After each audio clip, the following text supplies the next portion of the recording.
Job. Biblical Commentary Through Dialogue by Kyle Woodruff. Read for you by Dallin Bradford. Job 1. The Divine Wager. Very well then. Everything he has is in your power. Job 1:12. The old man sat at their usual table in the park, soaking in the early summer warmth as it trickled through the trees. The oak leaves danced and swayed in the wind as their shadows flickered on the board. He pushed up his jacket sleeve to check his watch, and then looked down the path again.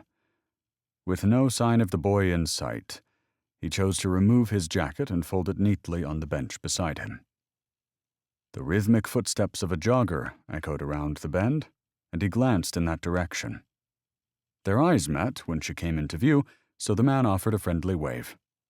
The woman returned it with a smile as she passed, and the man's eyes followed her as she disappeared down the path. When she was nearly out of sight, she maneuvered to the side to give a wide berth to another figure on the path. A large smile grew upon the old man's face as he recognized the boy's uneven gait when a heavy backpack was slung over his shoulder. The figure of the boy grew larger as he approached in a hurried shuffle. Once he was within earshot, the man raised his hand and said, "Well, look who decided to show up." "Who goes running?" said the boy. "Psychos." The man squeezed his eyes shut as he laughed. The boy plopped down in a disgruntled mood and said, "Sorry I'm late." He heaved his bag off his shoulder and onto the side of the table as he slapped a hand on top of it. "I had to go shopping this morning." "I see that," said the man, sliding his Bible out from underneath the bag. "Looks like a good one." "Yeah, well, my other one got stolen," said the boy, removing his own jacket and dropping it into a crumpled pile on the ground. "How was your week?" "You know," said the man, "just the usual hustle and bustle of retirement." "All my school stuff was in it," said the boy, dumping his bag on the ground next to his coat. "Who steals books, anyway? I really hate people sometimes." "Well," said the man, glancing down toward the dirt that had surely left its first mark on the bag, "sometimes misfortune comes to those who don't deserve it." "Straight to the philosophy," said the boy, mulling over the chessboard before moving a pawn. "I just don't understand why stuff like that happens, you know? I try to be a good person, I try to do the right thing. What did I do to deserve this?" "That, my boy, is something mankind has pondered over since the beginning of time." The old man moved his own pawn forward, saying, "You know, there's a story in the Bible that seeks to answer that very question." "There is?" said the boy, his eyes lighting up as he jumped another pawn forward. "When do we get there?" "There is," said the man, "and it's one of my favorites, something I believe to be a neglected treasure of the Bible." He opened the book and began flipping to the relevant page. "And we can skip right to it if you'd like." "Oh yeah?" "Sure," said the man. "The Bible doesn't have to be read in order. In fact, it's really a library of different books written by different authors anyway. The order in which they appear wasn't even necessarily the order they were written." "Well, then what are we waiting for?" said the boy, offering an open palm toward the pages. The old man smiled as he ran a hand along the pages, smoothing them out while he cleared his throat. "This story concerns a man from the land of Uz named Job. But before we dive in, I'd like to set the tone by sharing the meaning of his name. Depending on the source, I've come across things like one persecuted, or repentance, or greatly tried." "I'm guessing that'll make sense as the story unfolds," said the boy. "Indeed it shall," said the man, looking toward the board and jumping his knight into the mix. On the surface, Job's state of affairs leaves the reader heartbroken and confused. He's a pathetic study in tragedy, really, and his story shows how difficult life can be. But while most of us can face the reality that our existence is punctuated with heartaches and headaches, Job's story nags at how life can be unfair. not unlike the way you're feeling about your backpack right now. Am I wrong?" "No," said the boy. "You're not." "Mm-hmm. And it's the unfairness that taps into something that makes it nearly impossible to accept, am I right?" "Yeah," said the boy. "You are." "Mm-hmm," said the man. "A desire for justice is seated deep within us, which is why I suggest you pay close attention to everything we're about to read. Job's story may be God's way of preparing us for some of the same things Job endured, because you never know what the Lord will do next." "All right," said the boy. "You have my attention." "Let's begin then," said the man. "Our brother Job is described as blameless and upright, a man who fears God and shuns evil. This doesn't mean he was perfect, but rather that he had integrity. What he says with his lips, he lived in whole-body worship. Keep that in mind as we read." The boy tapped his temple with a finger. With a nod, the old man continued. "We're told Job had 7 sons and 3 daughters. This big happy family of Job's is all grown up, living in homes nearby. There are no diapers to change, no baths to give, no shuffling his kids off to school, or teenaged daughters to worry over. That's all behind Mr. and Mrs. Job now. He's got it made, able to focus on business, which we learn about here. We're told he owned 7,000 sheep, 3,000 camels, 1,000 head of cattle, and 500 donkeys, as well as many servants, making Job the richest man in the East." "Must be nice," said the boy. "Yes, well, it's important to note that his character is mentioned before his wealth, and for good reason. That said, there's no doubt the man was living in the lap of luxury.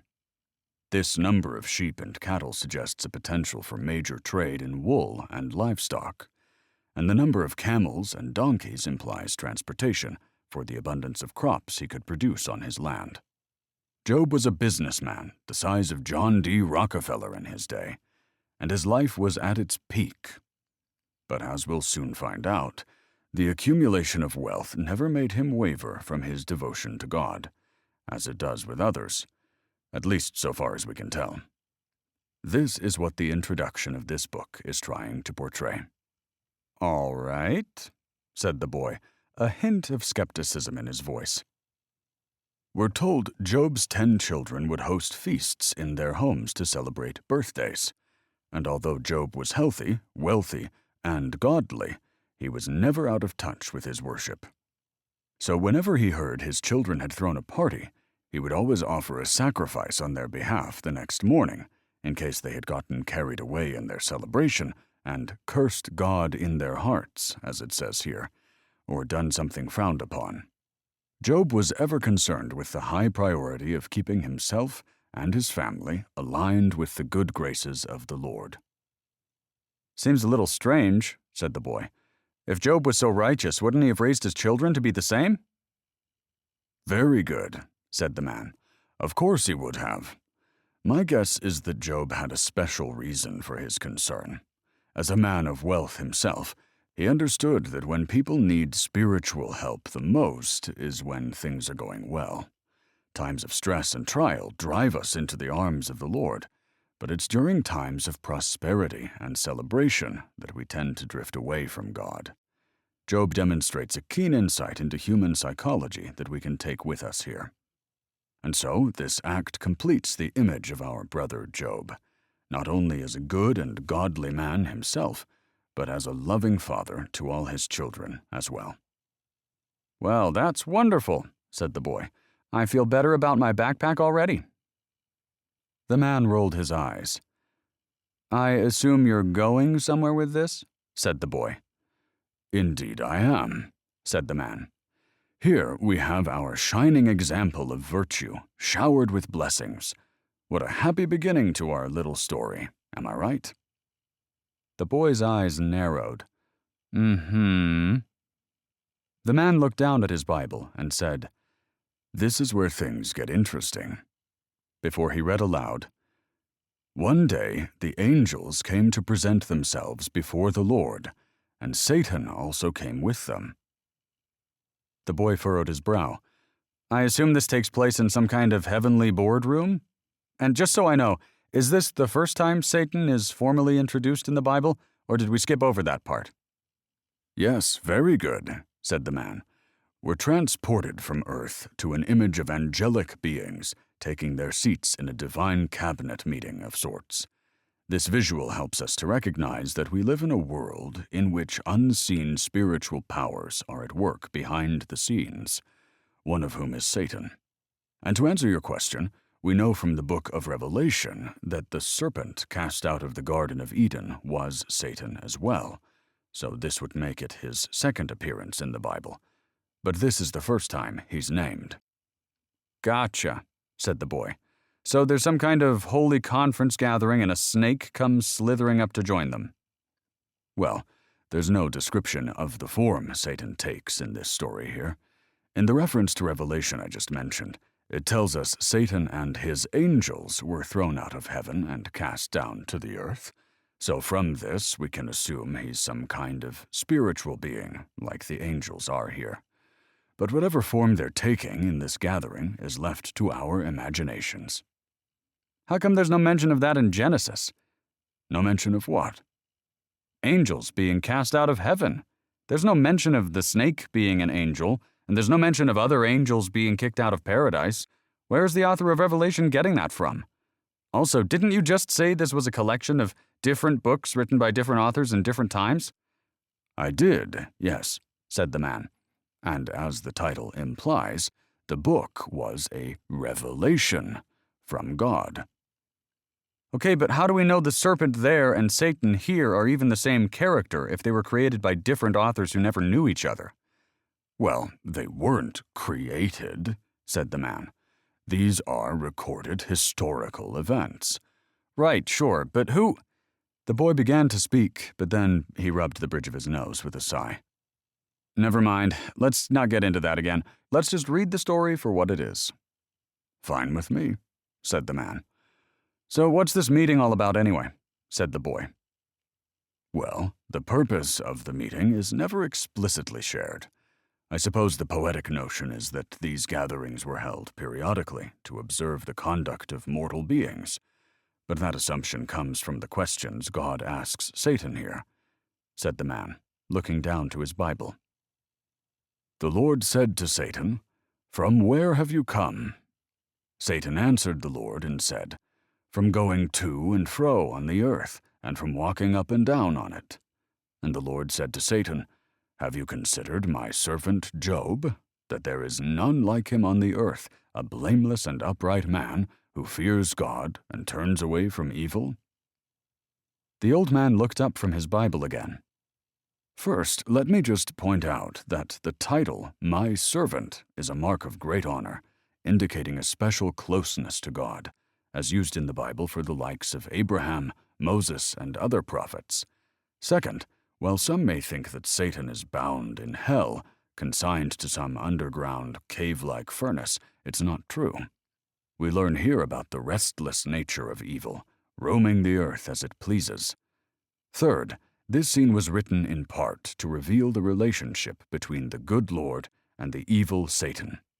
It appears that the earthly affairs of men are the subject of unseen counsels in the divine world.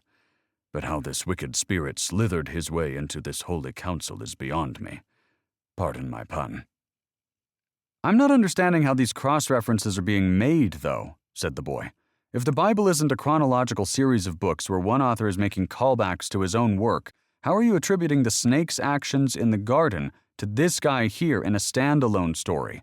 For all we know, the book of Job was written before the story in Eden, with a different character in mind. That's like slapping the story of Sleeping Beauty together with the movie Shrek just because they both have dragons. The difference, said the man, is that those are fairy tales, and the Bible was written, edited, and compiled under the guiding force of divine inspiration. That's the only explanation for how these woven characters, ideas, and concepts can accurately come together, even with different authorship at different points in history. Because God is the author. There was a silent pause as the boy gave a nod. We have a cohesive understanding of the biblical canon put together by scholars throughout the ages, said the man. What's most relevant to our story here, though, is that the name Satan means something like accuser or adversary, two roles we'll see him live up to as he answers God here. The man looked down to his Bible and read again. Does Job fear God for nothing? Have you not put a hedge around him and his household and everything he has? You have blessed the work of his hands, so that his flocks and herds are spread throughout the land. But now stretch out your hand and strike everything he has, and he will surely curse you to your face. So we can see here, said the man, even after the Lord displays his servant in opposition to Satan, Satan lives up to his name by disturbing this holy counsel with an accusatory view of the faithful subject. Yeah, Job is great, said the boy. We get it. But when it comes to Satan, being an accuser might just be his role, like you said. Satan might just be the title this particular angel has, like accountant or policeman. A divine accountant's role is to keep track of the financial books. A Satan's role might be to patrol the earth and look for people acting out against God, like some kind of ticket cop who writes up parking violations. Sure, nobody likes a ticket cop, but they're really just doing their job. Satan seems more like an extra pair of eyes and ears for God as he roams the earth, watching people and reporting any wrongdoing. I think God is just going around the room like, "Thank you, Mr. Accountant, sounds like the Holy Treasury is in order. And you, Mr. Satan, what does your department have to report this quarter?" The man stared on with a look of inquisitive concern while the boy continued. And so Satan goes, "Oh, the usual, just patrolling the streets and such," which God knows really means just spending a lot of time in donut shops or whatever, so he asks if Satan is considered Job just to make sure Satan is paying attention, So Satan clears his throat and sits up a little straighter in his seat. Right, Job, the rich guy. Of course I have. But God, haven't you blessed him to the point where he's keen to follow your rules? He's a celebrity now. He doesn't want to screw that up with all the wealth you've given him. What do you say we run a little experiment, see if he's just a fair-weather follower or not? Know what I'm saying? There was a long pause before the man finally spoke. Where do you come up with this stuff? I don't know, said the boy. That's just how my brain works. Probably the same way you assume he's dropping in on a meeting he's not supposed to. Maybe we're both guilty of putting our spin on things. At least I can say my perspective is backed by centuries of understanding by the church and in alignment with the rest of Scripture, said the man. I'll believe it when I see it, said the boy. But from what we've read so far, I just don't see anything suggesting Satan isn't just one of God's subjects doing the job he's been assigned.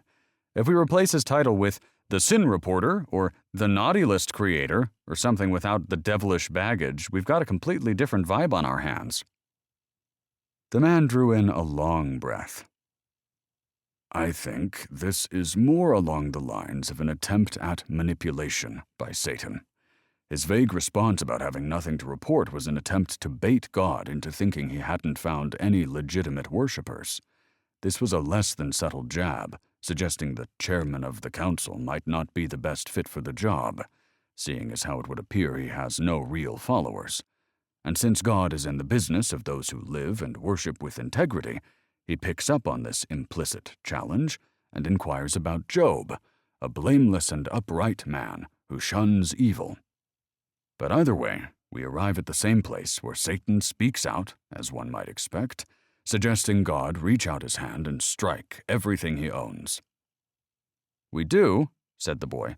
I just didn't care for the assumption that he slithered in there unannounced to disturb the meeting. And wouldn't a member of the divine council know that God is incapable of being manipulated? All we have to go by from the text is that an angel-like being was quietly minding his own business during a meeting when God asked him what he'd seen. If anything, there's an indication that God values Satan's opinion above everyone else's, seeing as how he's the only one called on. Then Satan shares his opinion on Job, which I, for one, think he's certainly entitled to. Not to mention, he draws a fair conclusion. I mean, who wouldn't be praising God if you're the richest man in the East? As far as the accusation that Job fears God for nothing, if his title means accuser, like you said, seems like he's just doing his job. Well, you certainly have an alternative point of view there, said the man. I'm just reading the room, said the boy.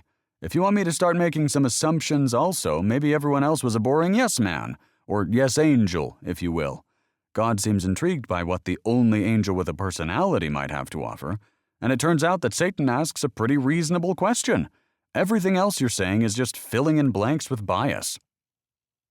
The old man raised his eyebrows. Perhaps I'm jumping to conclusions in the eyes of a first-time reader, my boy. And perhaps the version of Satan shown here is yet to be revealed as the evil spirit like you claim. But as someone familiar with the Bible and this story itself, I think you'll see how Satan is hell-bent on mischief soon enough. As for why God singles him out, perhaps he made this same inquiry to all of his angels, but only Satan's response was recorded due to the relevance of what's about to unfold. Either way, the question wasn't posed in ignorance of the place from whence he came, for our omniscient God knows the movement and actions of all beings, mortal and spiritual. Nothing would be added to his own knowledge on the matter, but he calls attention to the doings of Satan for the other angels who were still in good standing, so they may observe and learn, as we will ourselves.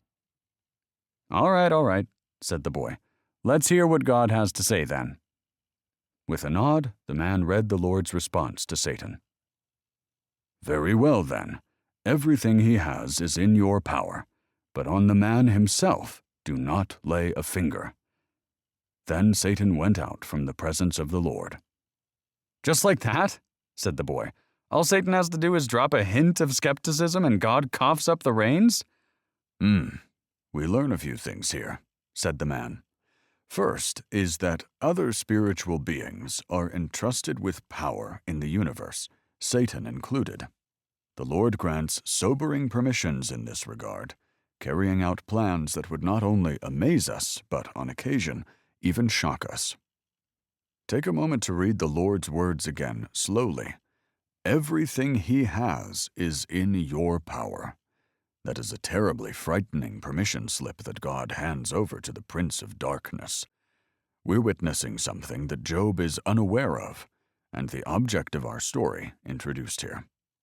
Will Job exhibit the integrity of human faith under trial by Satan, or will Satan be victorious in this matter? We'll soon find out, but for now, Satan leaves the presence of the Lord wearing a sinister grin. I don't know about a sinister grin, but should God really be giving Satan that kind of power if he's as evil as you say?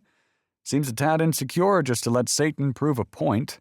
Where's his belief in human goodness? Where's his trust in humanity? Where's his faith in Job? Ah, but then we wouldn't have our story about this divine wager, now would we? Said the man. Well, I'm not so sure it's so much of a wager as it is a boss allowing an employee to do their job, but I guess we'll see what happens. Well, Satan challenges Job after the Lord says how upright and righteous he is, and God gives Satan permission to prove that Job would curse him to his face. That doesn't sound like God saying, "I'll take that bet," to you? I guess you could look at it that way, said the boy. But let's not gloss over that comment you made about the reins. We must remember that the Bible gives no encouragement to the notion that God is anything but all-powerful, and the book of Job is no exception. As we can see, Satan's limitations are subject to the Lord's sovereign authority. God gave him control over everything Job had, but he's not to lay a finger on Job. Although Satan is allowed to roam the earth, God still keeps him on a chain. We can keep in mind that while Satan may be mighty, the Lord is almighty. Seems more like a set of strings, said the boy. Seems like Satan is kind of like God's little puppet whenever he needs to test humanity. Satan says, "Stretch out your hand," and God says, "Why don't you take care of it? I don't really feel like getting my hands dirty." Besides, if God already said Job is blameless, does Job actually deserve whatever's coming? You're right about one thing, said the man. As the narrator has told us, and as God has confirmed, Job is indeed blameless. However, he's about to be tested despite, or perhaps because of, his righteousness. Satan knows that the motive of an action is its only true value, and he takes pleasure in charging a holy man with hypocrisy. Notice that he doesn't deny any part of Job's character, or accuse him of any sin, or allege that he doesn't fear God. He merely suggests that there might be some private, underlying matter for which Job's devotion is circumstantial. By incriminating Job with these slanderous accusations, he probes at whether Job worships the Lord sincerely, or whether he does so for his own ends. Yeah, but doesn't God already know the answer to that if he's all-knowing? Why does he have to put Job through some kind of trial with Satan? Patience, my boy, patience. You'll have to wait and see how the story unfolds. The takeaway here is that faith cannot be tried in prosperity, but when abundance is taken away, then our true colors come to light. Do we praise God because He blesses us, or merely offer gratitude for what we're given? Do we praise Him because He's restored us from sickness, or is it something more like relief for our health? Do we praise Him because He's rescued us from peril, or do we hope good behavior will secure a place in heaven? True worship isn't about giving thanks in response to circumstance. It's about the love of God for His own sake, and being in service to God because that's inherently right in itself, as He's worthy of our unconditional affection. True faith will flourish in poverty as well as affluence. True faith will endure pain and vitality. True faith will survive both fortune and misfortune alike. Satan asks whether we fear God for nothing, or if it's circumstantial. If we were to lose everything, would we curse God to His face? It seems like you're painting God as insecure and having a gambling problem, said the boy. Well, I see more of an employer-employee relationship with a job that needs to be done. I agree with what you're saying, though. It just seems ironic that Satan is the one asking one of the most important questions in the Bible. And who asked Satan to speak up on the matter? Said the man. The boy thought about it for a moment. I see what you did there. All right, carry on then. So the man read on.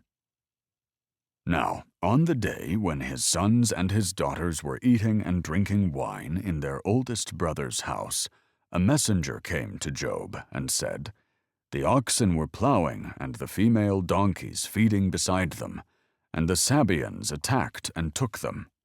They also killed the servants with the edge of the sword, and I alone have escaped to tell you."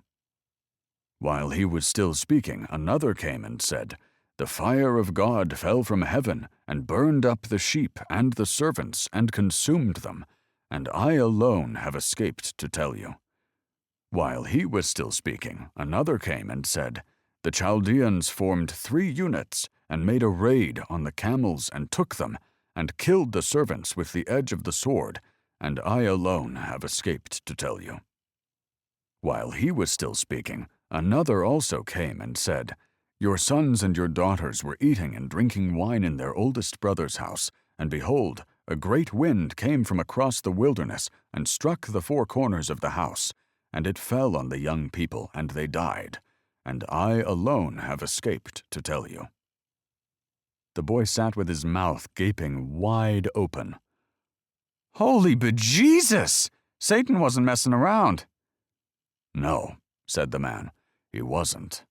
And the way this story unfolds, with the next messenger arriving while the prior was still speaking, underlines the relentlessness of these catastrophes. Satan ordered the rapidity of these events because he doubtless knew that Job, with the integrity he had, would not be moved by one small trial. The intention was to give Job no time to recover from the shock of one calamity before the next fell upon him. No time to pray, no time for meditation, no time to rally his strength of heart. Just blow after blow after blow that would flatten any normal man. And not only is Job overwhelmed by this series of disasters, but overwhelmed immediately after offering prayer and sacrifice to honor the Lord as well, and on his child's birthday, no less. Surely this succession of wounds would trigger a rash expression against God. Or so was the devil's rationale. Wow, said the boy. Just wow. Imagine the scene, said the man. You're simply living your life, faithfully religious, completely unaware that you've become the center of attention in high places. You're sipping coffee after lunch while looking out the kitchen window, birds chirping in the background.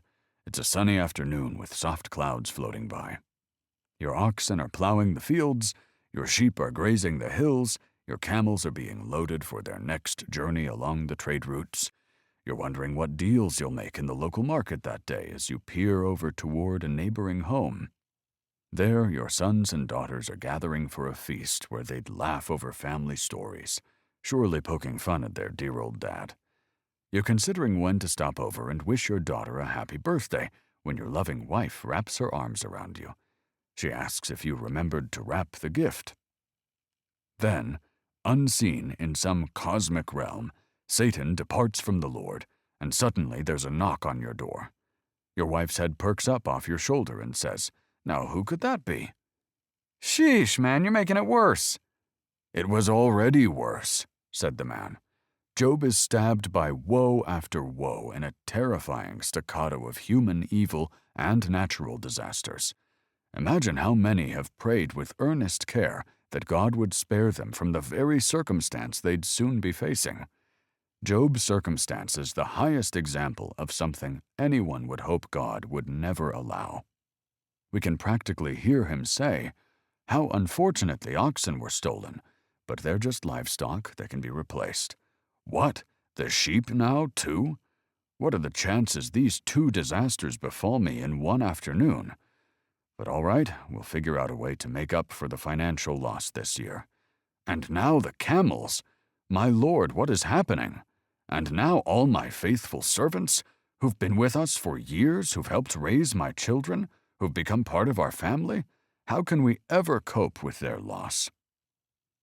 And while Job is stumbling over, clutching his heart, trying to find his balance, he thinks, at least I've still got my children. And then, even that thought is interrupted as one last servant comes plunging through the door, fighting back tears. It was a message that didn't even need to be spoken, based on the look on their face. The desert winds of the east can be violent, building heavy clouds of fine sand when sweeping over a gravelly region. They can form vicious tornadoes. So when the messenger said a wind had struck the four corners of his eldest son's home, Job already knew what would emerge from his lips next. "All right, stop," said the boy, choking back his own emotions. "Please, I get it." His entire lineage, said the man, wiped out. And for the first time in 30, maybe 40 years, Job and his wife were childless, taken when they already needed their family's comfort the most. The boy slouched into his seat even deeper.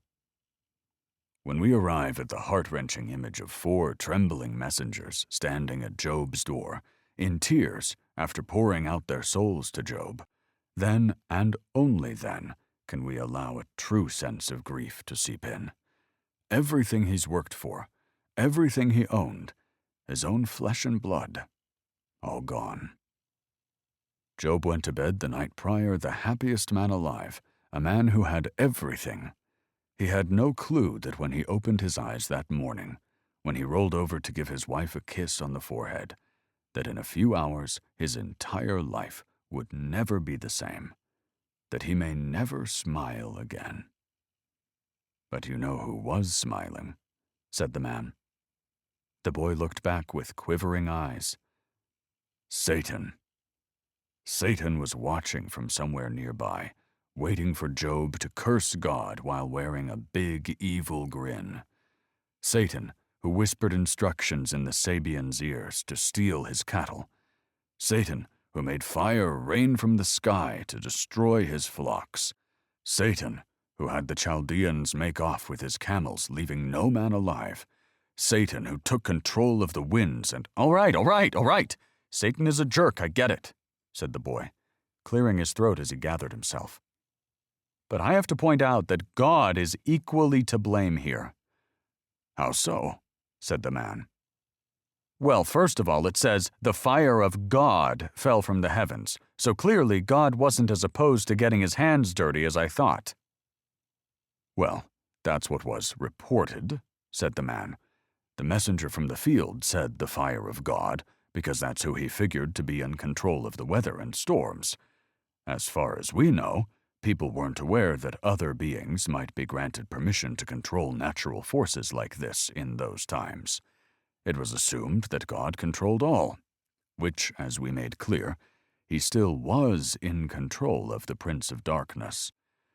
But it's a good segue into Job's point of view here, as someone who lived in a time when the scripture that he's in didn't exist. He had no clue about the evil party who went to work that day. From where Job stood, this was God's doing, as there was no mention he knew of Satan's existence. "Yeah, but any way you slice it, this was God's doing." "How do you figure that?" said the man. "How do I figure that?" said the boy. "He allowed it. He knew what would happen. Like you said, God's in control. If you go to a dealership and they say you can test drive the car up to 60 miles an hour, are you only going to take it up to 30? No. God set the limit on how much pain could be inflicted on Job. I'm less concerned about how Satan whipped up one of those storms, and more concerned about why God allowed him to wipe out an entire family just to prove a point." "Well, you're certainly not alone in that concern," said the man. "This story has been puzzled over for centuries. Perhaps Satan acted too swiftly for God to put a stop to his final act of affliction. Or perhaps what Satan achieved fell within the arrangement that he was not to lay a finger on Job. Any way it goes, it seems Satan found a loophole in laying more than just a finger on Job's children."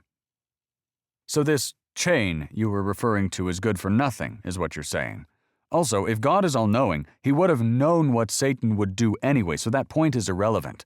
So why did they have to kill a whole family? "It's tragic, I know," said the man, "but the reality is that tragedy strikes every day, and the story of Job is no exception. From an indifferent, objective point of view, if Job's children were never to perish, if this were just a story about a man losing possessions, it wouldn't strike nearly as deep as when his family is taken as well. Yes, it would be upsetting to lose wealth, but if Job still had his children, there would be a silver lining and much less to ponder over.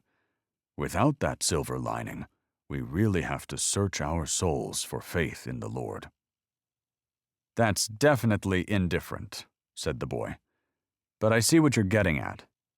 Either way, though, there's blood on God's hands. He gave the green light for this to happen, which, of course, in a court of law might fall under aiding and abetting murder." "I think you're too smart for your own good," said the man. "But keep in mind, we're not in a court of law, now are we?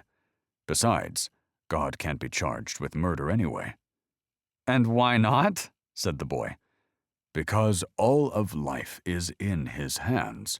He created us and the world we live in. He giveth life and he taketh life away. He determines the length of time we all have. So how can we accuse God of murder when he simply takes back what already belongs to him?"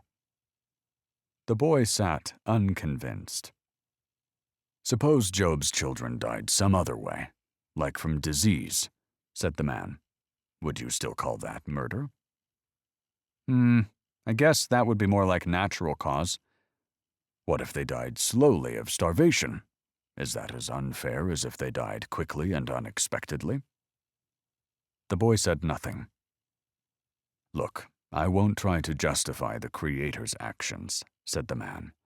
"He'll do that for himself later on." "All right, well, let's get there then," said the boy. "I need to hear what God has to say for himself." "We'll get there in due time," said the man. "But first, I'd like to point out that your feelings were, I'm sure, much like what Job felt in his heart as he tore his robe and shaved his head in grief, as it says in the next line here. The tearing of the robe is used several times in the Old Testament to portray utter grief, and in Scripture, hair is always depicted as a man's glory, an expression of worth, The shaving of his head is therefore symbolic of Job's loss of personal glory. Our children are a part of ourselves, and would no doubt touch a man in the most tender parts of his soul. To be deprived of any one, my God, let alone 10 at once, to become childless in one fell swoop. Well, I won't even begin to imagine the places that could drive a man. Whether he saw this as some kind of punishment for any recurring sins he tried to atone for is unknown. But despite Satan's afflictions, let's take note of Job's reactions. The man looked down and read again. Then Job arose and tore his robe and shaved his head and fell on the ground and worshipped. And he said, "Naked I came from my mother's womb, and naked shall I return. The Lord gave, and the Lord has taken away. Blessed be the name of the Lord." Despite all this, Job did not sin, nor did he blame God. "Well, good for him," said the boy, folding his arms. "He's a better man than I would be, I can tell you that much." "Again, I can promise you're not alone in feeling that either," said the man. But we can also conclude that Job wasn't the only one losing hair at this point. I'm sure Satan was ripping out chunks of his own in frustration when he saw Job's response to his afflictions. I imagine there was a flicker of great joy in Satan's heart as Job fell to the ground, looking defeated with his torn robe and shaved locks of hair all around. But Job didn't wallow and wail like Satan would have hoped for. This collapse with his face to the earth was not out of grief, but for another reason.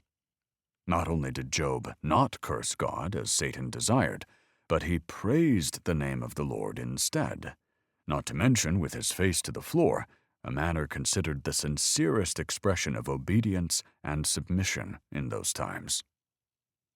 The boy remained quiet, so the man went on.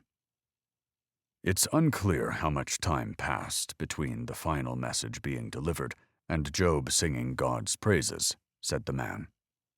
He would have stumbled outside to look off in the distance to see his son's house in shambles with his own eyes before the truth even sank in.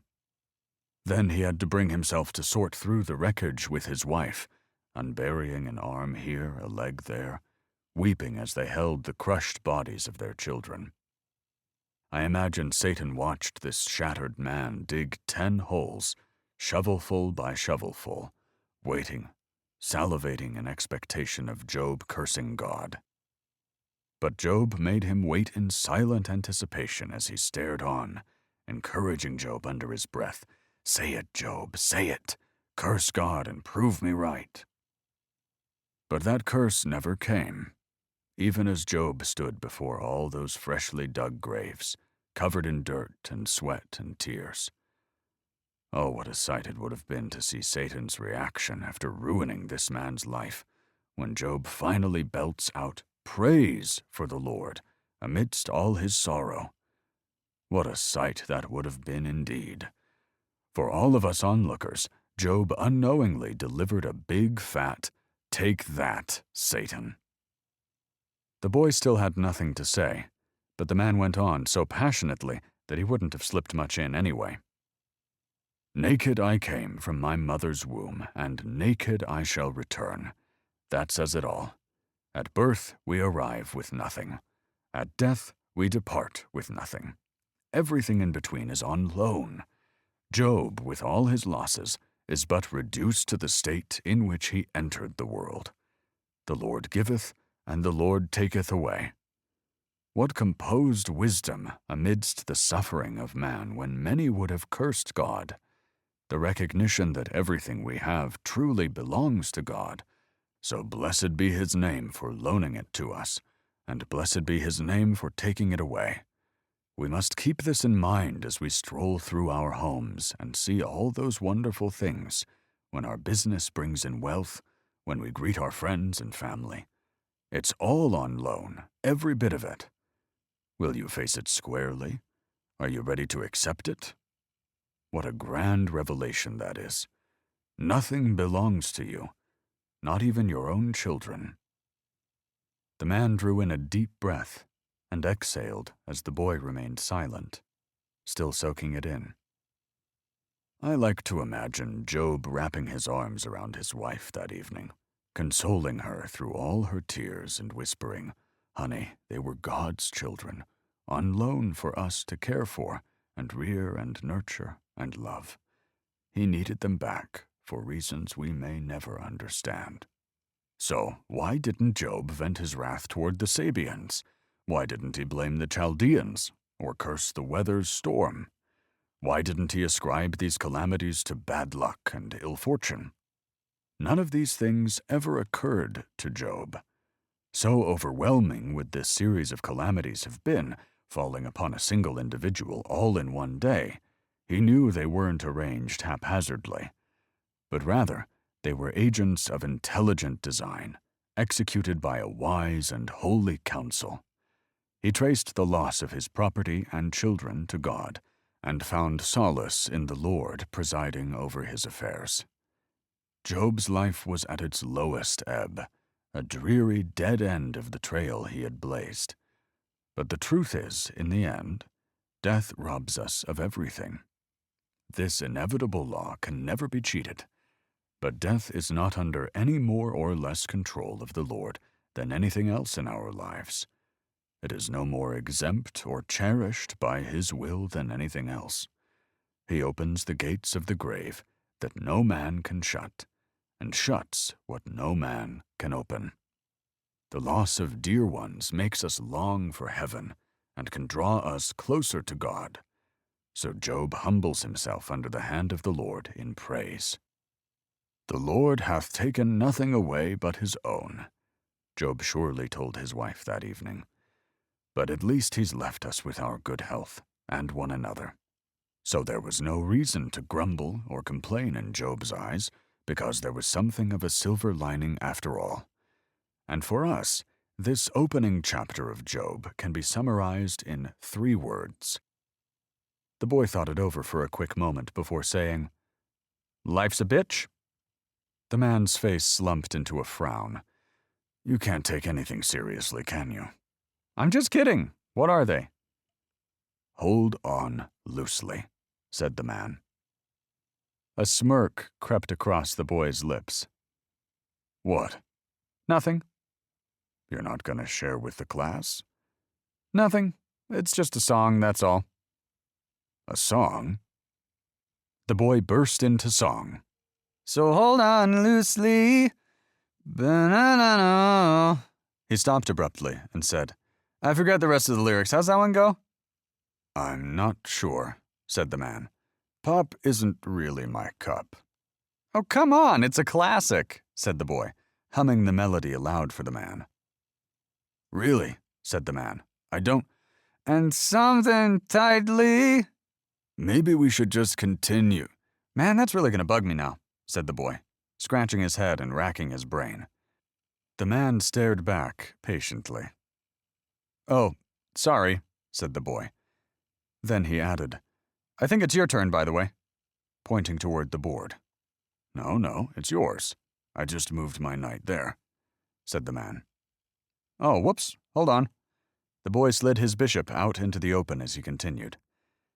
"Anyway, I guess it's the attachment to family that stings, but from the perspective they always belong to God, well, I guess that sheds a slightly different light on things.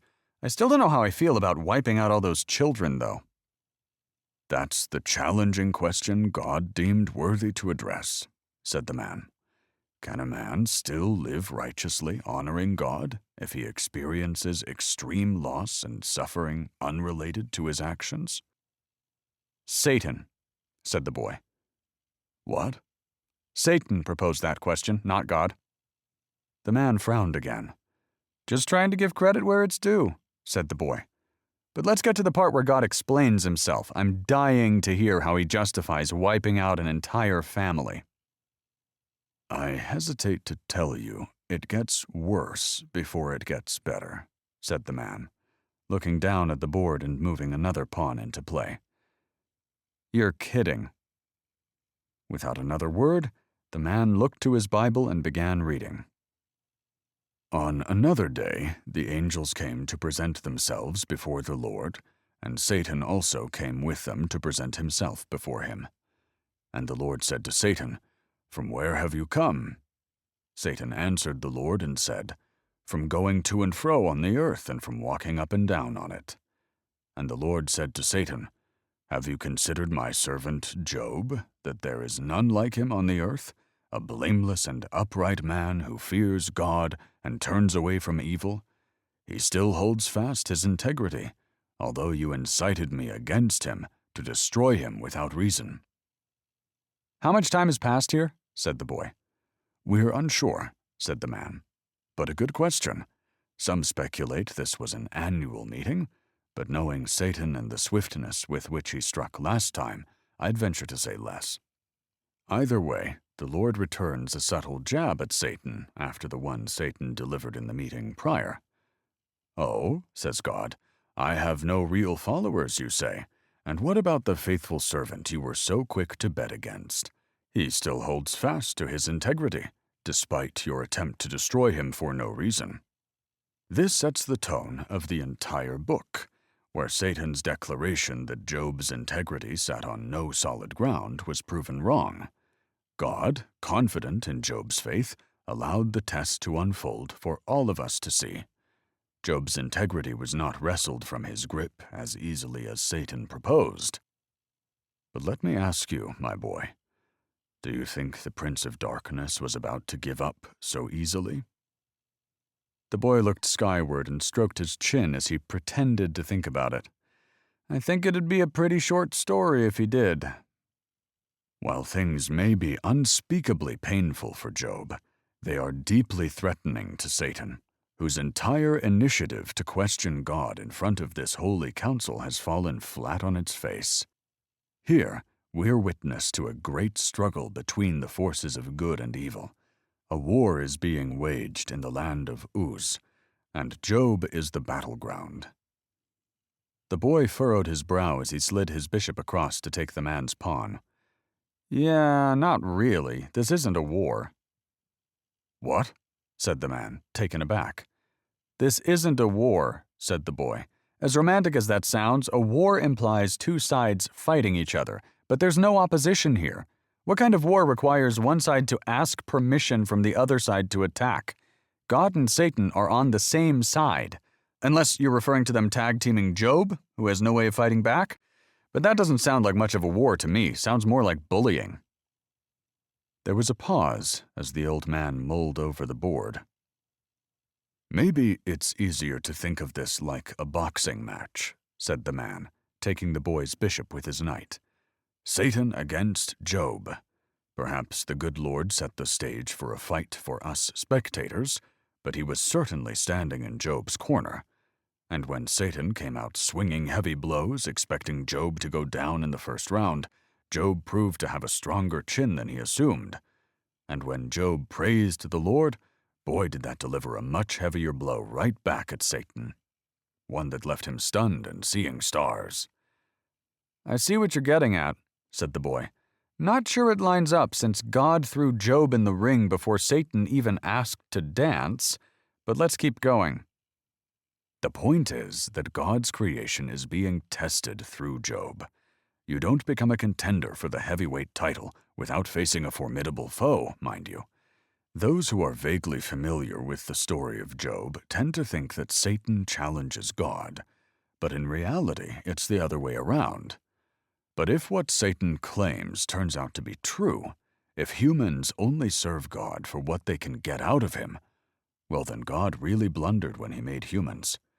We'll talk about this more as the story unfolds, but for now, said the man, shaking an index finger in the air, ding ding ding, up we go as the bell for round 2 sounds.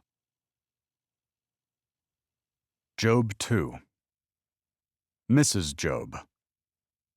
Skin for skin. All that a man has he will give for his life. Job 2:4. The old man pointed his finger to the next line. Then Satan answered the Lord and said, Skin for skin. All that a man has he will give for his life. But stretch out your hand and touch his bone and his flesh, and he will curse you to your face." "Oh, brother," said the boy. "So much for that silver lining." "So much indeed," said the man. "Job's resistance delivers a stinging setback to Satan, so Satan asks God to ease up on the chains. 'Pah,' he says, acting unimpressed. 'We merely haven't gone far enough. A man in good health has hardly been tested at all. His wealth and his children were a scratch on the surface. But strike a man's own well-being, and he'll surely turn his back on you.'" "What does that mean exactly, skin for skin?" said the boy, advancing another pawn. "It's something of a proverbial expression along the lines of tooth for tooth or tit for tat, except not in line with retaliation. Satan means that to keep his own skin intact, a man will readily sacrifice the skin of another, even those dearest to him. He asserts that Job never complained because of the selfish fear of exposing his own life to danger. So Satan insists these calamities were just child's play, that physical pain is much more grievous to the human soul. Job would be more than willing to go on praising God if it spares his own well-being, but afflict his body in a way that puts him on death's door, and Job will reveal his true character, cursing God if it helps him to purchase health again. What Satan's getting at is how God didn't allow a test nearly severe enough with the current restrictions, but change the rules of the game, and we'll squeeze a curse out of Job. "God isn't going to allow this, is he?" said the boy. "Read the part where he comes to his senses and says, 'No, Job has suffered enough. I think we proved our point, murdering his whole family.'" "Afraid not," said the man, shaking his head as he read the next line. "The Lord said to Satan, 'Very well then, he is in your hands, but you must spare his life.'" "Oh, come on," said the boy. "That's just rude." "Not just rude, kid. Ruthless. As you said, we would hope God would come to mankind's defense here, bring this all to a halt and say, 'Enough is enough.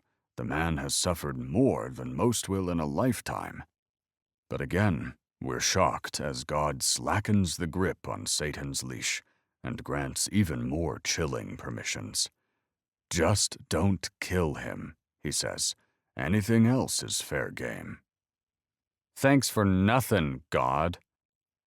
"You know, kid, here I almost have to agree with you. Take my children and everything I own, and I'm not sure I could have held on to my integrity like Job. But take away my health on top of everything else? I'd imagine whatever's left of my faith would be slipping from my grasp. But God moves the boundary toward the edge of Job's tolerance anyway." "He's a bit of a taker-backer, isn't he?" said the boy. "How is he going to let Satan smooth-talk him into torturing Job even more than he has? God just said they set out to destroy him for no reason, and now he casually says, 'Just don't kill him.' Seems like Job is proving to be morally superior to God here." The man's eyebrows perked up. "Well, I'm not sure if I dare go as far as agree with you there, but I see the point you're trying to make." The boy folded his arms. "So what happens?" With a nod, the man looked down to read. "So Satan went out from the presence of the Lord and afflicted Job with painful sores from the soles of his feet to the crown of his head." The boy rolled his eyes as he shook his head in silence. "As if the bottom of his life dropping out wasn't enough," said the man. "Job is now cursed with what some speculate to be elephantiasis, or an extreme form of leprosy. One boil is enough to cause a man pain and distress, but the emergence of this condition from the crown of his head to the soles of his feet would have been unbearable. The skin becomes encrusted and hard, scabby and dark, with painful cracks all over.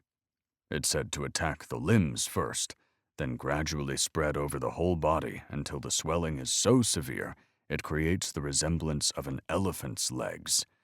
It's hideous to behold, for it gives a man the appearance of an animal. Back then, as believed of all forms of leprosy, this would have been considered contagious with prolonged exposure and required separation from society. All of these circumstances would deeply injure this man of former rank and dignity. Job couldn't sit, stand, or lie down for a moment of the day without being reminded of this by the pain. And knowing Satan, more than likely, the only thing spared was Job's tongue, so that he may yell out and curse God any time he needs. I'm sorry, said the boy, but at this point he should. That's messed up. And again, I have to bring up the point that God brought this on. And how's that? Said the man. Look, in these holy councils, Satan doesn't speak until spoken to. You already mentioned God returned a subtle jab, but you failed to mention he did so at Job's expense. You're over here like, yeah, one for the home team, but in reality, God doesn't have any skin in the game here. He's like, oh, does that make you angry, Satan? And what are you going to do about it? Knowing full well he's not the one that has to deal with elephantiasis. Like I said, point is, God egged Satan on. Maybe if God were more mature, he would have dropped the whole thing after watching Job suffer the way he did. But no, he's got to rub it in Satan's face, knowing full well Satan will come back and torture Job even more. If God's standing in Job's corner like you said, he's really just there to taunt Satan and make it worse for Job. The man drew in a long breath to mull it over. Whereas in the former gathering I can concede how it's possible Satan came only to observe. Here we know Satan had a bone to pick with God about his restrictions. The elephant in the room had to be addressed. The boy's face slumped into a frown. I bet you're real proud of that one, aren't you? He shook his head at the old man. Seriously, though, God saw what happened last time he asked Satan about Job, so what did he think was going to happen this time? As if Satan would just roll over and say, oh yeah, God, you were totally right. Turns out Job was a pretty good guy. My bad. No, God's all-knowing. He knew what would happen, which makes God equally to blame for Job's suffering as Satan. He's a co-conspirator as far as I'm concerned. Yes, well, we can dodge the problem by saying that, while God gives permission, he's not really responsible for what Satan does, but that's just like you dodging the problem, but I don't want to dodge the Hold on, said the man. Let me finish. The boy offered his palm toward the man. The fact that God is ultimately in control may prompt us to praise him, but it may also lead to a sense of dread. I know I've had the experience where the issue wasn't believing God to be in control, but rather secretly doubting his ability to work out a scenario I might find favorable. How many times have I questioned, why this or why that, when down the road I could see what it was all for? I don't think we doubt that God is in control, but in a moment of pain, we doubt whether he knows what our best interests are. Tell that to Job's children who had their heads squashed like grapes. After the first round of casualties, God didn't exactly put the brakes on and say, you took that a bit far now, didn't you, Satan? No, he said, well, I'm sure that was in their best interest. Carry on, then. Look, said the man, I'm not saying your feelings aren't valid. I know how difficult it is to wrap your head around this story. I've wrestled with it for years. I think the reader loses just as much hair as Job with all the head-scratching that occurs mulling this one over. But like I said, we'll hear from God soon enough. Let's just get there then, said the boy. This is ridiculous. I hesitate to tell you it gets worse before it gets better. Again? You gotta be kidding me. I'm not, said the man, looking down to read. Then Job took a piece of broken pottery to scrape himself while he sat among the ashes. His wife said to him, Are you still maintaining your integrity? Curse God and die. The man looked up to see the boy shaking his head again.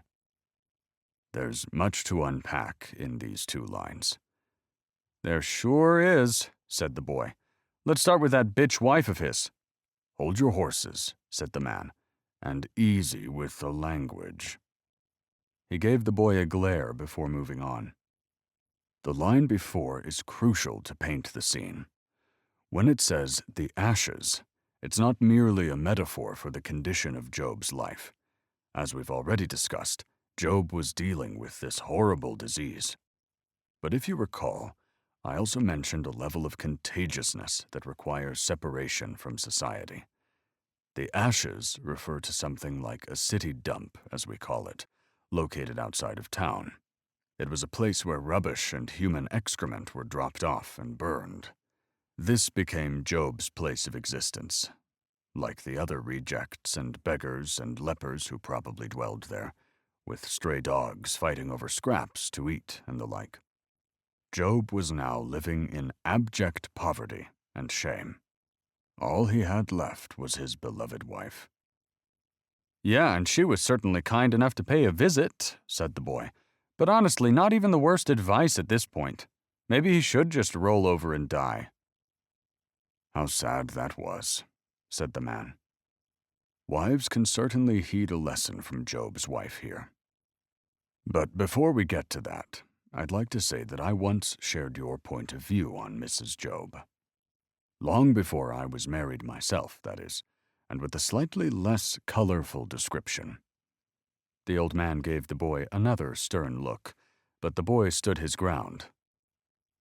While we don't hear much from her, and in fact this is her only line, we have to remember that Mrs. Job also just lost her wealth and children.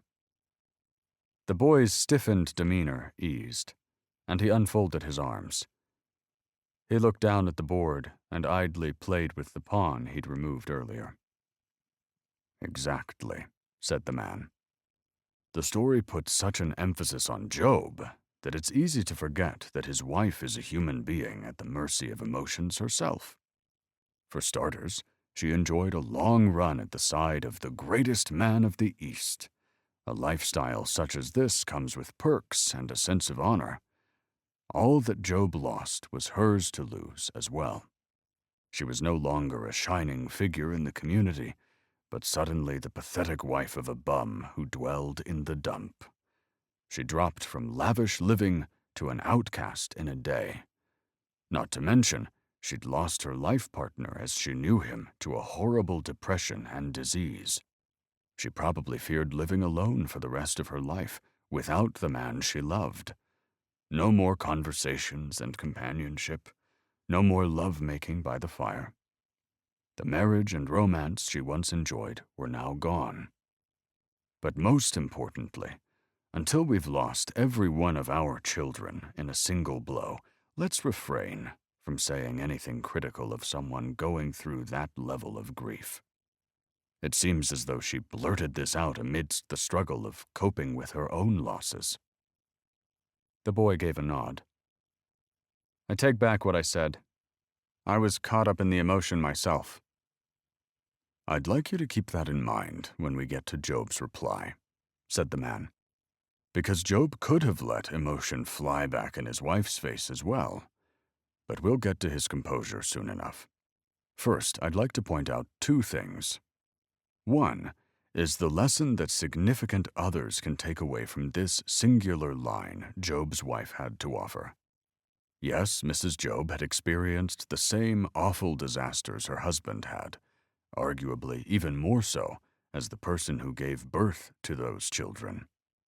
And yes, she's entitled to feel and express whatever emotions she's going through. But the lesson here is that taking anger and frustration out on your spouse will do nothing but make you feel more alone in this world.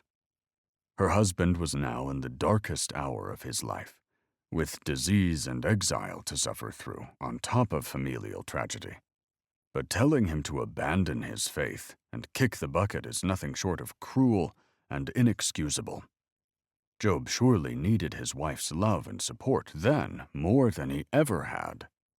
And sure, Mr. and Mrs. Job may have had their tiffs here and there. It's a marriage, isn't it?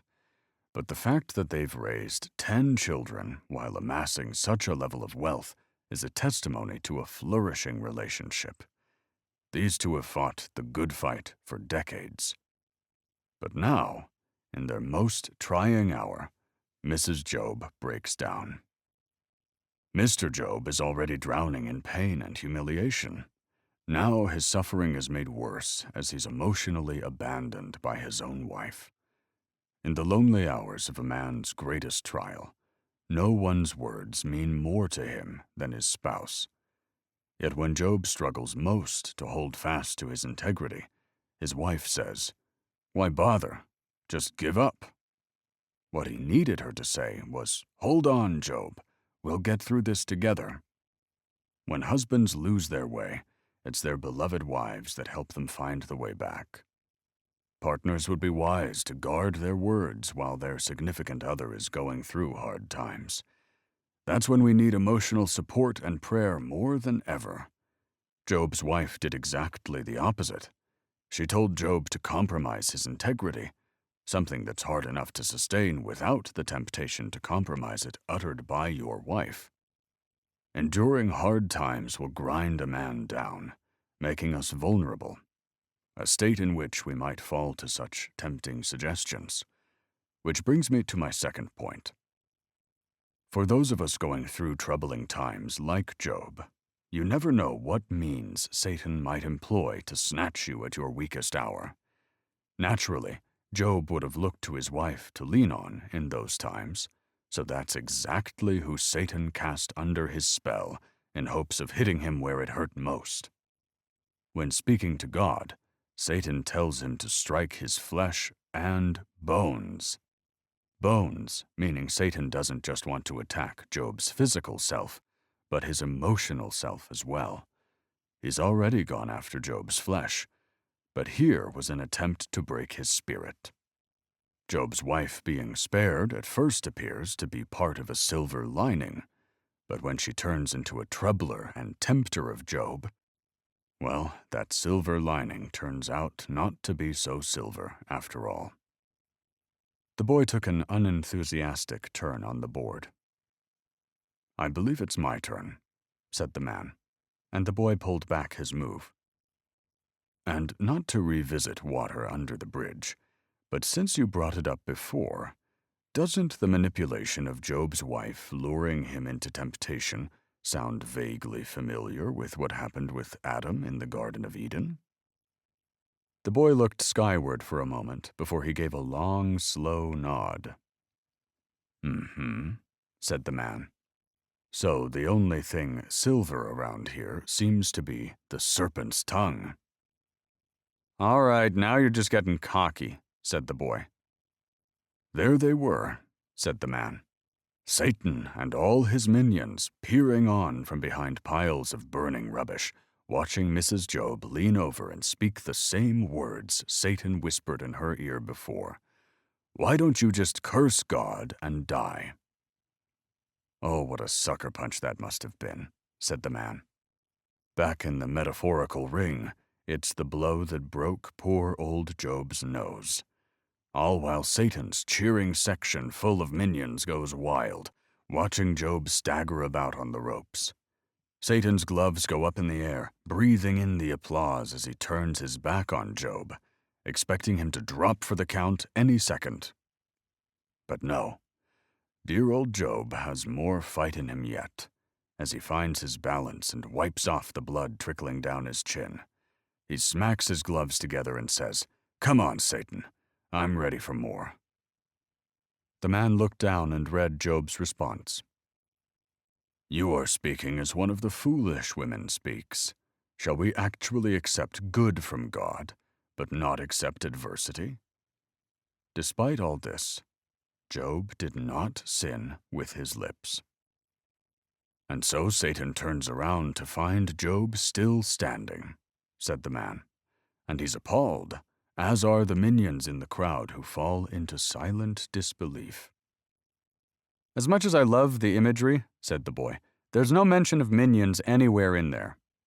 Then he pointed to the board and said, "Make your move." The old man nodded and peered into the pieces as the boy went on. I could just as easily paint a picture of God high-fiving angels in the stands, like, "Yeah, take that! No big deal, we crushed some innocent children with a house."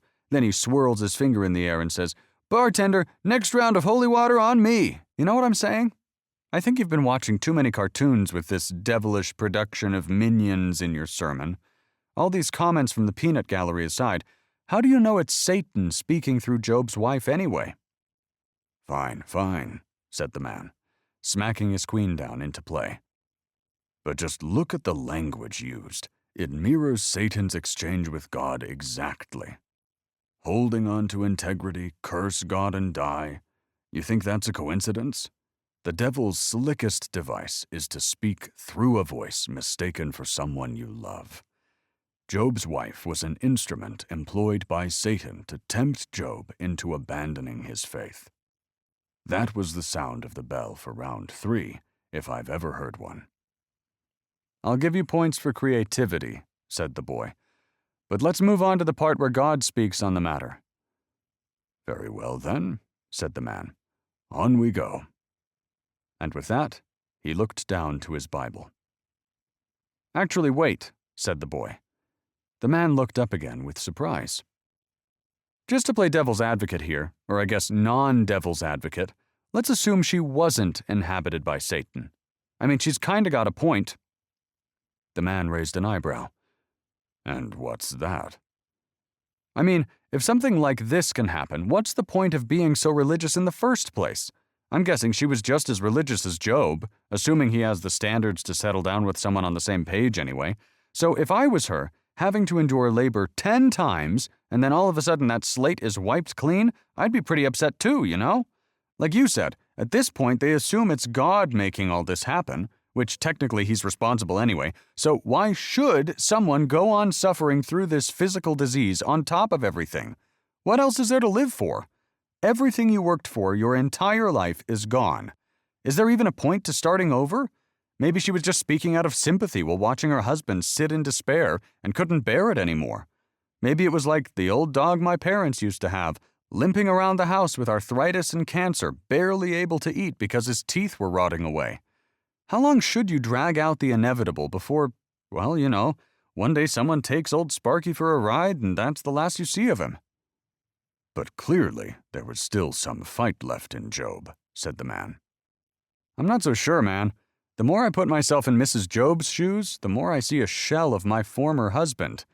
The big, strong farmer guy who's the richest man in the East is now moping around the town dump playing with pottery. What a sorry sight, you know? I'm starting to side with her on this one. I think she has the right to be angry at God. Meanwhile, sorry old Job is like, I love God so much, I'll just bend over and take it with praise. She's probably wondering what kind of man she married. Like, did I really have 10 kids with that guy? I beg your pardon, my boy, but Job's reaction is a reflection of his righteousness and piety. We can all learn a lesson about maintaining our faith and integrity from Job. Are you sure, though? Said the boy. Seems like you think God is some kind of baby that can't handle a little anger. What, he's such a fragile maiden that he doesn't want people speaking their minds? Job's reaction is kind of lame, honestly. It's like, come on, dude, grow a pair. Show God a little emotion here, won't you? Show him you're still a man with some piss and vinegar in you. Stand up for yourself instead of sitting in a heap of ashes licking your wounds. What the hell, God? What was that all about? At least ask the questions. Where's the fight for justice and morality in this world? Kid, God deserves our utmost love and respect. I know, but look at things from God's perspective, will ya? He volunteers Job to see what kind of fight his creation puts up against Satan, and this is the result? Some bum at the dump accepting adversity, to use Job's words? Without so much as a curse? This is God's mighty warrior? Shit, he may as well have put a punching bag in there. Or Mrs. Job, for that matter. At least she's a bit scrappy. But Job? Man, he's ready to pull his pants down at a moment's notice. If he even wears pants. Seems like Mrs. Job has that responsibility. If I were God, I'd feel a tad embarrassed, honestly. Probably why he's been so quiet in response to Job's praises lately. Are you trying to ruin these stories for me? Said the man. Because you're doing a fine job. First, the Prince of Darkness is just some ticket cop, and now our hero is being diminished to a punching bag." "I'm just offering an alternate perspective," said the boy. "That's all. It's like you said, Job doesn't even know he's dealing with Satan. He thinks he's in the ring with God breaking his nose. He's stumbling on the ropes, yeah, but he's not saying, 'I'm ready for another round, Satan.' He's saying, 'Thank you, God, I wish I had 100 noses for you to punch in. I wish I had 1,000 children for you to slaughter.' It's gross, is all I'm saying. I'm just not so sure God cares for all this groveling all the time, you know? Nobody respects a broken brown noser." "What are you, some kind of Satan apologist?" said the man. "This is preposterous. I'm not even going to agree to disagree with you here. It's just wrong." "Whatever, man. Let's just hear what God has to say about all of it then." "I'm sorry to tell you, but we're quite a long way from hearing from God." "What the hell, man? Is Satan coming back for more? How much is God going to allow?" No, we're done with Satan. Next we— "See what I mean?" "Oh, what are you blathering on about now?" said the man. Even Satan couldn't stand to be around Job anymore. He's all, "Oh, thank you, torture me more," and Satan got weirded out. That's no fun for a bully. They thrive on resistance and tears, not gratitude. He was like, "I'm not dealing with this pussy anymore." Language. "I'm just saying, Job's wife dumped him, Satan's bored of him, and God's had nothing to say but whatever makes things worse for Job. Nobody likes this guy. He's a fucking loser." Tension hung in the air with the boy's last words. The man stared long and hard at the boy, unblinking. Then he drew in a deep and calming breath as he said, "Really, if you can't tone down the language, I'm going to have to leave." All right, my bad," said the boy, looking down at the board to take his turn. "I can respect your difference in opinion, but there are lines." "Sorry," said the boy, fingering a piece on the board. "I got carried away. Really. What's next?" With a deep sigh, the man looked down and began to read. "Wait," said the boy, making the move he had eyed. "Now what?" said the man. "Let's say your theory that Job is winning the boxing match with Satan is correct."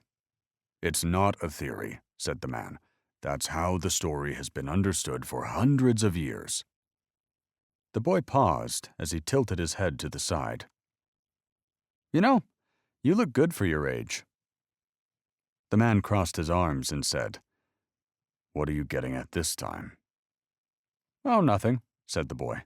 "I'm just saying, for a guy who's hundreds of years old and knows how this story has been understood from the beginning of time, you look pretty good, that's all. What was it like living in the East when all this was happening?" The man pinched the bridge of his nose and closed his eyes as he took a moment for himself. "Must have been tough living without electricity and all." All right, said the man. "My point is that the traditional understanding of the book of Job is that Job remains steadfast in his faith despite the trials of Satan." "And my point is that God didn't exactly choose to throw Mrs. Job into the ring with Satan, now did he?" The man furrowed his brow and stared at the boy in confusion. "Look, all I'm saying is that Mr. and Mrs. Job went through roughly the same trials before Mrs. Job broke, right?" With a pause and a look of skepticism, the man said, "Right." "Right. So I'm noticing that when Satan came to the Holy Council that day, God didn't exactly say, 'Have you considered Mrs. Job? She's the richest woman in the East, and a bit scrappy if you ask me.'" The man did his best not to crack a smile. "Why do you think that is?" said the boy. "I don't know," said the man, "because the story is about God's servant Job, a righteous and upright man, and his wife plays a supplementary role." "No, it's because God already knew Job would win." The man furrowed his brow once more.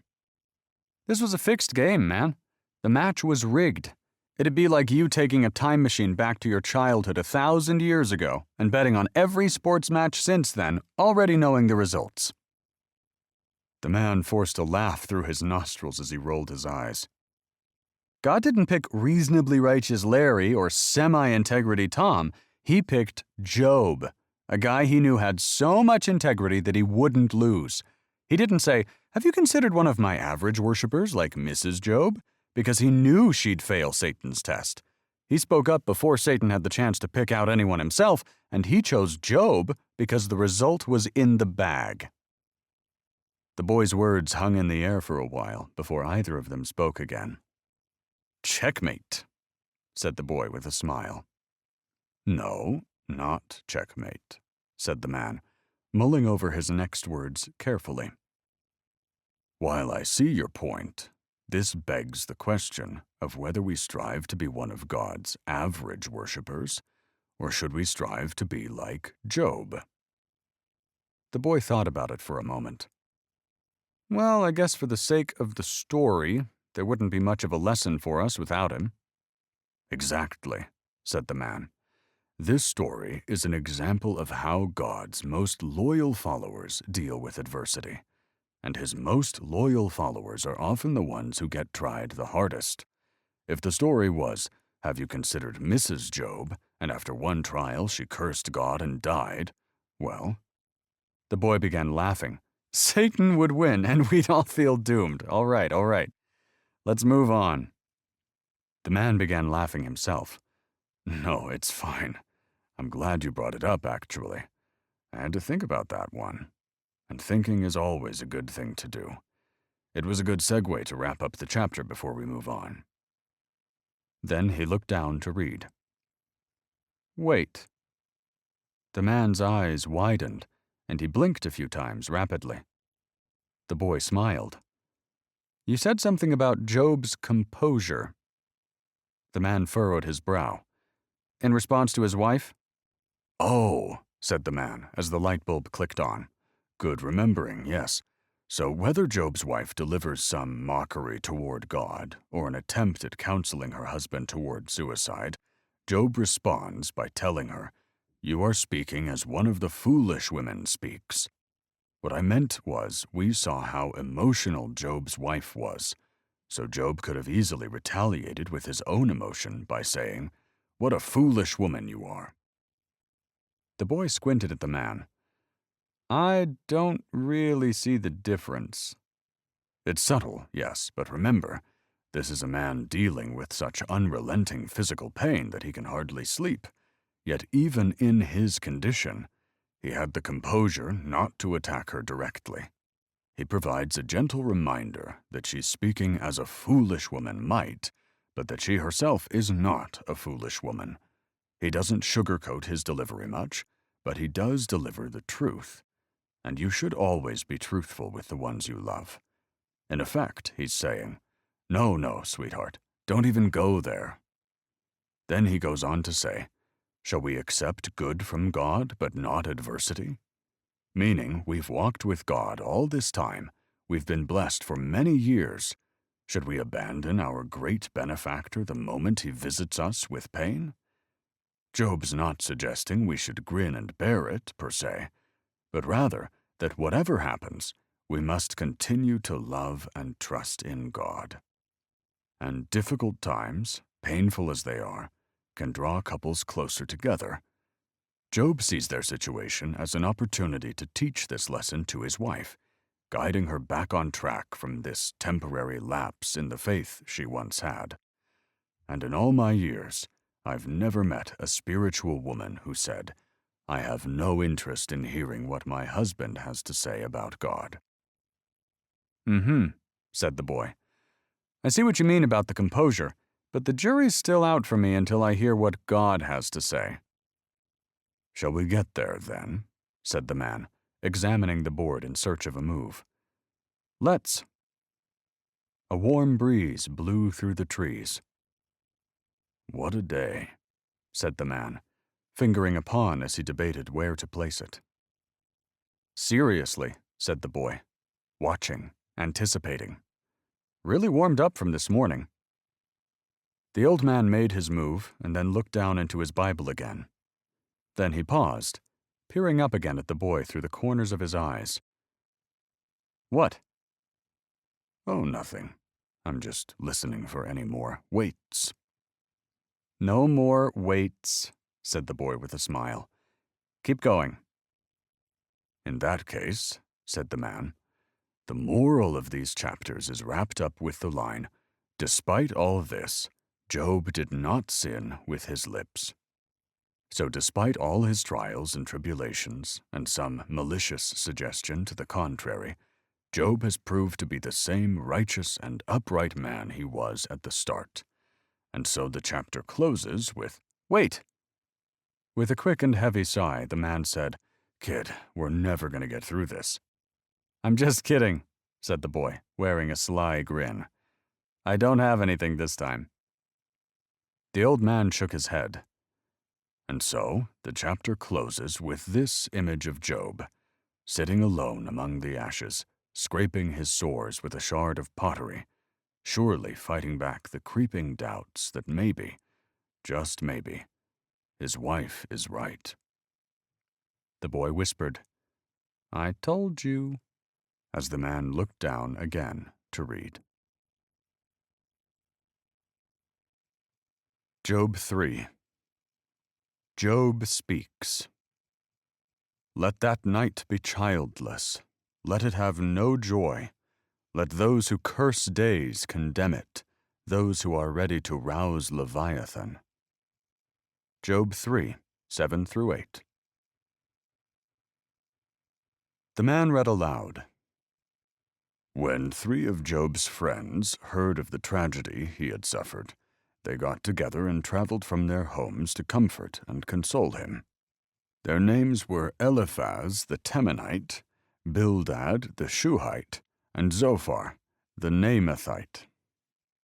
When they looked from a distance, they could barely recognize him. They wept aloud, and each man tore his robe and threw dust into the air and on his head. Then they sat on the ground with him for 7 days and nights.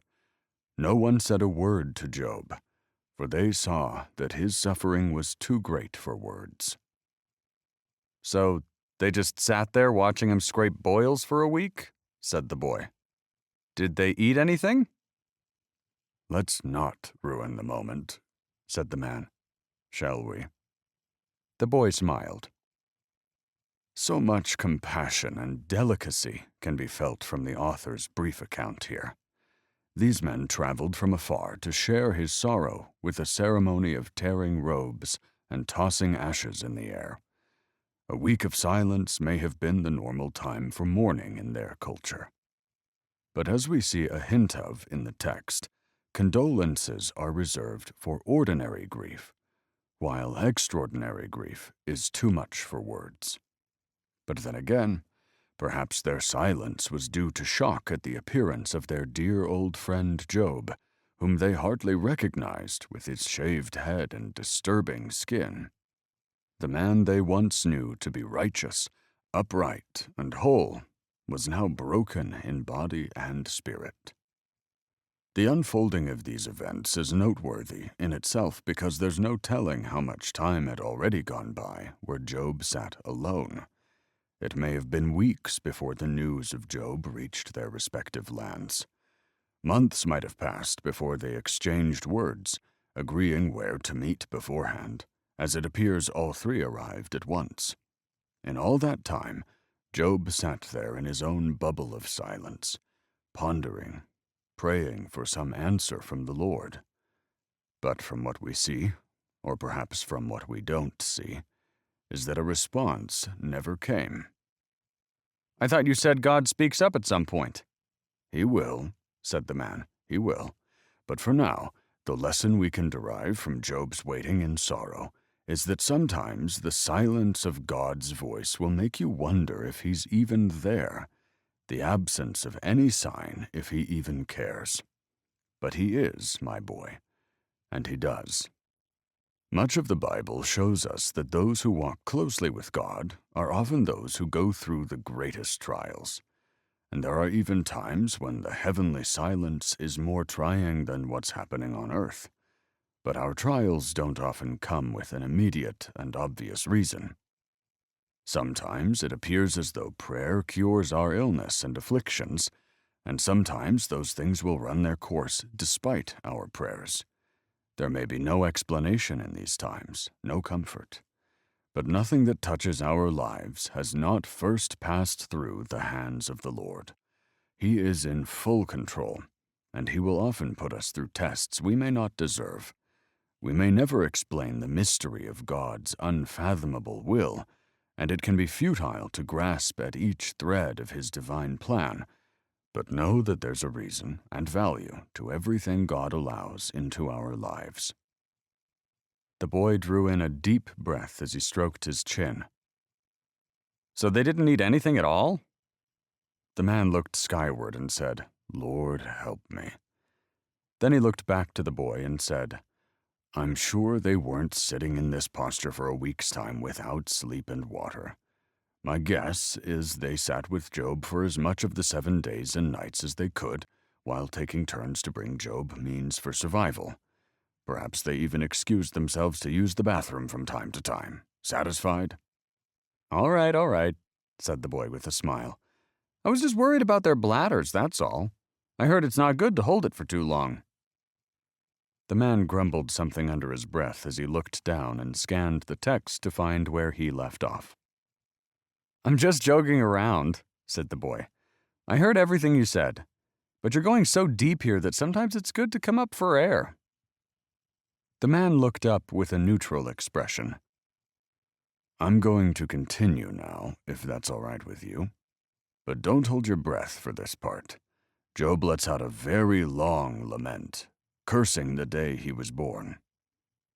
Please do, said the boy aloud. But under his breath he whispered, Mr. Krabby Pants. I heard that, said the man, his nose already in the pages. Let the day of my birth be erased, and the night I was conceived. Let that day be darkness. May God above not seek it, nor light shine upon it. Let gloom and darkness claim it. Let clouds dwell upon it. Let the blackness of the day terrify it. Let that night be blotted off the calendar, never again to be counted among the days of the year, never again to appear among the months. Let that night be childless. Let it have no joy. Let those who curse days condemn it, those who are ready to rouse Leviathan. May its morning stars grow dark. May it wait for daylight but have none. May it not see the breaking of dawn. Curse that day for failing to shut my mother's womb, for letting me be born to see all this trouble. Why did I not perish at birth, and die as I came from the womb? Why was I laid on my mother's lap? Why did she nurse me at her breasts? For then I would have lain down and been quiet. I would have slept. Then I would have been at rest, with kings and rulers of the earth, who built for themselves places now lying in ruins, or with princes who had gold, who filled their houses with silver. Or, like a miscarriage which is hidden, I would not exist, as infants that never saw light. There the wicked cease from troubling, and there the weary are at rest. There the prisoners are at ease together, they hear not the voice of the taskmaster. The small and the great are there, and the slave is free from his master.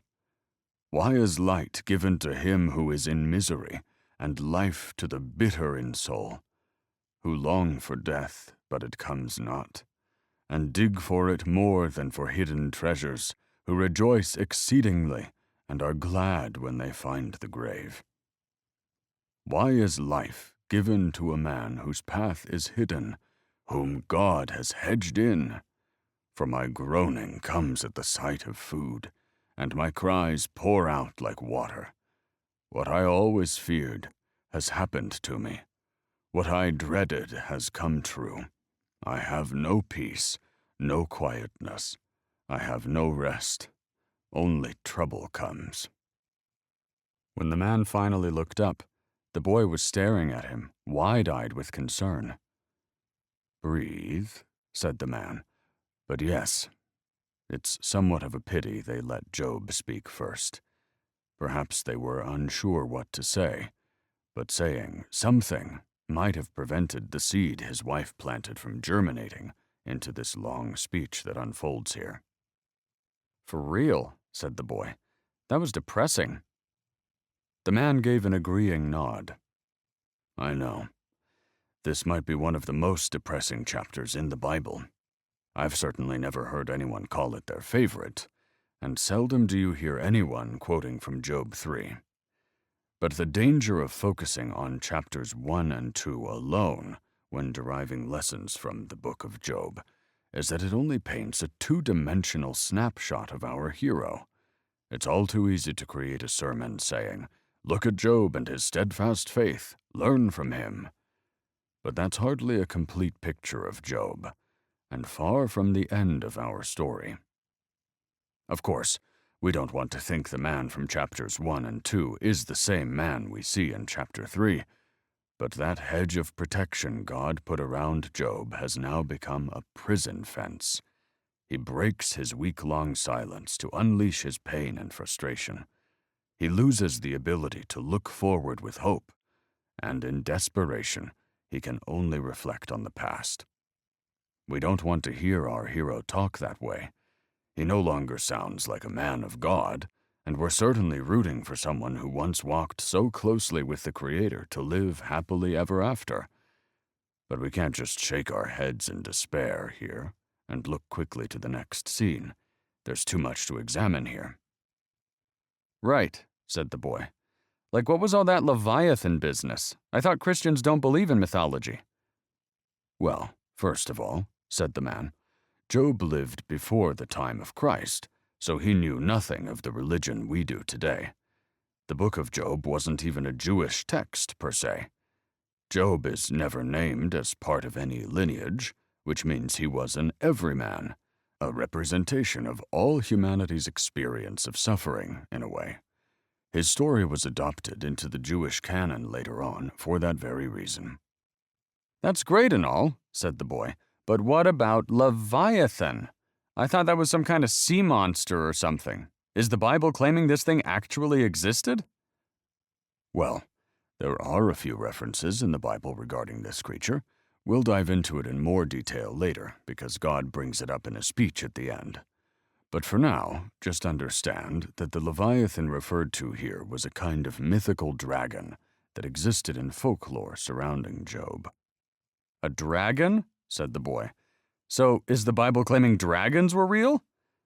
Like I said, this was folklore Job was referencing, said the man. Let's put it this way. The biblical writers weren't using this kind of language to suggest these old myths were true, but rather confirming they're an attempt to embody great ideas in pictorial language that contains truth. In this particular case, I'm thinking there was a tale where some kind of dark sorcerers had the power to call forth terrific monsters at their will, so they'd also have the power to set a curse on the day of Job's birth. Or maybe it was a reference to some Captain Ahab-like tale of a fisherman trying to catch the Moby Dick of the ancient world, where his sailors' cursing would be unleashed as the monster overcame his ship. He could say something like, "This day is as cursed as Job's birthday." It could be neither. Honestly, I truly don't know.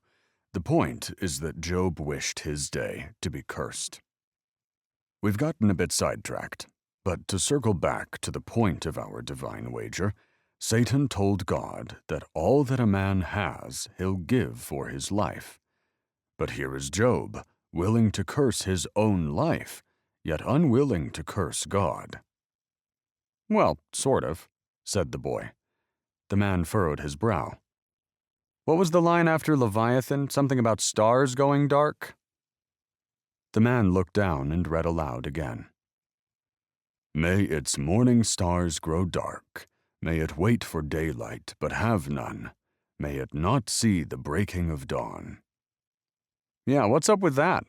There was some other stuff in there about utter gloom and darkness, too. The man let out a heavy sigh. Well, back to Leviathan again. I believe this myth offered some kind of explanation for an eclipse, We have to keep in mind that this sort of thinking was still embedded in the culture of the early world. Before we discovered an eclipse is a natural phenomenon, they were often considered ill omens delivered from the great beyond, perhaps as a curse or punishment descending upon mankind. Tying into this mythology, it was believed that Leviathan would rise up out of the sea and swallow the sun whole to cast darkness upon the earth. The boy blinked dramatically. Well, that seems pretty important. You just told me Job didn't have the modern understanding of eclipses like we do, right? But he lived in a time when mythology was king, so a sun-swallowing dragon was the explanation of darkness.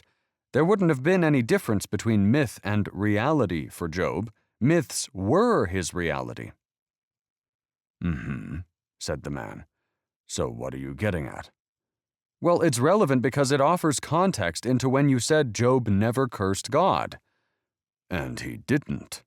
Not directly, said the boy, but now we can see that he wished for some dark sorcerer to control nature the way only God should, and instruct a monster that God is supposed to be mightier than to devour his son, the very thing that fuels all life on earth, leaving everything else in cold darkness. Basically, Job's rooting for God to lose a battle that would curse and destroy all of his creation. He's also wishing that he himself, another one of God's creations, was never born in the first place, which seems like a slap in God's face. It'd be one thing to go to your boss and say, "You know, I respect this company you've built, but I don't think this job is for me. I'm going to have to resign." But do you think if your boss found out that you wished his business went under because of a competitor, that you wish you'd never been hired in the first place, and that now you're trashing his company name in front of other employees, he'd say, "Well, at least he never cursed me directly. He truly was a faithful servant of mine." No, he'd be pissed, and maybe even chase you down with a lawsuit. The man took a moment to look skyward and mull it over. "While I can see your point, I might counter by saying Job's curse of creation confirms that if he cannot live in God's favor as he once had, he sees no point in ever having lived at all. In fact, without God smiling down on us, he can't think of a reason for anything in creation to exist whatsoever. This is still an expression of holding our Lord in the highest esteem, although it's something like a photographic negative of the view he held before. Job would never curse so gravely if he hadn't valued God so deeply." The boy paused to mull it over this time. All right, that's fair. But just out of curiosity, if this wasn't meant to be taken literally, where do you draw the line with everything else in the Bible? "You know," said the man, "we've gone further down the Leviathan rabbit hole than I intended. If you've got any more questions, you'll have another chance later on." Are you dodging the question? Said the boy. "No, I'm not dodging the question.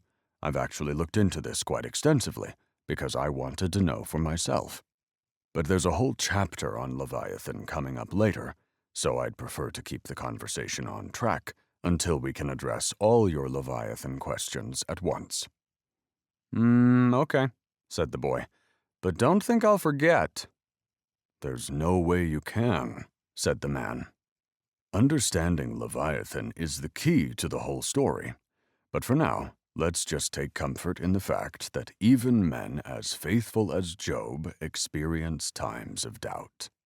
We all have unguarded moments when we've reached the end of our rope, and sometimes we let our emotions spill out on the floor.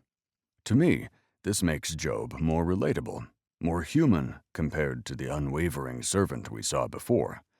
Job 3 is an important chapter for contemporary study when much of the preaching I hear today is often shallow, delivered through a happy little filter where God answers prayers on demand.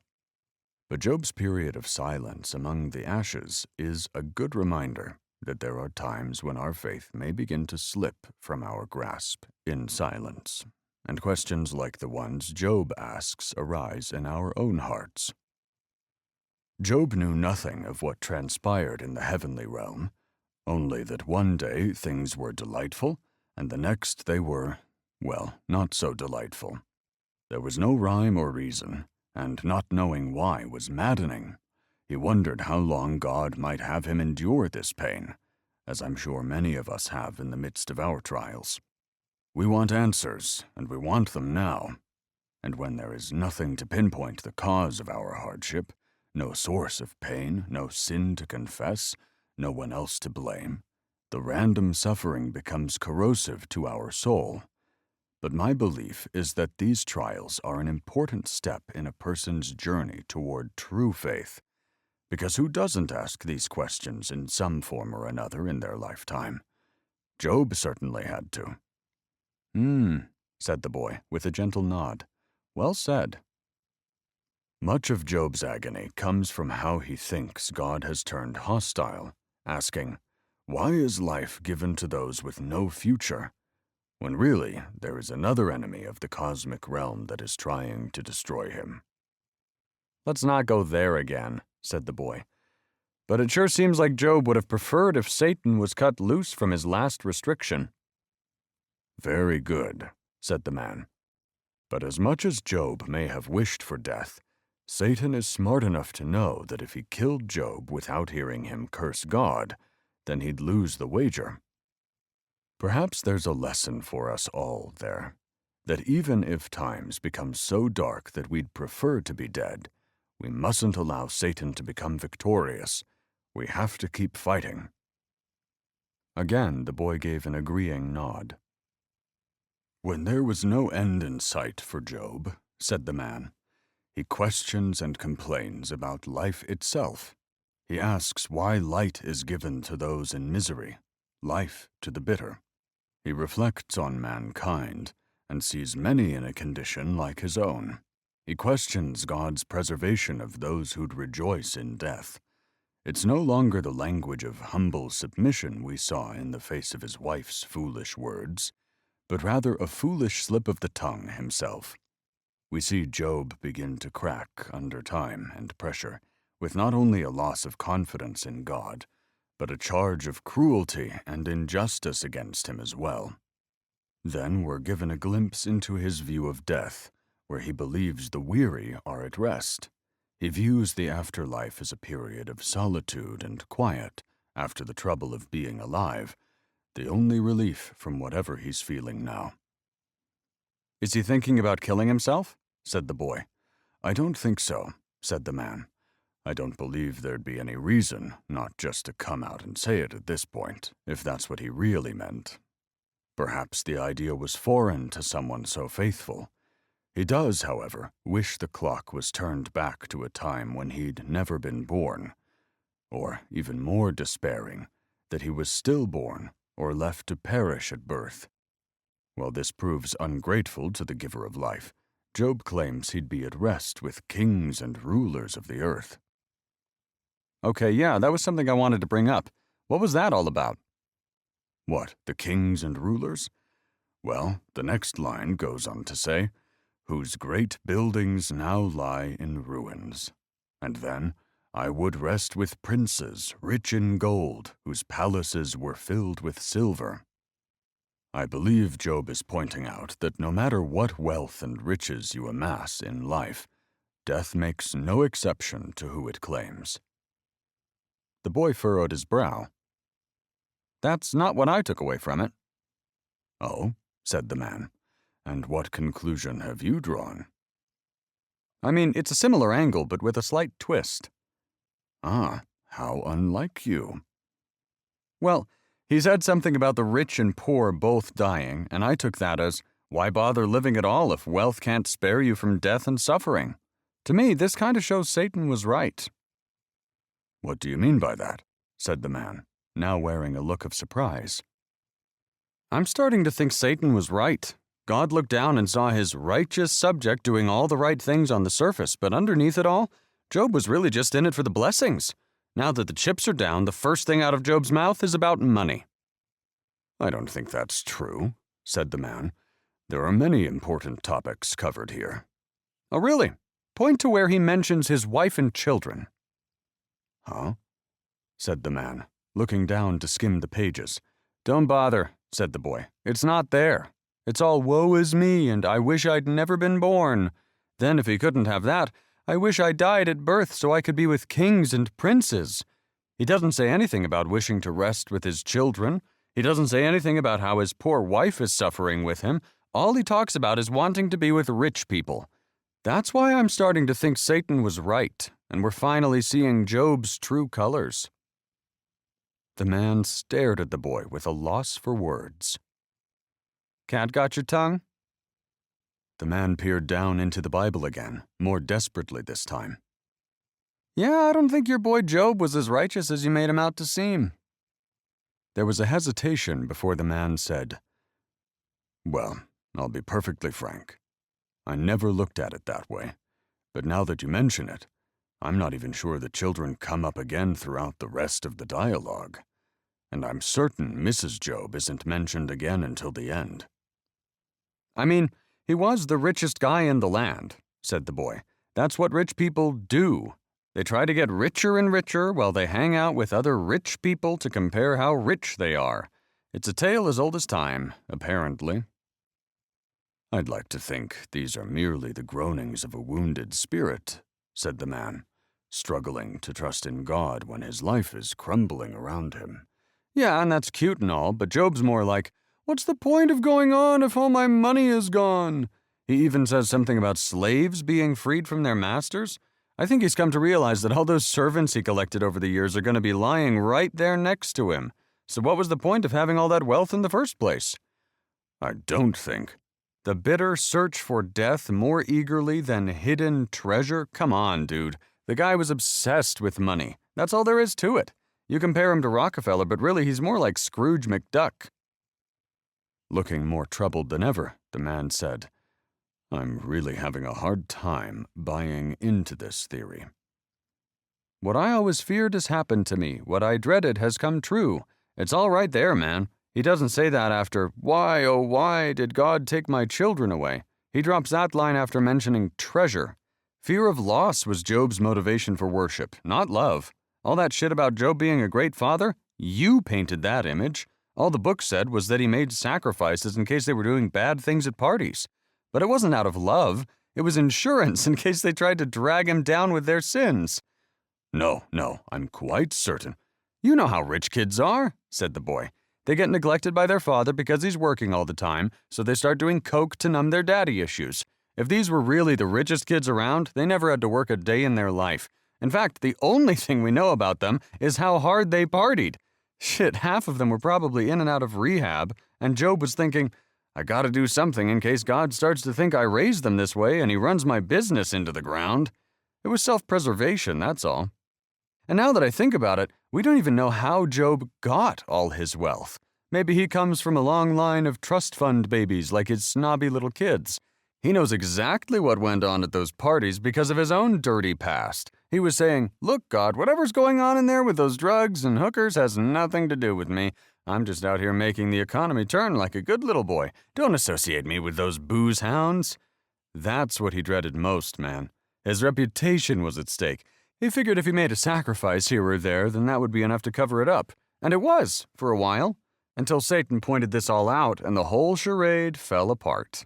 Now Job's dealing with the embarrassment of living like some peasant at the dump, spewing envy for the days when he was rich and famous like before. At least if he died at birth, he would have been draped in gold and buried honorably with his wealthy ancestors. Now he's poor, gag, and none of his rich buddies want anything to do with him. Heck, even Mrs. Job recognizes it. Sure, maybe she was in it for the money at first too. A gold digger's got to live, doesn't she? But at least she had a genuine love for her kids. Her reaction when they got squashed showed that. But even then, Job kept up the facade. That's why she was upset. She finally saw the bottomless depth of her husband's greed. His reaction was that of some money-crazed psychopath who was just into popping out kids for the thrill. He knew he had enough servants to excuse himself from any fatherly responsibility.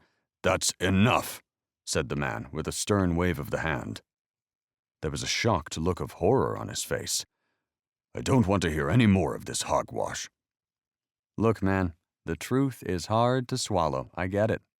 But that picture you painted of a big, happy family, you made all that up in your head, and then you roped me into it with you.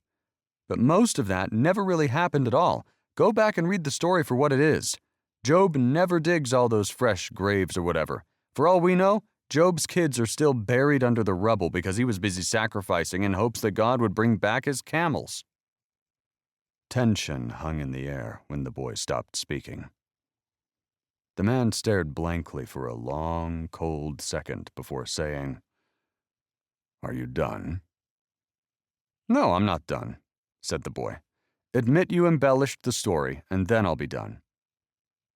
With a heavy sigh, the man said, "I'll admit I added a few details here and there regarding their family life. But that is how the story is understood, my boy. It builds empathy for the reader. These things you come up with, though, good Lord. Sometimes I wonder why I even read this to you."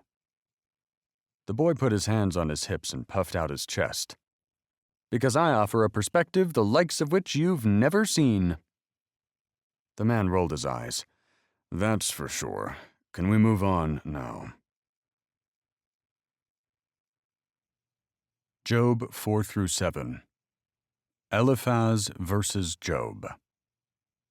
What is a mere human that you think so highly of him and pay so much attention to him, that you examine him every morning and put him to the test every moment? Job 7:17-18. Though some of your theories are a tad more, well, colorful than I've heard elsewhere, you're not alone in seeing Job as less pious than he first appeared. Job's 3 friends were listening to this once righteous man slip into the realm of foolishness and forming opinions of their own. The boy rubbed his hands together and said, "Let's hear it." "Well, to their credit," said the man, "often when a man loses his wealth, health, and position, he doesn't have many friends left. The least we can say about these friends is that they were there. However, what unfolds next isn't exactly the comfort we were hoping for. So far, his friends have been sympathetic and supportive, but after hearing Job's speech, it became impossible for them to believe it was acceptable to God. It planted a seed of doubt in their minds that this man was truly pious, as he was far from the quiet submission we'd witnessed for 7 days. Eliphaz the Temanite speaks up first and says this to Job. The man looked down and began reading. "Will you be patient and let me say a word? For who could keep from speaking out?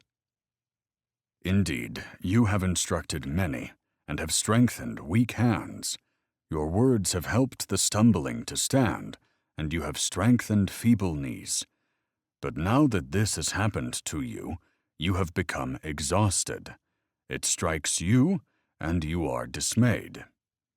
Is not your fear of God your confidence, and the integrity of your ways your hope? Stop and think. Do the innocent die? When have the upright been destroyed? My experience shows that those who plant trouble and cultivate evil will harvest the same. By the breath of God they perish, and by the blast of his anger they are consumed.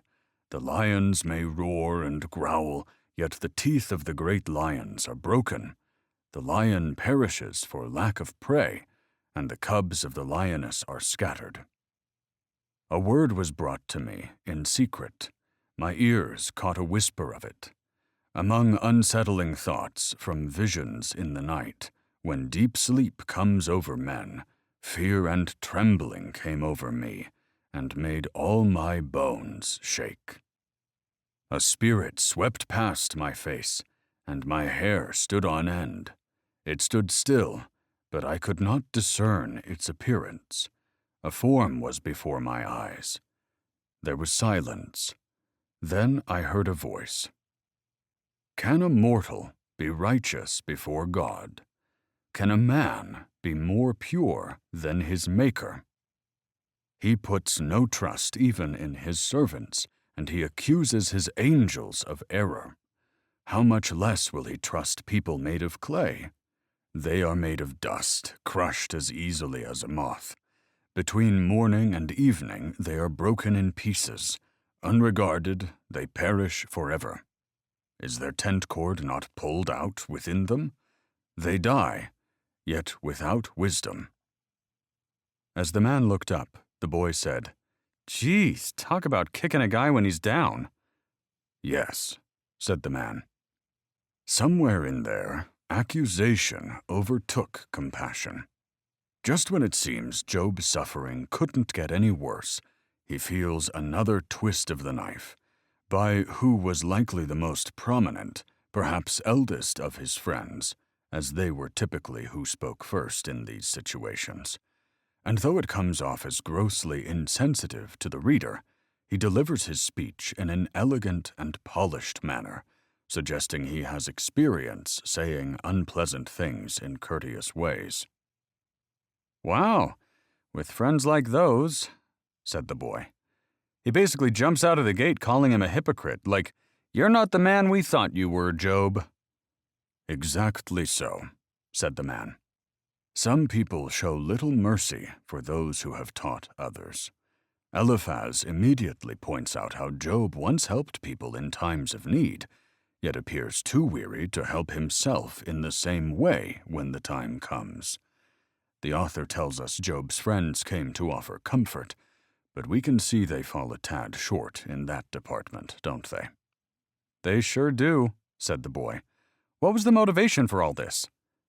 "Well," said the man, "judging by the line about those who sow trouble will harvest the same, Eliphaz believes the innocent and the upright are never punished by God. I'm guessing that after sitting in silence for 7 days, Eliphaz was expecting to hear a confession of sin emerge from Job's lips, one that explained this tragedy. But when Job began questioning God's ways instead, I think a switch flipped in the mind of his friend to move from comfort to lecture." "Right. Like, what was that stuff about lions all about?" "Well, he uses this metaphor of a lion to describe human strength, saying that while an evil man may appear fierce and strong, in God's judging hands that strength will be broken.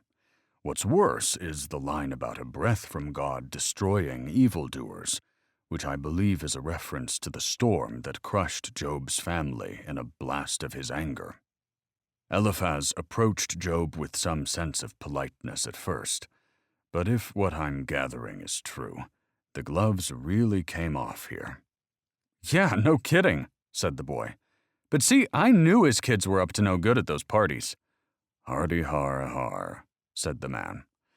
"Anyway, from there, Eliphaz goes on to describe this dream of his, which I find rather, well, disturbing." "Because of the spirit that made his bones tremble?" "That too," said the man, "but more so the implications of the rest of its content." "What do you mean?" "Well, whoever this shapeless figure was, no other appearance of angels in the Bible makes anyone's hair stand on end. These questions asking if anyone can really be innocent or pure before God sound as provocative as the questions asked to Eve in the garden before she fell to temptation." "So you're thinking Satan was in this dream?" "I'm not saying that for sure," said the man. "All I'm saying is this spirit sounds more like one of evil than good. But furthermore, the conclusions Eliphaz draws about God not trusting his own angels, much less people made of clay, don't paint a very bright picture of God's perception of his own creations." "What is Eliphaz referring to exactly? He doesn't really give any examples." "I believe he's alluding to how God keeps his angels under control, like we saw with Satan earlier, for example, meaning he doesn't trust them to have complete autonomy." "But how would Eliphaz know that? All that stuff happened in heaven, behind the scenes." The man stroked his beard as he thought it over. I'm really not sure. Perhaps this knowledge comes from another Leviathan-like story floating around their culture at the time. It's a good question, but I don't have any solid answer for you." Maybe the author just screwed up and gave Eliphaz the knowledge of what happened. There was silence between them as this theory hung in the air. Or, said the boy, proof that this was Satan speaking to Eliphaz through the dream. The man gave a semi-convinced nod. Well, one of those explanations is good enough for me. Some things aren't worth mulling over all day, so let's move on. The real troubling part is how Eliphaz buys into people being untrustworthy in the eyes of God, crushed as easily as moths.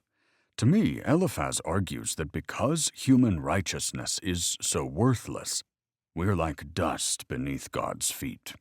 Job is sinful, so the reason for his suffering is because God is just punishing another worthless sinner. The boy frowned. That doesn't leave much room for anyone to be worthy in God's eyes. Not at all, said the man. That's why it's easy to conclude how the same accuser who condemned Job in chapters 1 and 2 has found another way to attack him here. I think Eliphaz should have been more suspicious of the source of this dream. Well, said the boy, how does Job respond to all this? Oh, Eliphaz isn't done yet, said the man. He's got more to say to his dear old friend Job. More? Said the boy. Well, let's get on with it then. The man gave a nod and looked down to read. Call out. Will anyone answer you? Which of the holy ones will you turn to? For anger kills a fool, and jealousy slays the gullible. I have seen that fools may be successful for the moment, but then comes sudden disaster. His children are far from safety, crushed in court without a defender. The hungry devour their harvest, even when it is guarded by brambles. The thirsty pant after their wealth. Distress does not grow out of the soil, and trouble does not sprout from the ground. But humans are born for trouble, as surely as sparks fly upward. However, if I were you, I would appeal to God and would present my case to him. He does great and unsearchable things, wonders without number. He gives rain to the earth and sends water to the fields. He sets the lowly on high, and mourners are lifted to safety. He frustrates the schemes of the crafty so that they achieve no success. He traps the wise in their craftiness so that the plans of the deceptive are quickly brought to an end. They encounter darkness by day, and they grope at noon as if it were night. He saves the needy from their sharp words and from the clutches of the powerful. So the poor have hope, and injustice shuts its mouth. See how happy is the person whom God corrects. So do not reject the discipline of the Almighty, for he inflicts pain and gives relief. He wounds, but his hands also heal. He will rescue you from 6 calamities. No harm will touch you in 7. In famine he will redeem you from death, and in battle from the power of the sword. You will be safe from slander, and not fear destruction when it comes. You will laugh at destruction and hunger, and not fear the land's wild creatures. For you will have a covenant with the stones of the field, and the wild animals will be at peace with you. You will know that your tent is secure, and nothing will be missing when you inspect your home. You will also know that your offspring will be many, and your descendants like the grass of the earth. You will approach the grave in full vigor, as a stack of sheaves is gathered in its season. We have studied life and found all this to be true. Listen to my counsel, and apply it to yourself. The boy drew in a deep breath and let it out again. I get the feeling Eliphaz doesn't know God very well. The man gave an agreeing nod.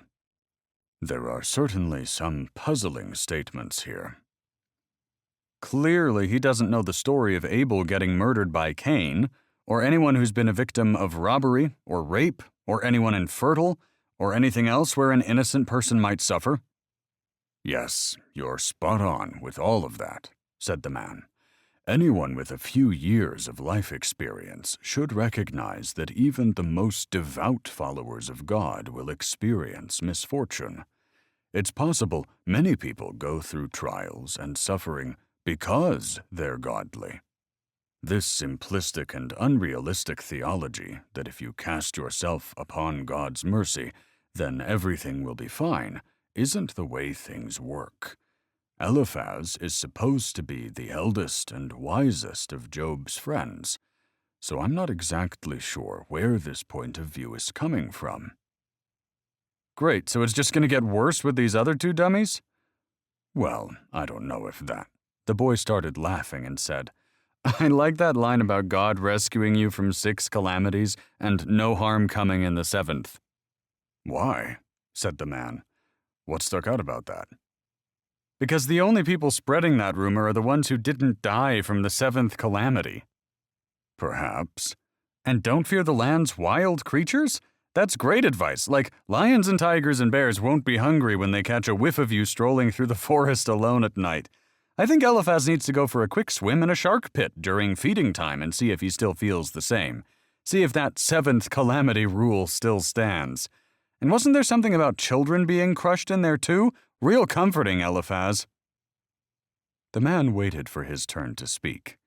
When the boy's rant lost its steam, he responded, "Yes, he says a fool may be successful in the moment, but then comes sudden disaster. His children may be crushed in court without a defender, an apparently reasonable correction for sin, which Job should accept gratefully as a wake-up call for his ways. Eliphaz is either unaware or uncaring of what a dagger this statement could be for Job. Then he also says, 'If I were you, I would appeal to God.' But it's puzzling how Eliphaz comes to the conclusion that Job hasn't already tried this." "Exactly," said the boy. "That's what I was thinking. It's been weeks since this happened. How does Eliphaz know what Job has said or done in that time?" "He couldn't know," said the man. "He draws conclusions based on his philosophy that if the innocent were punished, then the world would be unfair, and that can't be. Overall, he tells Job how, since he's already instructed many fools and sinners to find their strength again, the path forward through repentance should be obvious. But perhaps the deepest error in his argument is that he leaves no room for innocent suffering. In whatever fantasy he's living in, innocent suffering would be a mark on God's moral landscape, and so he comes forth spewing these low blows at Job and his children. The lines challenging Job to call out, asking if anyone will answer him, seem to imply that the case is so obvious no one would come to defend Job's plea. And it's tricky listening to these dialogues because much of what Job's friends say sounds attractive on the surface. The wicked are punished and the righteous are blessed. If we were to take a highlighter and run through their speeches and quote them out of context, our pages would be full of ink. But when you peek beneath the surface, we find they're not entirely true.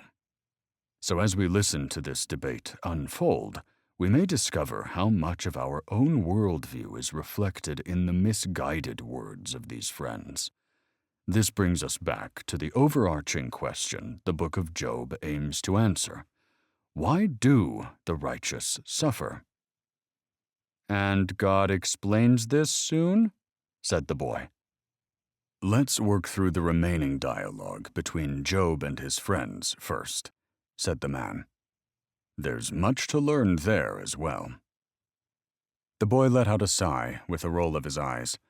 "Fine, but tell me Job at least pushes back here. The way Eliphaz ends his speech was so arrogant." The man ran his fingers along the page and found the line again. "We have studied life and found all this to be true. Listen to my counsel and apply it to yourself." "Yeah," said the boy, "that. The answer is plain and simple, Job. Just take my advice and you'll be fine. Happy to assist. No charge for my service. The man smiled at the boy. And how could Job refuse such reasonable terms? Eliphaz was probably expecting his counsel to be so well received that Job would repent and all would be restored. Then life could go on as normal. But let's hear what Job really has to say, said the man, looking down at the Bible to read. If only my anguish could be weighed and all my misery be placed on the scales, for then it would be heavier than the sands of the seas. For that reason my words have been rash. Surely the arrows of the Almighty have pierced me. My spirit drinks their poison. God's terrors are arrayed against me. Does the wild donkey bray when he has grass, or the ox low over his fodder? Is bland food eaten without salt? Is there flavor in an egg white? My appetite refuses to touch them. They are as food that is loathsome to me. If only my request would be granted, and God would provide what I hope for. I wish he would crush me. I wish he would reach out his hand and kill me. At least I can take comfort in this. Despite the pain, I have not denied the words of the Holy One. What strength do I have that I should continue to hope? What is my future that I should be patient? Is my strength that of stone, or my flesh made of bronze? Since I cannot help myself, the hope for success has been banished from me. For the despairing man, there should be kindness from his friend, so that he does not abandon the fear of the Almighty. My brothers, you have proved as unreliable as a seasonal brook that overflows its banks in the spring when it is swollen with ice and melting snow. But when the hot weather arrives, the water disappears. The brook vanishes in the heat.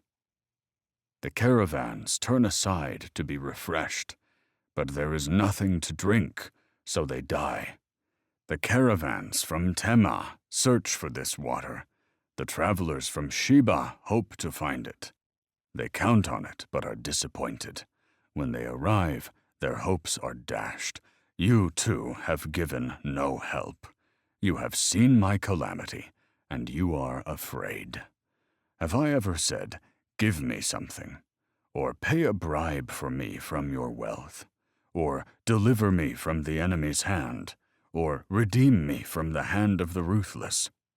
Teach me, and I will be silent. Help me understand what I did wrong. How painful are honest words, but what does your argument prove? Do you think that you can disprove my words, or that a despairing man's words are mere wind? No doubt you would cast lots for a fatherless child, and negotiate a price to sell your friend. Look at me. Would I lie to your face? Stop assuming my guilt, for I have done no wrong. Do you think I am lying? Don't I know the difference between right and wrong? The man looked up and said, Do you have any initial thoughts here, or shall I begin? Why don't you start? Said the boy, a smile growing across his face. The man stared at the boy for a moment. I hesitate to ask why you're smiling, but very well. My first thoughts are on the hurtful lessons we can learn from Eliphaz. Job looks for life-giving waters in the speeches of his friends, but what he finds instead is betrayal. We can see by Job's reaction they struck a nerve.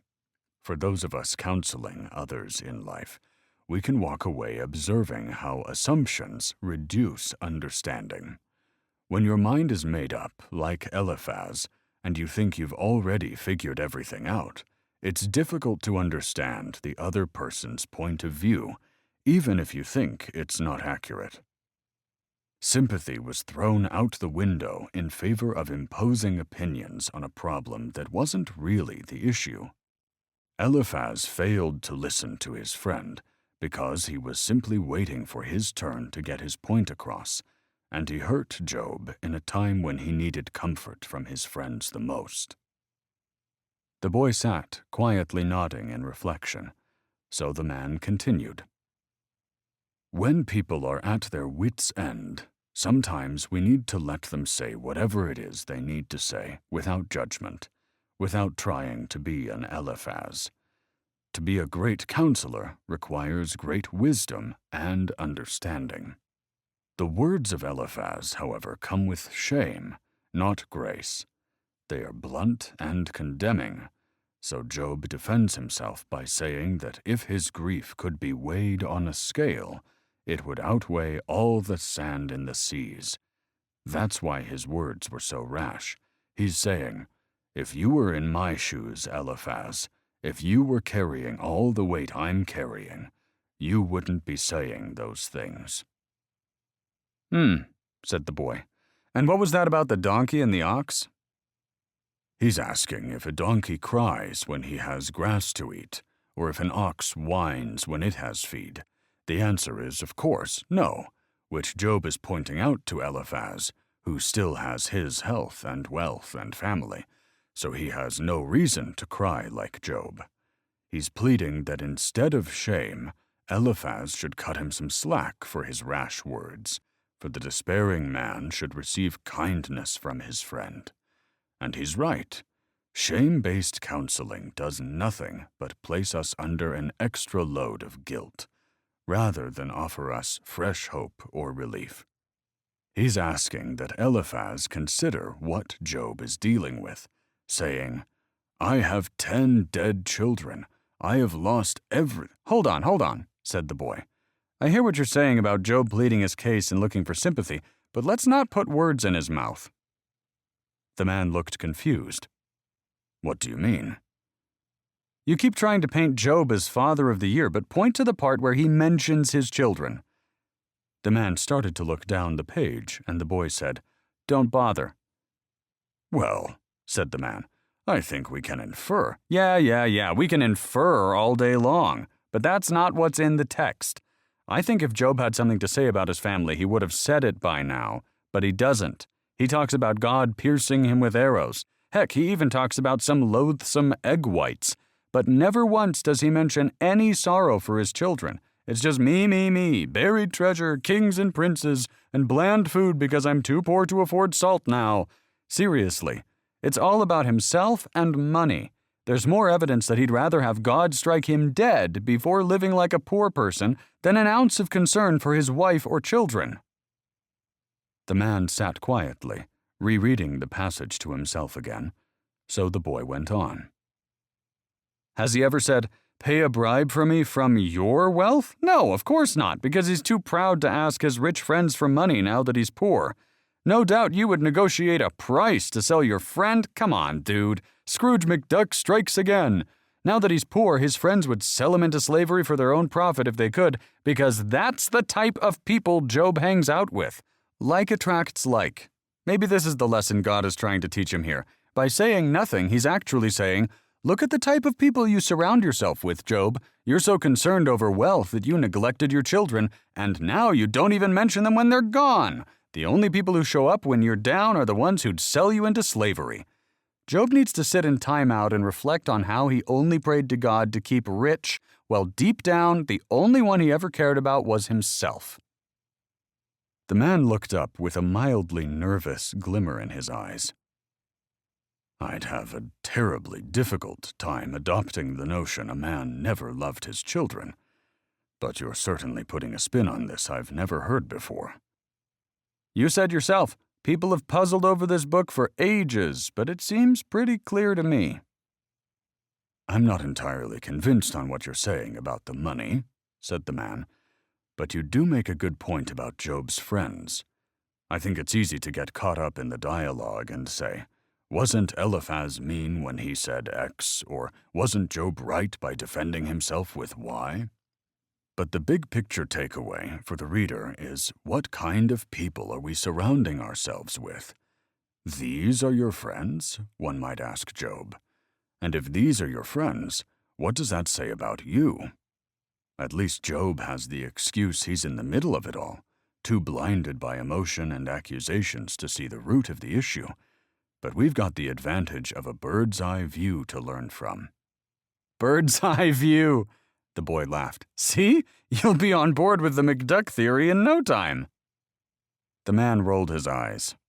"We'll see about that. But I do like your point about God remaining silent to allow Job to learn lessons for himself. That's another gem we can take away in times when God seems to not answer our prayers." "That, or he's busy squashing someone else's children," said the boy. "But I guess we'll find out when we hear from God himself. Is there anything else from Job in the meantime?" Yes, actually. And it's worth noting that in that speech, he corrects Eliphaz by saying he never once denied the words of the Holy One, because from here he turns his attention toward God. "Here, listen," said the man, looking down to read. "Is a person not forced to labor on earth? And are his days not like the days of a hired worker? Like a slave he longs for shade. Like a hired worker he waits for his pay. So I have been made to inherit months of futility, and troubled nights have been assigned to me. When I lie down, I think, how long before I get up? The night drags on, and I toss and turn until dawn. My body is covered with maggots and scabs. My skin breaks open, oozing with pus.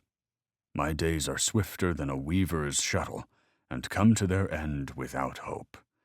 Remember that my life is a mere breath. My eye will not see goodness again. You see me now, but not for long. You will look for me, but I will be gone. As a cloud vanishes and is gone, so one who goes down to the grave does not return.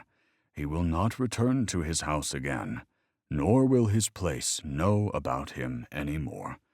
Therefore I will not restrain my mouth. I will speak in the anguish of my spirit. I will complain in the bitterness of my soul.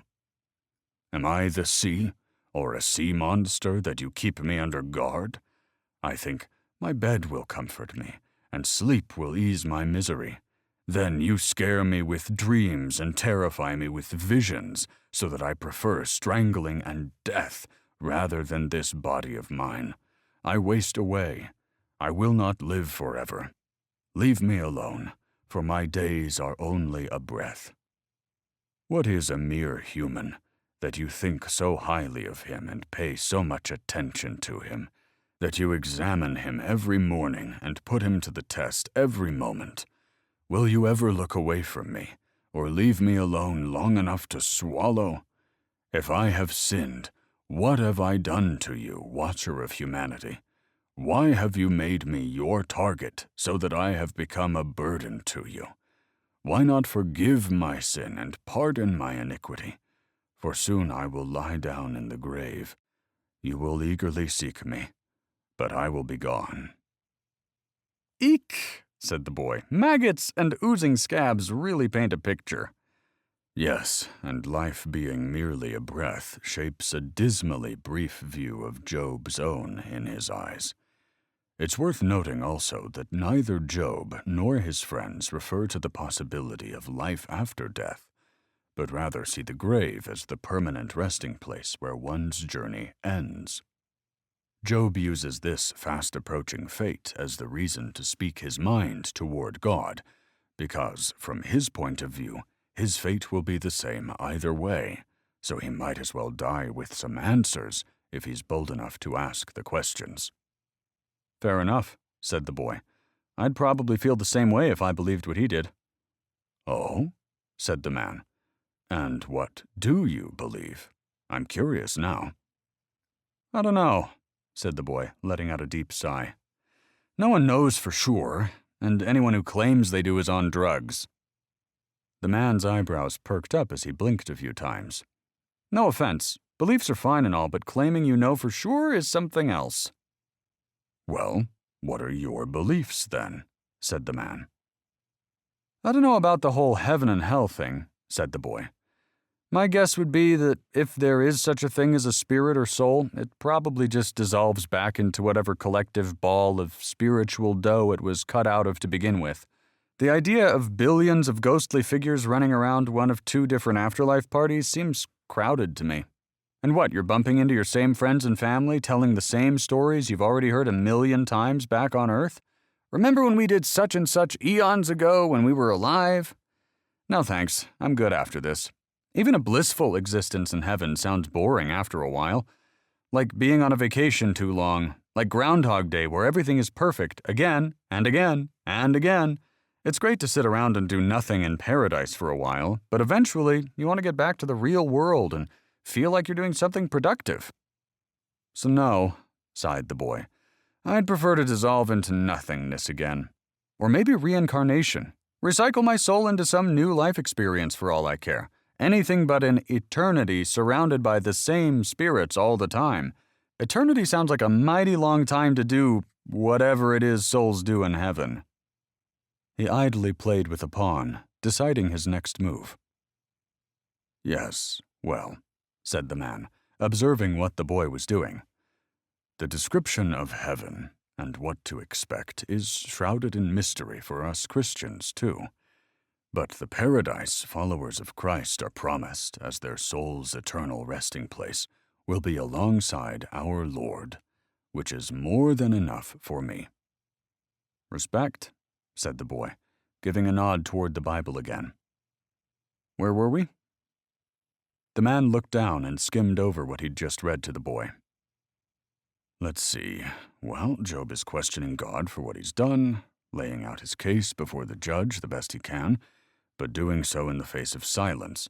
He asks God, why do you pay so much attention to man? But there's nothing, just silence. He asks, why do you test his every move? Silence. What have I done to you? Silence. Why don't you pardon me? Silence, said the boy. I get it. But when do we actually get to the point where God isn't silent? Patience, my boy, patience. God responds in his own time. The boy let out a groan and said, All right, well, you have any other lessons for me here, or can we move on and get there? Then he looked to the chessboard and moved a pawn forward without much thought on the matter. Well, sure, said the man.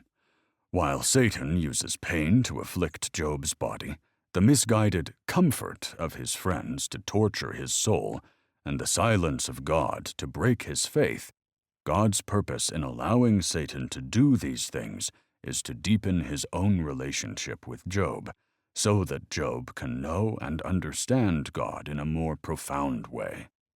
Suffering is not always a result of sin, as Eliphaz would have us believe, but sometimes suffering is a result of righteousness, as part of God's plan. Satan has motivations for causing us to suffer, but God has reasons for allowing us to suffer. The boy gave a silent nod as he let that sink in. Job's final lines expressing the feeling that God has put him in his crosshairs is the belief of someone who thinks God is eager to punish us for any little thing. Job is angry, and we have to decide how this sways our opinion of Job. Personally, I respect it, said the boy. This circles back to the point I made about God not being a sensitive maiden. And I'm guessing Mrs. Job is thrilled her husband is finally growing a pair. I think it speaks to honesty with what you're feeling. Whereas before he was all grovelly, like, oh, thank you for killing my family, Lord. He's slightly less pathetic now. The man rolled his eyes. Well, I think there's something to be said about emotional dishonesty in our prayers. I'm not sure I completely agree with Job's delivery. Or yours. Yeah, but you're just like Eliphaz, judging Job without being in his shoes. You haven't felt the weight of all the sand on your shoulders, have you? Why shouldn't Job be able to share his feelings with God? I'm not saying he shouldn't, said the man. I'm just saying it should be done with a certain degree of reverence, and less accusatory. And I think it's unfair for you to assume I haven't felt the weight of my own sands over the years. I've grieved the loss of loved ones many times at this age, including my wife. The boy clammed up and averted his eyes. Being angry is human, and part of an honest relationship. But ultimately, our goal is to realize that God is on our side and not on the side of misfortune. But if God is allowing the misfortune to happen, said the boy, how do you separate two sides of the same coin? Yes, well, that is the challenge of the story of Job, now isn't it? Shall we carry on and see where it goes? The boy offered a palm toward the Bible with a nod. Job 8 through 10. Bildad versus Job. It is all the same. Therefore I say, he destroys both the blameless and the wicked. Job 9:22. Let's hear what Bildad has to say then, said the man, looking down to read. How long will you say such things? Your words are a blustering wind. Does God pervert justice? Does the Almighty pervert what is right? If your children have sinned against him, he has delivered them into the hand of their transgression. If you will seek God and plead with the Almighty for mercy, if you are pure and upright, surely now he will stir himself for you and restore your righteous estate. Then, even if your beginnings were modest, your final days will be full of prosperity. Just ask the previous generation. Pay attention to the experience of our ancestors, for we were born but yesterday and know nothing. Our days on earth are as fleeting as a shadow. But those who came before us will teach you. They will teach you the wisdom of old. Can papyrus grow where there is no marsh? Can reeds flourish where there is no water? While yet in flower and not cut down, they wither before any other plant. Such is the destiny of all who forget God. The hope of the godless will perish. His confidence is fragile, and his trust is a spider's web. They lean on the web, but it gives way. They cling to it, but it does not hold. They are like a well-watered plant in the sunshine, spreading its shoots over the garden. It entwines its roots around a pile of rocks and looks for a place among the stones. But when it is uprooted, it's as though it never existed. That's the end of its life, and others spring up from the earth to replace it. God does not reject a person of integrity, and he will not support evildoers. He will yet fill your mouth with laughter and your lips with a shout of joy. Your enemies will be clothed with shame. The tent of the wicked will no longer exist. As the man looked up, the boy said, Well, that was rude. Yes, while Eliphaz at least tries to ease into his speech, Bildad comes in swinging hard. First, his wife tells him to curse God and die, then Eliphaz offers nothing, and now this guy is saying, Shut up, you old windbag. Job doesn't have much left of his tribe.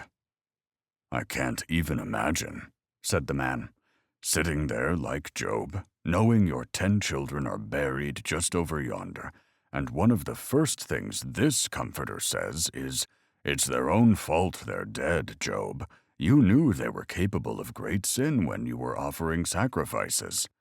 With the emotional stakes raised, I'm surprised Job didn't stand up and give this bloke a good pop on the chin. Seriously, said the boy. Seriously? Said the man. What was it you called Job's children? Booze hounds? Whoa, don't throw me in the same camp as Bildad, said the boy. I may have suggested there was some debauchery going on at those parties, but I'm also in the camp that said the punishment didn't fit the crime. These guys seem to be defending God at all costs, saying he can do no wrong. That's not where I stand. Said the man, eyeing the boy. But it's true. While Bildad has come running to God's defense, he's done so by tactlessly thrusting a dagger into Job's already broken heart. I had to read that line to myself 2 or 3 times to believe a friend would say that to a grieving father. He speaks hypothetically, of course, but in a manner in which he practically spat in Job's face. The worst part is that his accusation isn't even based on anything. I was just joking around when I said we didn't know what was going on in those parties, but this guy made a serious leap in assumptions. You're certainly correct there, said the man. Bildad doesn't rely on facts or evidence to support his claim, but rather reasoning backed by theoretical deduction. Whoever dies a fearful sudden death, he assumes, must have been a great sinner. The only reason Job was spared, he goes on, is that Job's sins must not have been as grievous as his children's. Bildad's error in thinking is that he assumes a simple equation explains all the mystery in human life. Right, he doesn't take into consideration that babies die in birth or anything like that, said the boy, although he'd probably rationalize it with some sin in the womb at this rate. But the equation he's spelling out definitely sucks the mystery right out of God. Precisely, said the man. As sure as A plus B equals C, Bildad remains convinced not to acknowledge anything that could contradict his beliefs. We get the sense that he never experienced any kind of seemingly unjust suffering himself, and certainly none that ever involved his own children. Instead, he leans on wisdom of old, which brings up the point that Bildad only looks to the past to study God, as opposed to what's going on right now. While we should certainly value traditional wisdom gathered by prior generations, it doesn't always apply to us in the present day. Then he turns into a prophet all of a sudden, said the boy, and sees some future where if Job pleads with God, then he'll restore his estate.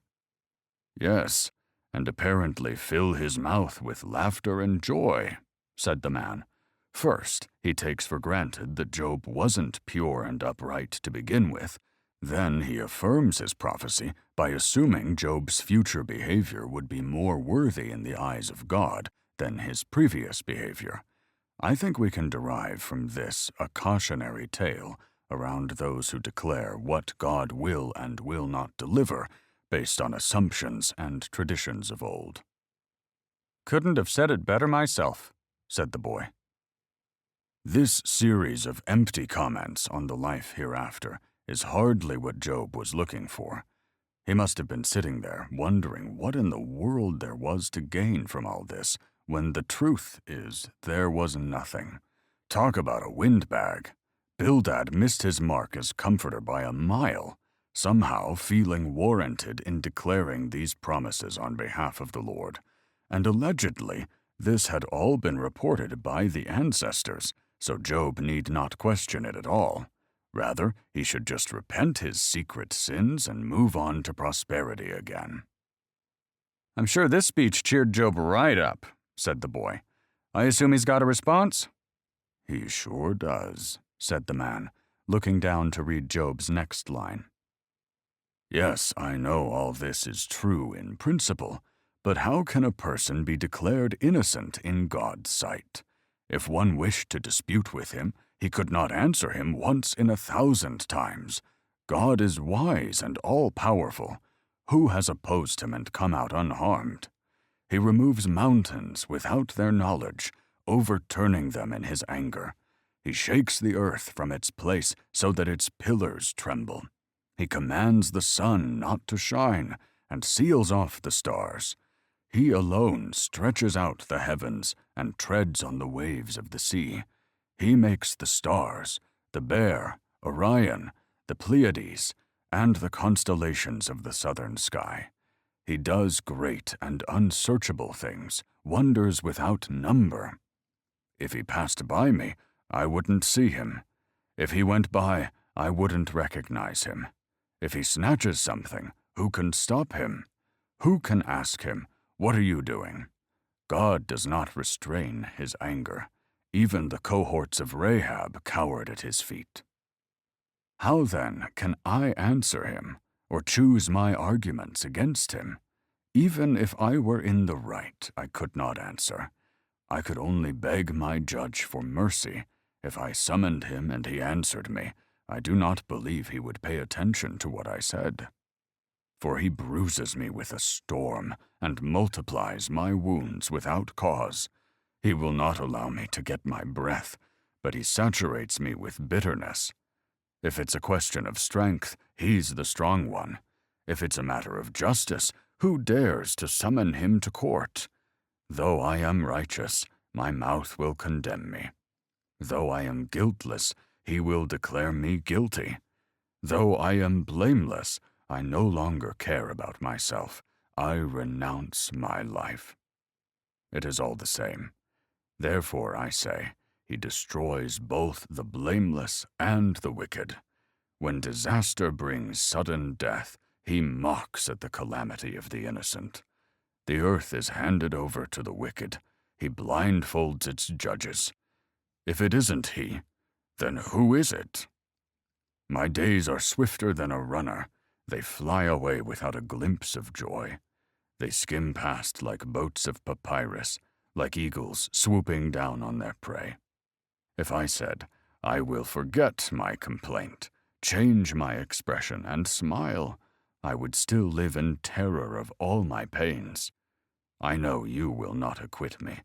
Since I will be found guilty, why should I struggle in vain? Even if I were to wash myself with soap and clean my hands with lye, you would plunge me into a muddy ditch, and my own filthy clothing would hate me. For he is not a man like me, that I can answer him, that we can take each other to court. There is no mediator between us, to lay his hand on both of us. The mediator could make God stop beating me, and I would no longer live in terror of his punishment. Then I would speak and not fear him. But that is not the case. I am on my own. At least we can say Job has come a long way from rolling over and taking it, said the boy. He sure has, said the man. He's gone from sunk in the depths of sorrow to fired up by these accusations of his friends. He's no longer going to lie down in despair. Instead, he stands up to fight back once more. I think he made a good point about there being no mediator between him and God, though, said the boy. It seems like there should be someone to judge these kinds of unfair situations. Ah, but who should be higher than the Most High? Said the man. Who'd decide what God can and cannot do in the world he created? You and Job believe there should be a force that makes God play fair, to follow the rules of logic. But if there were such a force, would God still be all-powerful? Would his ability to rule be compromised? The only limitations imposed on God that make sense, theologically speaking, are the limits God puts on himself. Imagine if some other being had the power to dictate what God could and couldn't do, to punish his actions, even throw him in jail. Who would be left to rule the power vacuum then? The boy had no response. Can a being who is all-powerful also be entirely good? Can an all-powerful God be completely moral? Doesn't exercising power itself erode at the potential of morality in some way? These are the kinds of questions churning in Job's mind. To be all-powerful means there are no restraints, no necessary consideration of fairness, compassion, or other opinions. Of course, God could choose to take these factors into consideration, but he doesn't have to heed their bounds. What Job yearns for, what I think we all yearn for, is a God powerful enough to protect the innocent and punish the wicked, yet not so powerful as to act beyond the constraints of compassion and fairness. Sounds like a complicated job, said the boy. Now you're catching on, said the man. We have to wrestle with the question of whether or not an all-powerful God can be purely good, and whether a purely good God can still be all-powerful. Arbitrariness may just be a dimension of omnipotence. The boy paused for a moment to let that sink in. But it seems like that's the conclusion Job came to when he said it's all the same. And I think we also heard one of the most significant lines of our story. If it isn't he, then who is it? With his limited perspective on the tragedies of the first 2 chapters, Job can think of no one else who stands behind this injustice. So he begins to wrestle with the question, is God good? While perhaps wondering if there could be some other sinister force at play here, one with the power to imitate God. Job is beginning to brush up against the answer the reader already has knowledge of. Then, of course, there's a particularly dreary and frightening line following that one, when he says God mocks the calamity of the innocent, while the earth is handed over to the wicked. Job's lament about judges being blindfolded means that if it makes no difference to God whether a person is good or bad, then why should it matter how we behave? Which I think is a pretty good point, said the boy. And I think the answer is because it's the right thing to do, said the man. But Job pleads that this picture he's painting isn't just a problem for him alone. It would mean everyone is at the mercy of this chaotic universe, where there's a disconnect between behavior and fate. Seems like Job's friends are just as afraid of that as he is, said the boy. They won't even touch the idea that Job might be telling the truth, because that would mean they're just as vulnerable. Yes, and their anger with him grows as he casts these bold accusations at God, saying he destroys both the blameless and the wicked alike. Meanwhile, Job is slipping into a headspace that all of life is pointless.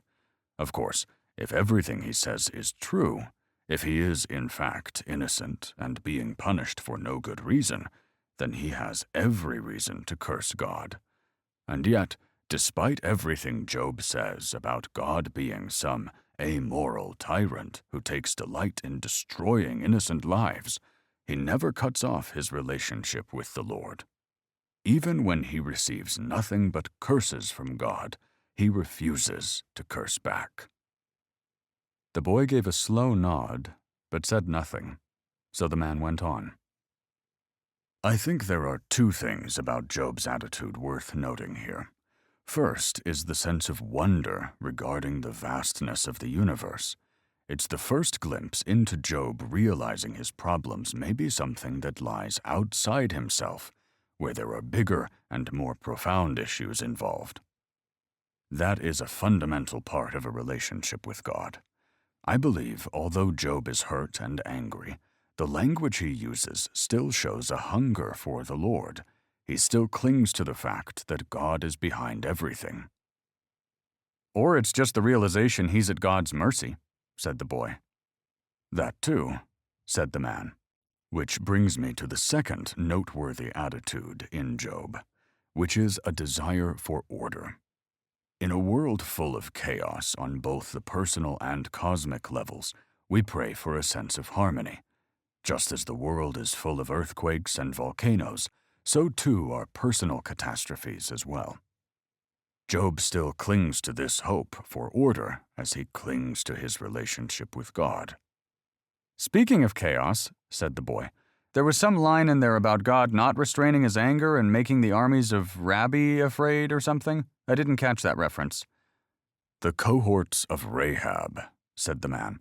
Right, them. Who's Rahab? The man let out a sigh. Well, not to go down the Leviathan path again, but Rahab was supposed to be another mythical dragon, or possibly a different name for the same one. But in this case, when it says, even the cohorts of Rahab cowered at his feet, Rahab is a reference to Pharaoh of Egypt in the story of Exodus. The mythical dragon represents darkness and chaos, as did Pharaoh, who enslaved God's chosen people. How do you know they're calling Pharaoh Rahab? Well, there is a line in Psalms that says something like, "You crushed Rahab and scattered your enemies with your mighty arm." And somewhere in Isaiah, the author refers to Egypt as Rahab. In a later chapter, he says something about piercing the dragon and cutting Rahab into pieces, followed by a line about drying up the sea so his people could cross. These are a reference to Exodus, when Pharaoh of Egypt was chasing God's chosen people across the desert until they reached a dead end at the Red Sea. So the Lord parted the sea, as I'm sure you've heard, and after they were safely across, the waters came crashing down on the Egyptians, who were still chasing after them. Hence, the cohorts of Rahab, or Pharaoh's men, cowering at God's feet as he crushed them with walls of water and scattered the enemies of his people. Ah, so he slayed the metaphorical dragon, said the boy. Precisely, said the man. I guess that makes sense, said the boy, trailing off in thought. But wait a minute, didn't you say Job was one of the first stories of the Bible? I did, yes. And didn't you say Job was an everyman, not a Jew? Mm-hmm, said the man. What are you getting at now? Well, how is a non-Jewish guy referencing the story of Exodus if it hadn't even happened yet? And you're quoting Isaiah and Psalms to support it, when both of those would have been written after Job as well. The boy narrowed his eyes. See, this is why I don't think cross-referencing different books written by different authors in different times works like that. You almost had me going there for a minute, though. The man looked to be stumbling over his own thoughts before blurting out, "Well, do you know who Rahab's cohorts were, then?" The boy sat in bashful silence for a moment, before meekly letting out a, "No." "Look," said the man, "I'm willing to admit I'm not a scholar who's read the ancient scriptures in their native tongue, nor did I live in those times, so what I'm giving you is the best explanations I've found for some of these things. And yes, sometimes it's difficult to tell whether God is slaying an ancient mythological dragon or Pharaoh of Egypt, but this is what we have to deal with at times when reading the Bible." The boy, half listening, snapped his fingers and pointed at the old man excitedly. "Okay, what you said about the Red Sea reminded me of something, so I've been obsessed with dinosaurs since I was a little kid." The man rolled his eyes, but the boy didn't notice. "And I remember reading something a while back about people discovering fossils of dinosaurs on the coast of Saudi Arabia. What if," he added, holding up his hands for emphasis, "these mythical sea monsters you keep bringing up had some kind of basis in reality?" The man stared blankly at the boy, but remained listening. "Okay, so," the boy went on, "two of the dinosaurs they found there were the titanosaur and the mosasaur. You with me so far?" "Yes," said the man, "but—" "So the titanosaur is like, well, picture a brontosaurus. You know that one? Long neck, huge tail, like that. One of the biggest dinosaurs we've found, like 100 feet long or something." "Mm-hmm," said the man, conceding a slow nod. "Anyway, maybe someone way, way back stumbled upon pieces of a skeleton buried in the old, dried-up seabed or something. So they figured there must have been monsters swimming around the sea, at least at some point if they found their bones. So that's where the legends of God cutting sea monsters into pieces came from. It could have been based on real evidence, and folklore grew around it. They figured if the bones existed, then the creature must have existed. And who could be powerful enough to butcher such a beast but the big guy himself? So the stories about God slaying dragons grew out of finding giant lizard bones." "Mm-hmm," said the man. "Ah?" said the boy, pumping his eyebrows. "Ah? What do you think?" But before the man could answer, he went on again. "Heck, even if you just tripped over a giant skull with sharp teeth and a long neck attached, that's enough to get the old imagination pumping. Enough to tell your friends a story about God chopping off the head of a sea monster anyway. Titanosaur wasn't a swimmer, obviously, but if you're one of those ancient people stumbling upon something you assume washed up on shore, well, then I could see where the long-necked sea dragon story might come from." "While it is plausible in theory," said the man, But get this," the boy cut him off. "Mosasaurs did live in the water. They were like a cross between a crocodile and a shark, something like that, but with shark flippers, except it would probably eat sharks because it was that big and terrifying. I mean, we're talking like 50 or 60 feet long here." "Hold your horses," said the man. "What?" said the boy. "Sorry, I just think we're onto something." "While I can appreciate your enthusiasm, I don't want to spoil anything.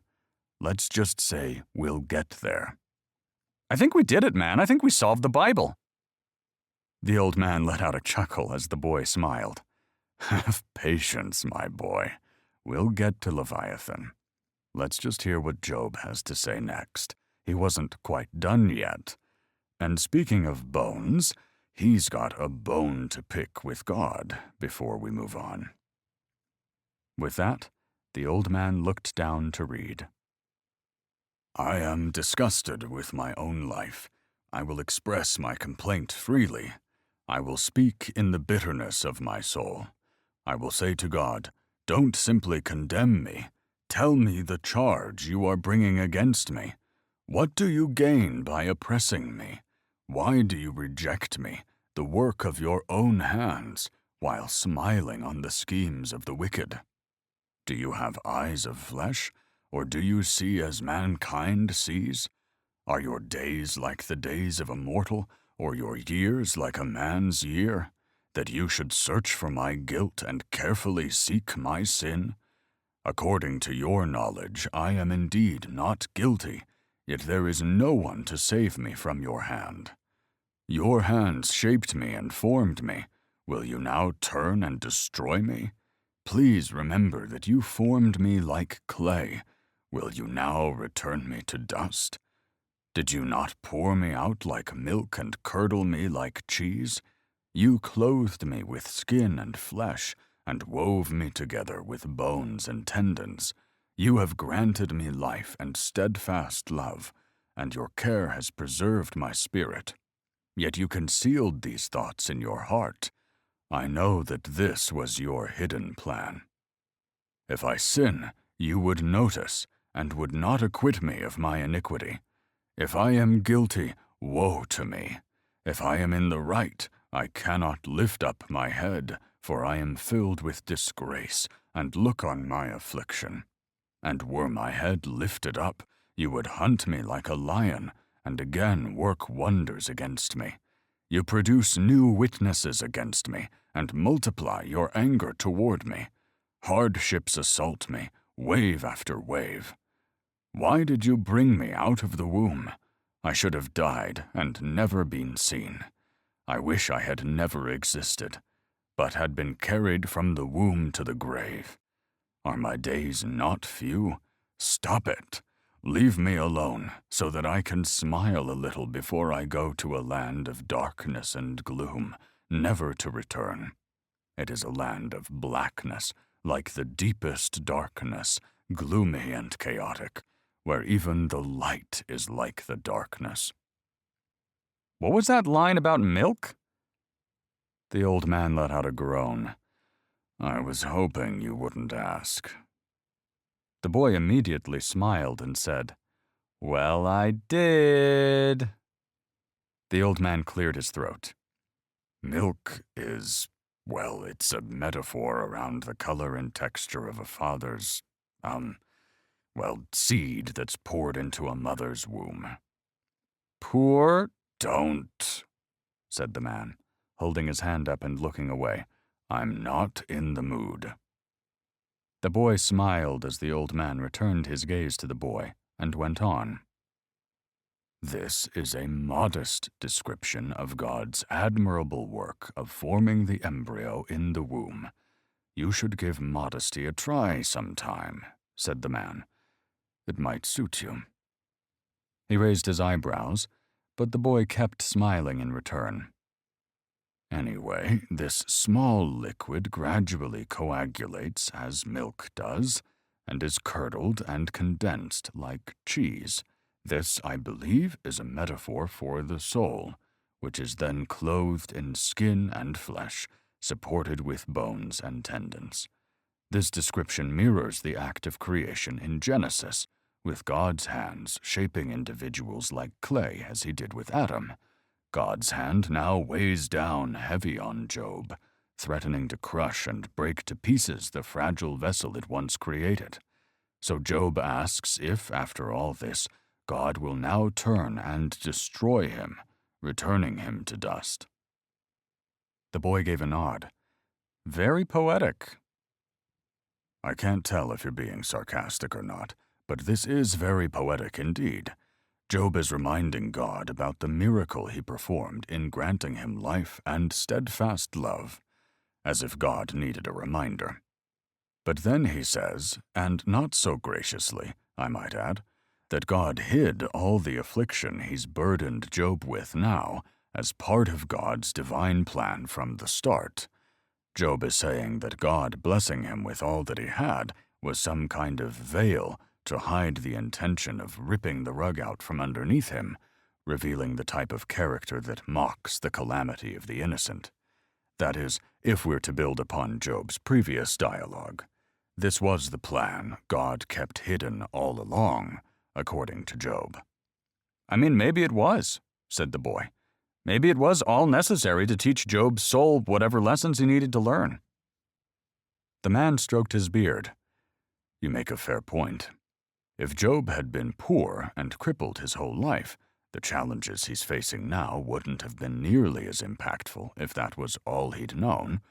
The character he develops to overcome these trials wouldn't be nearly as strong.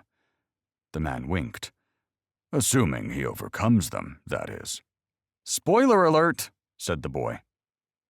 Perhaps the soul God molded for Job was meant to face these particular challenges in time, and Job is on the course God planned out all along.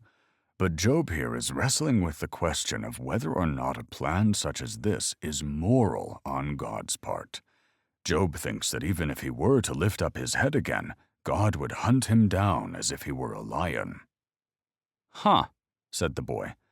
I read that part as God doing the hunting as a lion, kinda like a house cat tortures a mouse before it kills it. The man looked up and to the left for a moment. I guess that never occurred to me, but I suppose that could be true as well. Doesn't really matter, said the boy. The point was God keeps throwing hardships and witnesses at him. Yes, and Job sees it as unjust to treat someone as guilty who has no knowledge of the offense with which he's been charged. He believes himself to be a sincere follower of the Lord who has committed no sin, so he wrestles with this idea that God would deliberately inflict pain for no reason because he has no other way to account for what's happened. He's asking pain-filled questions like, what do you get by oppressing me while smiling down on the wicked? Which is a perfectly legitimate question, said the boy. Yes, well, sometimes it's difficult to see how God uses his pawns to manipulate his chessboard, said the man. Speaking of which, is it your turn or mine? Yours, said the boy. The man moved his queen into a precarious position, revealing a plan he had devised for a while. Then he said, Job has searched his heart for any unconfessed sin and found none. He does ask God to show him what he's done and says, if I am guilty, woe is me. But you get the sense he wholeheartedly believes in his innocence, so he declares that it's God who is unfair. He never considers what might be a middle ground, that God afflicts his children for their own benefit, to elevate their character in the end, in which case Job could have held on to his integrity as well as his confidence in the Lord. Yeah, don't worry. Let's keep sweeping the fact that 10 children were murdered under the rug here, said the boy, moving his knight into a position dangerously close to the man's queen. But anyway, this circles back to what I was getting at before with the whole Scrooge McDuck thing. Yes, Job is a good worshiper on paper, but he's so blinded by ambition that he's not seeing what Satan was pointing out in the first place. Underneath the sacrifices and gratitude for his blessings, there's not a genuine relationship with God. Sure, he held on to the whole God is great mindset after everything happened at first, but he was still in shock then. After a few days alone and his friends spitting in his face, we see his true feelings rising to the surface, accusing God of wickedness in planning his downfall from the beginning so he could mock him. Job's problem is that he's not aware of any problem, so he thinks the problem isn't with him, that God's the problem. But just because Job doesn't see a problem doesn't mean a problem doesn't exist. It's just not a problem he recognizes. And Satan never accused Job of any specific sin, and he never claimed Job wasn't upright and righteous. He just questioned what was going on inside Job, unseen, underneath all the blessings God gave him. take away the blessings, and maybe we'll see something that we couldn't see before. And now we're starting to see that come to life. Okay, he hasn't quite cursed God outright, but he's definitely flirting with the line, enough so that you start to think maybe Satan was onto something. The man stroked his beard in silence as he thought about it. So, you're saying Satan was more or less right all along, but Job just hasn't gone as far as outright cursing God? Exactly, said the boy. But we're only 2 friends in. Maybe he curses God after this third guy gangs up on him too. The man stroked his beard for a moment longer, before looking down at the book again. Job 11 through 14. Zophar versus Job. Can you discover the depths of God? Can you discover the limits of the Almighty? They are higher than the heavens above. What can you do? They are deeper than the depths below. What can you know? Job 11, 7 through 8. We shall see, said the man. We're certainly left wondering if any of these so-called comforters will refrain from rubbing salt in the wounds they're supposed to be dressing. And with that, he looked down to read Zophar's first lines. Shouldn't someone answer this torrent of words? Is a person proved innocent just by a lot of talking? Should I remain silent while you babble on? When you mock God, shouldn't someone make you ashamed? For you say, my doctrine is pure, and I am clean in God's eyes. But if only God would speak and open his lips against you, he would show you the secrets of wisdom, for true wisdom has 2 sides. Know then that God has chosen to overlook some of your iniquity. Can you discover the depths of God? Can you discover the limits of the Almighty? They are higher than the heavens above. What can you do? They are deeper than the depths below. What can you know? Their measure is longer than the earth and wider than the sea. If he passes by and throws someone in prison or convenes a court, who can stop him? For he knows false people, and he sees injustice without investigating. But a stupid person will gain understanding as soon as a wild donkey is born a human. If only you would prepare your heart and lift up your hands to him in prayer. Get rid of your sins and leave all iniquity behind you. Then your face will brighten with innocence. You will be strong and free of fear. You will forget your misery. It will be like water flowing away. Your life will be brighter than noonday. Its darkness will be like the morning. You will be confident because there is hope. You will look carefully about and lie down in safety. You will lie down with no one to frighten you, and many will seek your favor. But the eyes of the wicked will fail, and there will be no escape for them, and their hope is to breathe their last. The man looked up to see the boy watching, with his eyes glazed over. There's not much new to say, is there? No, said the man, but there are certainly new ways to say it. The boy bobbed his head up and down.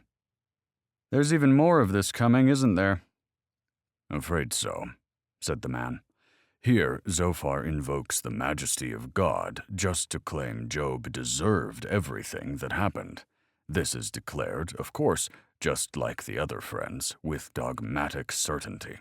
And so, our third dialogue becomes more of an afterthought than any satisfying resolution, leaving us with the taste of anticlimax in our mouths.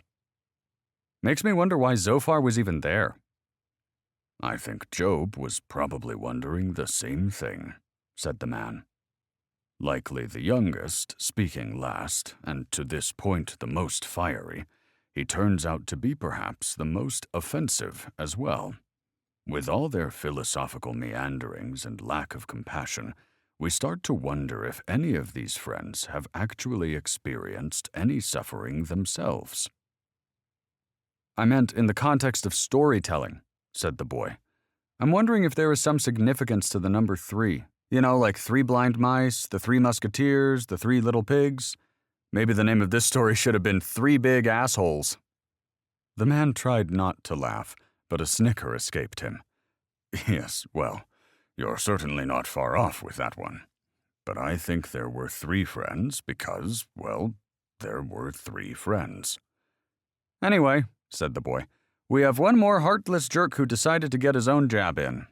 Can we actually learn anything from this guy? We can learn something from everyone, said the man. But you're right in that Zophar stoops to an even lower level and tries to bring Job down with him. He's astonished that Job hasn't been silenced by the others and practically gets in his face with clenched fists. After listening to the discussions with Eliphaz and Bildad, Zophar comes to realize that Job assumes a point of view that the others are unaccustomed to. They hoped a few good bits of advice would put Job back in line with their shared principles and bring their friend to his right mind again. But Zophar sees there's a more pressing issue at the root of Job's belief system, a cancerous idea that God may govern his universe by inflicting suffering on righteous men without reason. This goes against the grain of the philosophies Eliphaz and Bildad proposed. This discovery accounts for Zophar's zealous tone, driven by the irritation of Job's irrationality. Zophar considers this belief a mockery of God, so he calls out the hope that God himself would speak. Which he will soon, right? We'll get there, said the man. But first, we can heed a lesson from someone who's quick to call God into his quarrel, and so sure he would take his side if he appeared. From all of these men, we can learn that matters of judgment should be left up to God and God alone. But Zophar instead goes on to measure the immeasurable dimensions of God as a means of intimidation. He declares how powerful God is, that no one can stop him. Of course, it never occurs to Zophar how God's greatness might disrupt his own simplistic theology. And of course, he's missing the point that Job has already said God is powerful enough to do what he wants. That's exactly why Job is afraid. But Zophar is the kind of man who bludgeons you in an argument without rhyme or reason, hoping a sheer volume of insults is enough to beat you down. You might work for a person like this one day. You might even date one if you're unlucky. They have a message for you, and that message is a put-down because you're doing something they believe you shouldn't, or not doing something they believe you should. The Zophars of the world run as rampant today as they did in the time of Job, and it would be a good idea to keep this in mind, so as not to get wrapped up in their meaningless attempts to shame you into submission. The boy sat, nodding in reflection. On top of this repetition of useless wisdom that his friends have already bestowed, Zophar goes as far as to imply Job is one of these false people he speaks of, and to say that a stupid person will gain understanding as soon as a donkey is born a man. Imagine, said the man, sitting in a heap of ashes, sick and mourning, beaten down by nothing but condescending chatter, when a third critic comes along and all but calls you an idiot and an ass. The boy drew an exaggerated gasp as he clapped one hand over his mouth and pointed at the old man with the other. Oh, get over yourself, said the man. The arrogance of condemning men like Zophar rubs me the wrong way. Apparently, said the boy, a huge grin revealed as he lowered his hands.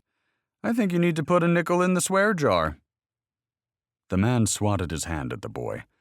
These comforters have failed Job in every way. They've listened to nothing he said, and instead delivered heartless theology, as if all Job needed was a lecture. But that's the difference between theology and experience taught by the Almighty himself. Theology can seem clear and right on the surface, but when you deal with the pain of human life, we enter a deeper dimension, one that requires compassion and empathy. Job doesn't have ignorance of God. In fact, he's probably become closer to God in all of his suffering than the three of these weekend philosophers combined."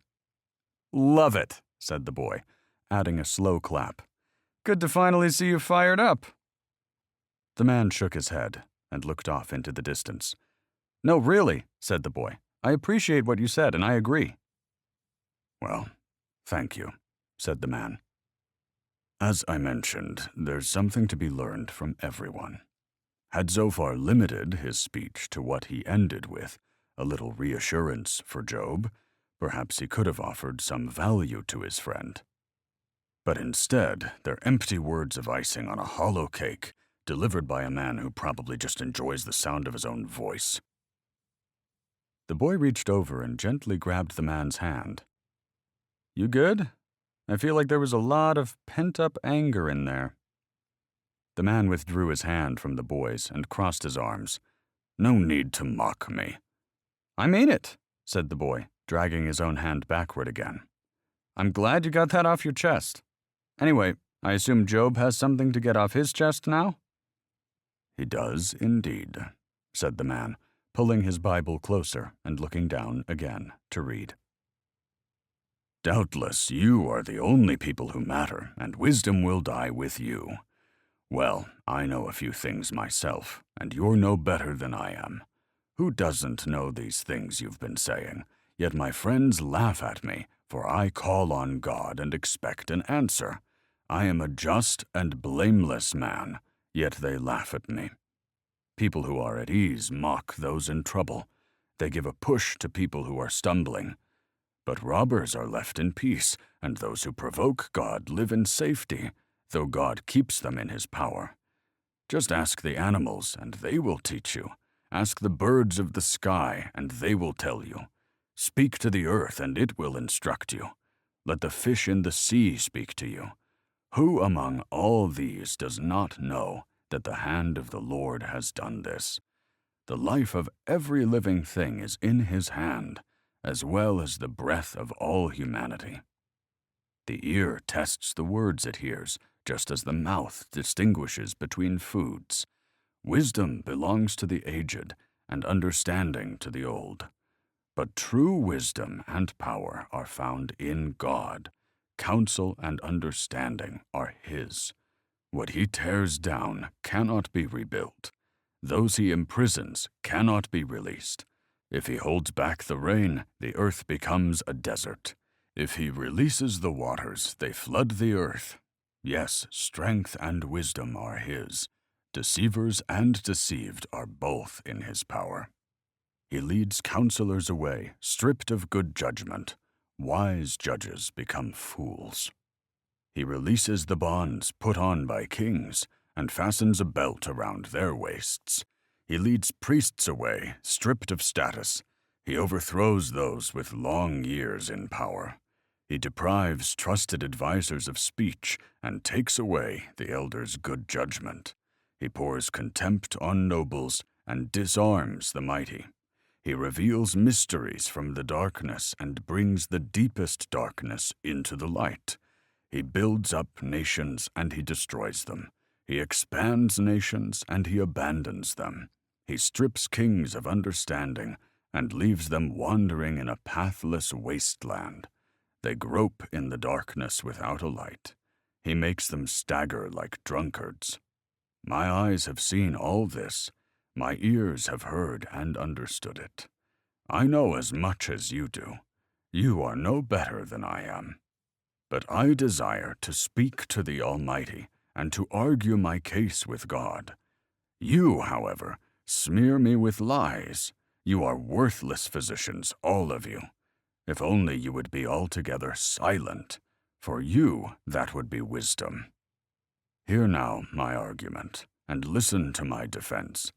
Are you defending God with lies? Do you make your dishonest arguments for his sake? Will you slant your testimony in his favor? Will you argue God's case for him? What will happen when he finds out what you are doing? Can you fool him as easily as you fool people? Surely he would rebuke you if you secretly showed partiality. Doesn't his majesty terrify you? Doesn't your fear of him overwhelm you? Your platitudes are as valuable as ashes. Your defense is as fragile as a clay pot. Be quiet, and I will speak. Let whatever comes happen to me. I will put myself at risk and take my life in my own hands. God might kill me, but I have no other hope. I am going to argue my case with him. Yes, this will result in my deliverance, for no godless person can appear before him. Listen carefully to what I say. Let my words ring in your ears. I have prepared my case. I will be proved innocent. Can anyone bring charges against me? If so, I will be silent and die." The old man looked up from the Bible again. Job's opening line is dripping with sarcasm, as it should be. He stands up for himself in the face of this third critic and says, "You're no better than I am." He's become the laughingstock of his friends. But he points out how those who are at ease mock the one who's in trouble. Then he reminds his friends of the very robbers who plundered his own farms and tells them to look at all of God's creation, to observe his ways. He's convinced that in the woods, the air, the water, and the fields, the strong prey upon the weak, and God does nothing to create a hierarchy based on moral character. The deer is devoured by the wolf, the field mouse is snatched by the hawk, sharks eat the fish, and weeds overtake the garden. All this mirrors how Job has been crushed by the very forces of nature God has turned against him. He pleads with his so-called comforters to learn from this school of knowledge, to witness this sermon of tyranny preached by all who inhabit the earth. The boy drew in a long, slow breath. Not to get all Darwin-y on you, but this sounds a whole lot like his only the strongest will survive theory. Maybe God does this to cut the weak from the herd so his species will grow stronger and smarter. That's why deer are so fast. That's why mice are so quick. That's why fish swim in schools. And as for the weeds, well, maybe the garden vegetables are still figuring that one out. The old man smiled. "If this is the way God rules the universe," said the boy, "only the fastest and smartest predators can catch the faster and smarter prey. These two opposing forces actually make each other better. They might seem like foes on the surface, but really, they work together to improve." Said the man, skeptical at best. "But how does that relate to Job?" Well, maybe Job isn't as righteous and upright as he led us on to believe. I think Satan's theory is gaining more and more traction here, and maybe he's forcing Job to change and grow. Listen to the kind of language Job uses leading up to this, said the boy. God disarms the mighty, pours contempt on nobles, strips priests of status, overthrows those in power. Job says judges become fools because that's the way he feels right now after losing his own wealth and status. He never says anything about God taking the lives of innocent children because apparently that's not an injustice he cares about. But these complete strangers who lost all their money and power, they seem to be a major concern to Job because they've been reduced to the state that he's in now. It's never something like, even kings and queens are deprived of their children. No, it's all about status. That's his obsession. That's the only thing on his mind throughout this whole story. It's all kings this and princes that and noblemen this and counselors that. All he cares about is losing his wealth and position in society. After a brief and awkward pause, the old man mumbled something about people grieving in mysterious ways. "Oh, baloney," said the boy, swatting his hand in the air. "This grieving father story you keep shoving down my throat is just an attempt to scrounge up some sympathy for Job. Don't you think it's a little strange that storyline never appears in Job's dialogue? He complains about people who robbed him, he talks about rich people being stripped, but where oh where is the mention of children? You're trying to convince me this isn't a meeting of the McDucks when the three stooge McDucks are telling old Scrooge McDuck that if he would just repent, then all his wealth would be restored. If these were really Job's friends, they would have seen his kids grow up over the years. They would have had an attachment like nephews and nieces of their own. But there's no sympathy for Job's kids because no one cares. They're power-hungry cattle mongers, just like Job." The man blinked in shock as the boy carried on. You must have done this, Job, that's why God took your wealth away. Or just do that, Job, then God will give your wealth back. These are business associates of the McDuck Association. They only see the world through a McDuckin lens and act in McDuckin ways to make McDuckin profits. That's all they care about. If Satan was testing any of these other McDucks, then Job would have been in their place, or in their row, I should say, ganging up on them like he's dealing with now. You even said yourself how Job mentioned they're no better than he is, meaning Job is no better than they are. He already said if they saw things from his perspective, they wouldn't be saying these things, and that's because Job realizes that if any one of them was going through the same thing, then he'd be on the sidelines spewing out the same nonsense they are. But this experience of tragedy is finally starting to wake him up to his ingenuine ways. He's finally questioning whether or not the way he saw the world, the way his friends still see it now, is truly the way God runs things. Ingenuine sacrifices to God led to success for him and his friends for a while, but then Satan came around to muck it all up. Honestly, I think Satan gets a bad rap because he's the one who brought on the calamities, but without him, we would never have seen the truth about old Job McDuck. In some strange, twisted way, Satan is the real hero of the story. The man's spine stiffened as he drew in a sharp breath through his nostrils. What happened to all that talk of injustice in squashing the children you were preaching earlier? Oh, don't get me wrong, said the boy. I still feel bad for the kids. I stand by the fact we have no idea what was going on in those parties, but let's assume they were innocent casualties. For the sake of the story, now I see why Satan had to push so far. If Satan stopped at the farm animals and all Job complained about was wealth, well, that's a different story than if you take out the whole family and all Job complains about is wealth. You see what I'm saying? I mean, 10 children dead, and it's not worth mentioning? All you can talk about is rich folks you didn't even know.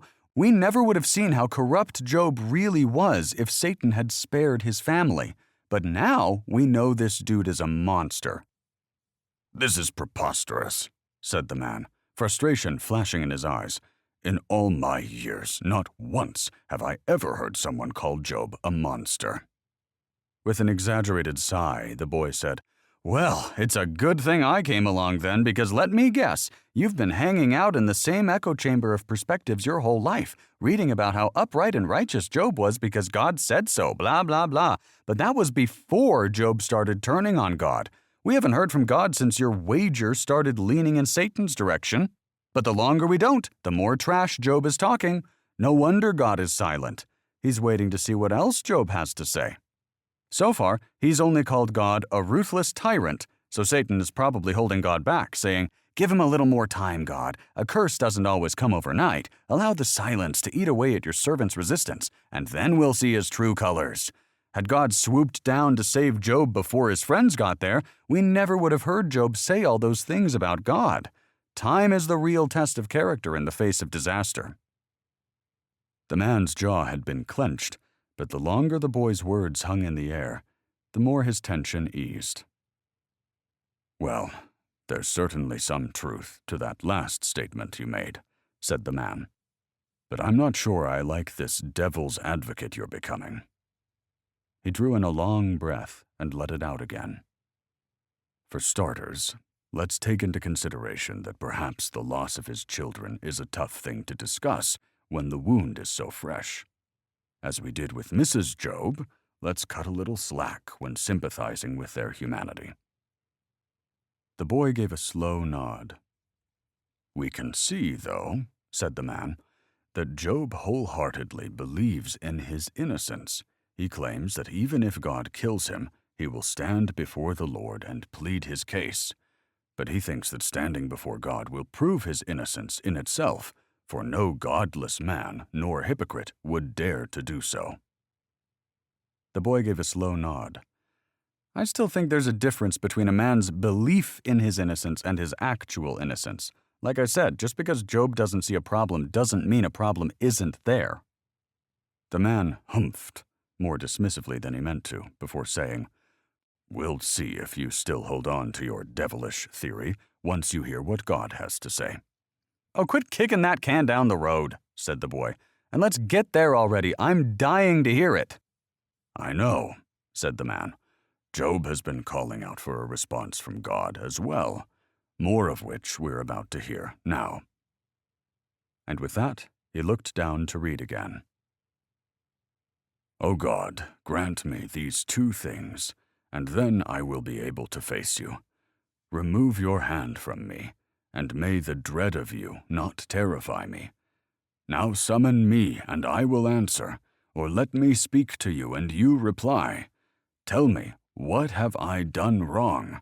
Show me my rebellion and my sin. Why do you hide your face and consider me your enemy? Would you terrify a leaf blown by the wind? Would you chase dry straw? You write bitter accusations against me and bring up all the sins of my youth. You fasten my feet in shackles.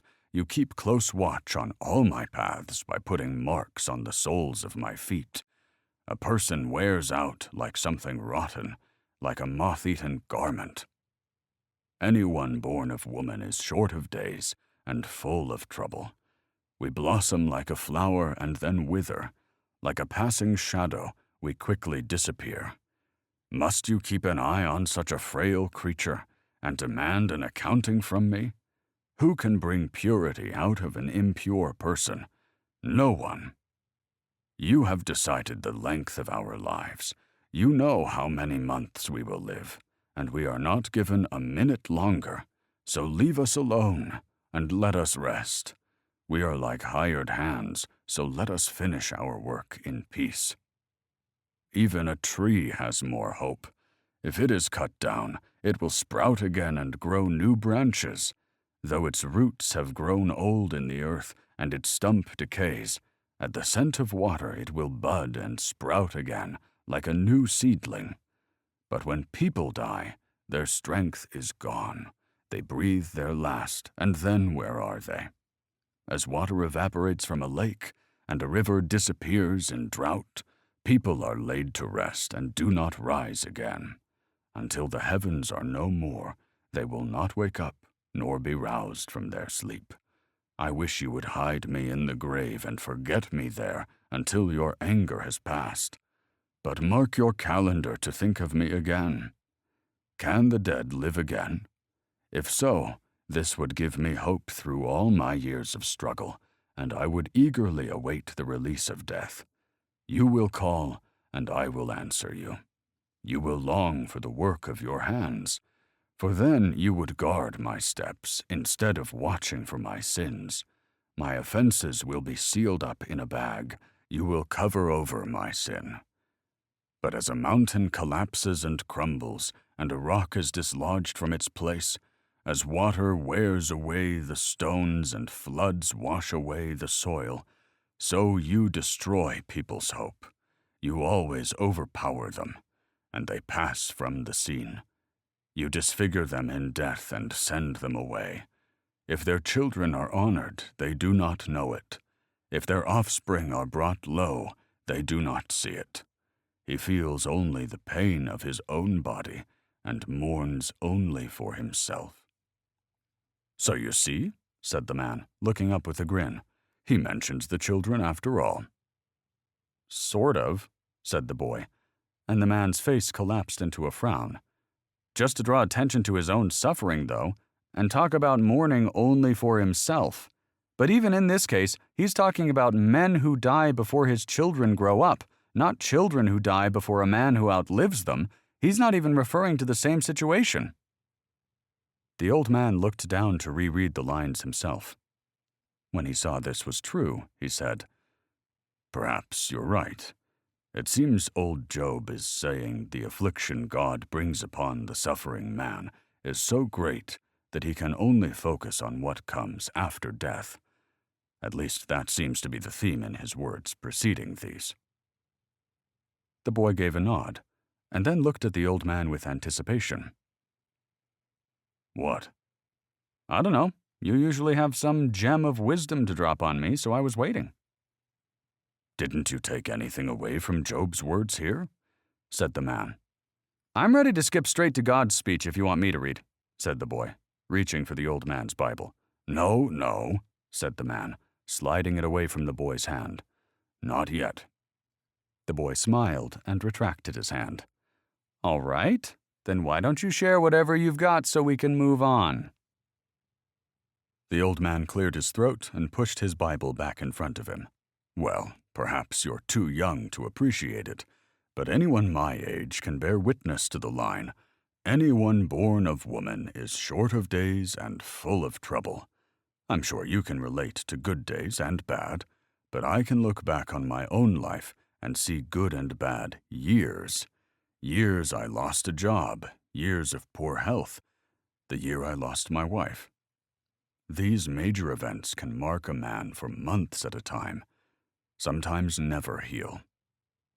Life can be an uphill trudge through muddy slopes of woe. Even the times when rays of prosperity seem to be shining down can be riddled with minor troubles. Job laments the shortness of life here, and how God seems to apply his thumb right up until the end of our days, which God himself has numbered. The passionate fire of Job in prior chapters has grown weary of this dilemma, so he takes this occasion to reflect upon the miserable state of man's existence in general. He pleads with God now, instead of his friends, to show him what he's done wrong. This is a good reminder for us readers not to shy away from our transgressions, but to be open to facing them, so we can guard against them in the future. Job admits he's not perfect. He mentions the sins of his youth and says, "Who can bring purity out of an impure person?" I think this is a great reminder for you, especially, my young friend, that although our sins may occur in our early years, they are never really forgotten by God. But that doesn't seem fair, said the boy. We're not even allowed to make mistakes? Mistakes are how we learn, said the man. But it's good to keep a conscious effort to be on your best behavior, even when you think no one is watching. Especially in your early years when you're still young, dumb, and full of hormones. Hey. I know what it's like, said the man. I was young once. But as Job said, no one can make a man pure again, even through repentance and worship. The only one who can do that is God. Yeah, but we know that already, said the boy. Job knows that. That's the whole dilemma. That's what he's telling his friends. That's what he's speaking out against. He's saying, I know I've sinned before, but I've been good lately, yet you still punish me. What gives? Either answer me or get off my back. That's why he says a tree has more hope, because if it's chopped down, at least it can spring up again. But God chops down people's hope by overpowering them before they die. Yes, I'm afraid that is Job's attitude here, said the man. And it appears he's unsure of what follows. Job lived before Christ came to spread the good news about heaven and the afterlife. In Job's time, there seems to be uncertainty. He questions whether the dead will live again, or whether they'll lie down to sleep until the heavens are no more. I believe this is a tongue-in-cheek reference to forever, because, from Job's perspective, looking up into the stars, the heavens must have seemed like a permanent fixture. But whatever comes next, Job wishes that his soul could hide out in the grave, in some kind of dimension for departed spirits, I suppose, as a place of retreat until God's anger has settled down like a passing storm. He hopes that God might even long for the work of his hands again, because Job fears there's no returning to God's favor on this side of the grave. Until God appoints a time in which he might remember Job in the afterlife with mercy and reunite him with his Creator, Job asks to be left alone, like some hired hand who can finish his work and rest in peace. But in all this, we get the sense that an instinctual love for God still persists in Job, even during his darkest hour. Fear of God, you mean, said the boy. What? There's no mention of a love for God anywhere. That's what I'm getting at. You keep trying to slip in this love for his children and a love for God, but I think you're just imposing your own ideals. Even when Job defended God against his wife, all he talked about was accepting things from God. He didn't say, should we only love God in good times and not bad? All he talked about was what they should accept. The man wore a look of skepticism as he flipped back to the page and read the lines to himself. He resumed his current place again and said nothing. See? And that's when Job was still in shock. Now that more time has passed, he's probably even further from loving God, if he ever did at all. He fears how God will treat him after he dies, yeah. But love? No evidence of that so far. Job 15 through 17. Eliphaz versus Job, Round 2. Let them no longer fool themselves by trusting in empty riches, for emptiness will be their only reward.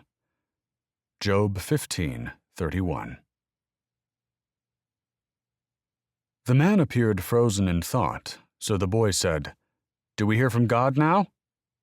The man snapped back to the present and said, "Oh no, we've got plenty more bickering among friends to endure." "You're kidding," said the boy. "It never ends." Sometimes it feels like this story is as much of a trial of endurance for the reader as it is for Job, said the man. Just be grateful you're observing from afar and not from Job's position. Fair enough, said the boy. Carry on, then. The man looked down and began reading the next speech of Eliphaz. A wise man wouldn't answer with such empty talk. You are nothing but a windbag. The wise don't engage in empty chatter. What good are such words?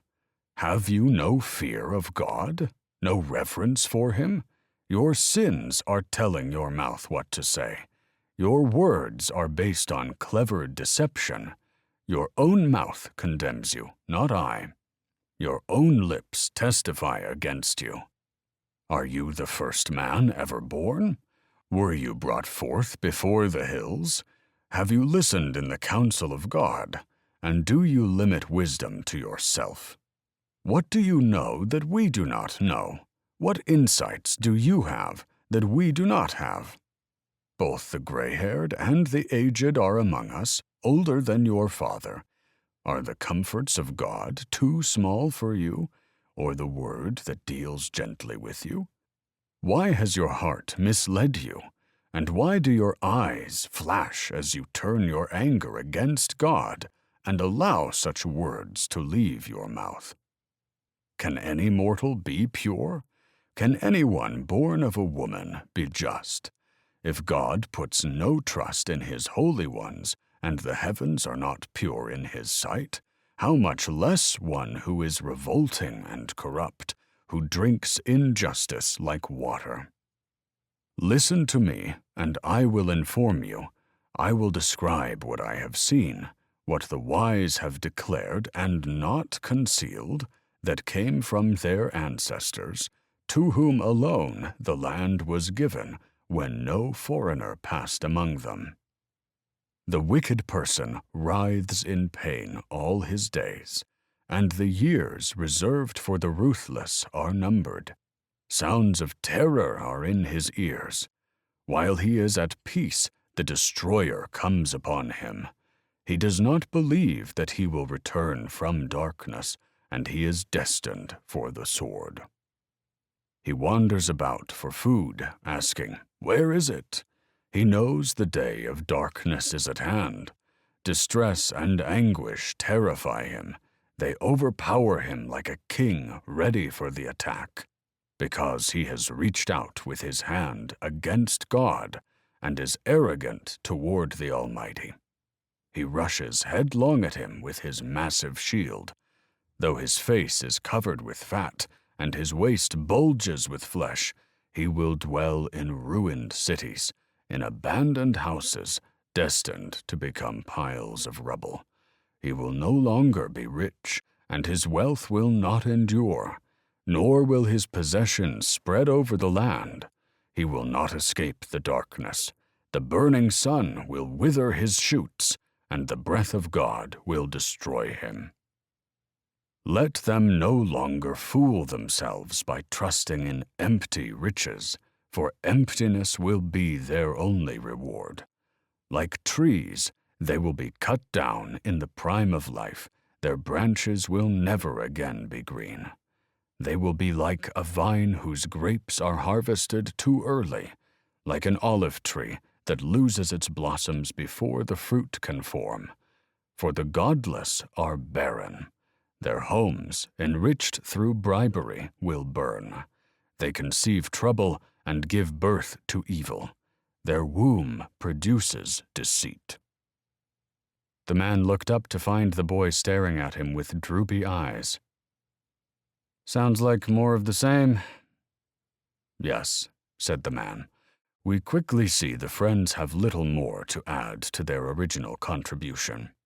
Eliphaz first approaches Job with a soft and gracious demeanor, but by this time his finger is jammed into Job's sternum with further disapproval.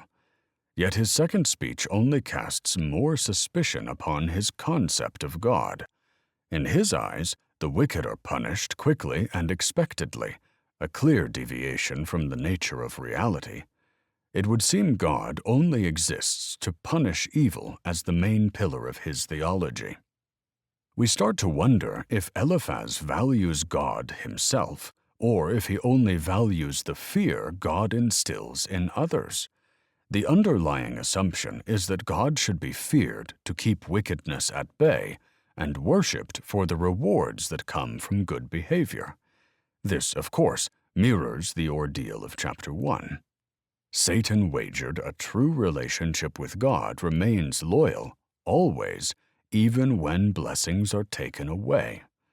We wonder if Eliphaz would have passed the same test that Job has endured, because we see little love for God outside the principles of reward and punishment he seems to live by. The boy gave a silent nod, so the man continued. Here we see more evidence of why Job has become such a threat to Eliphaz. On the off chance Job is telling the truth that he's innocent, there is nothing to stop Eliphaz from suffering the same fate as Job, even if he remains perfectly well behaved. So Eliphaz accuses Job of arrogance in his immaturity, trying to win a confession from Job by presenting the fate of those who rebel against the Lord. And he doesn't accept Job's desire to meet with the Almighty as a genuine plea for his innocence. He thinks these words are merely an attempt to cover up his sins from the world. But it's all based on the underlying fear that a similar fate could befall Eliphaz, revealing his narrow-minded view of the world. He isn't completely wrong in everything he says, the man went on, noticing the boy still had nothing to say. For example, when he tells Job those born of a woman can never be righteous, he speaks of the general nature of the fallen human condition, as mortals who will never be completely sinless before God. But he begins mixing concepts, beginning with this universal truth and flowing seamlessly into the accusation that Job is a vile and corrupt human being who rebels against the very ideals God stands for. In reality, Job is a servant of God, but Eliphaz deems him God's enemy. The boy gave another quiet nod. "Getting bored?" said the man. "Just listening," said the boy. "I'll try to keep these next speeches brief, because I know you're dying to hear from God. But just know that there are gems of wisdom in every passage. For example, this scene shows us how we should reflect on our own fears and insecurities before taking our frustrations out on someone who stirs them up inside of us. And when speaking to someone in pain or trouble, we should never be arrogant or accusatory. Eliphaz has characteristic phrases like, "We have examined," or "I have seen." He's the kind of know-it-all we've all come across, already having seen or done whatever you have before. Your lips testify against you. Your own mouth condemns you. He spews the same old blame-the-victim ideology that is as wrong today as it was in the days of Job. But let's see how Job responds, shall we? Without waiting for the boy to respond, The old man looked down to read. I have heard all this before. What miserable comforters you are! Is there no end to your empty words? What provokes you that you continue testifying? I too could speak like you, if only I were in your place. I could compose words against you and shake my head at you. But if it were me, I would encourage you. I would try to take away your grief. Instead, I suffer if I defend myself, and I suffer no less if I refuse to speak. O God, you have ground me down and devastated my family. As if to prove I have sinned, you've reduced me to skin and bones. My gaunt flesh testifies against me. His anger tears at me, and he harasses me. He gnashes his teeth at me. My enemy pierces me with his eyes. People open their mouths to jeer at me. They strike my cheek in scorn and unite together against me. God has turned me over to the ungodly and thrown me into the clutches of the wicked. I was at ease, and he broke me apart. He seized me by the neck and dashed me to pieces. He set me up as his target. His archers surround me. Without pity, he pierces my kidneys and spills my gall on the ground. Again and again he smashes against me, charging at me like a warrior. I wear burlap to show my grief. My pride lies in the dust. My face is red with weeping. Dark shadows ring my eyes, yet my hands have been free of violence, and my prayer is pure. O earth, do not conceal my blood. Let it cry out on my behalf. Even now my witness is in heaven, my advocate is on high. My friends scoff at me as I weep before God. I wish that someone might argue for a man with God, just as anyone would for a friend. For soon I must go down that road, from which I will never return. My spirit is broken, my days are cut short. The grave awaits me. I am surrounded by mockers. I watch how bitterly they taunt me. You must defend my innocence, O God, since no one else will stand up for me. You have closed their minds to understanding, but do not let them triumph. They betray their friends for their own advantage, so let their children faint with hunger. God has made a mockery of me among the people. They spit in my face. My eyes have grown dim from grief, and my whole body has become but a shadow. The upright are appalled at this, and the innocent are roused against the godless. Yet the righteous person will hold to his way, and the one whose hands are clean will grow stronger. But come back and try again, all of you. I will not find a wise man among you. My days are over. My hopes have disappeared. My heart's desires are broken. These men say that night is day. They claim that the darkness is light. What if I go to the grave and make my bed in darkness? What if I call the grave my father, and the maggot my mother or my sister? Where then is my hope? Can anyone find it? No, my hope will go down with me to the grave. We will rest together in the dust. The man looked up and said, While Eliphaz destroys his own credibility, Job's initial words here show a glimmer of hope and resilience. They're ripe with sarcasm and anger, summed up in the phrase, "You miserable comforters."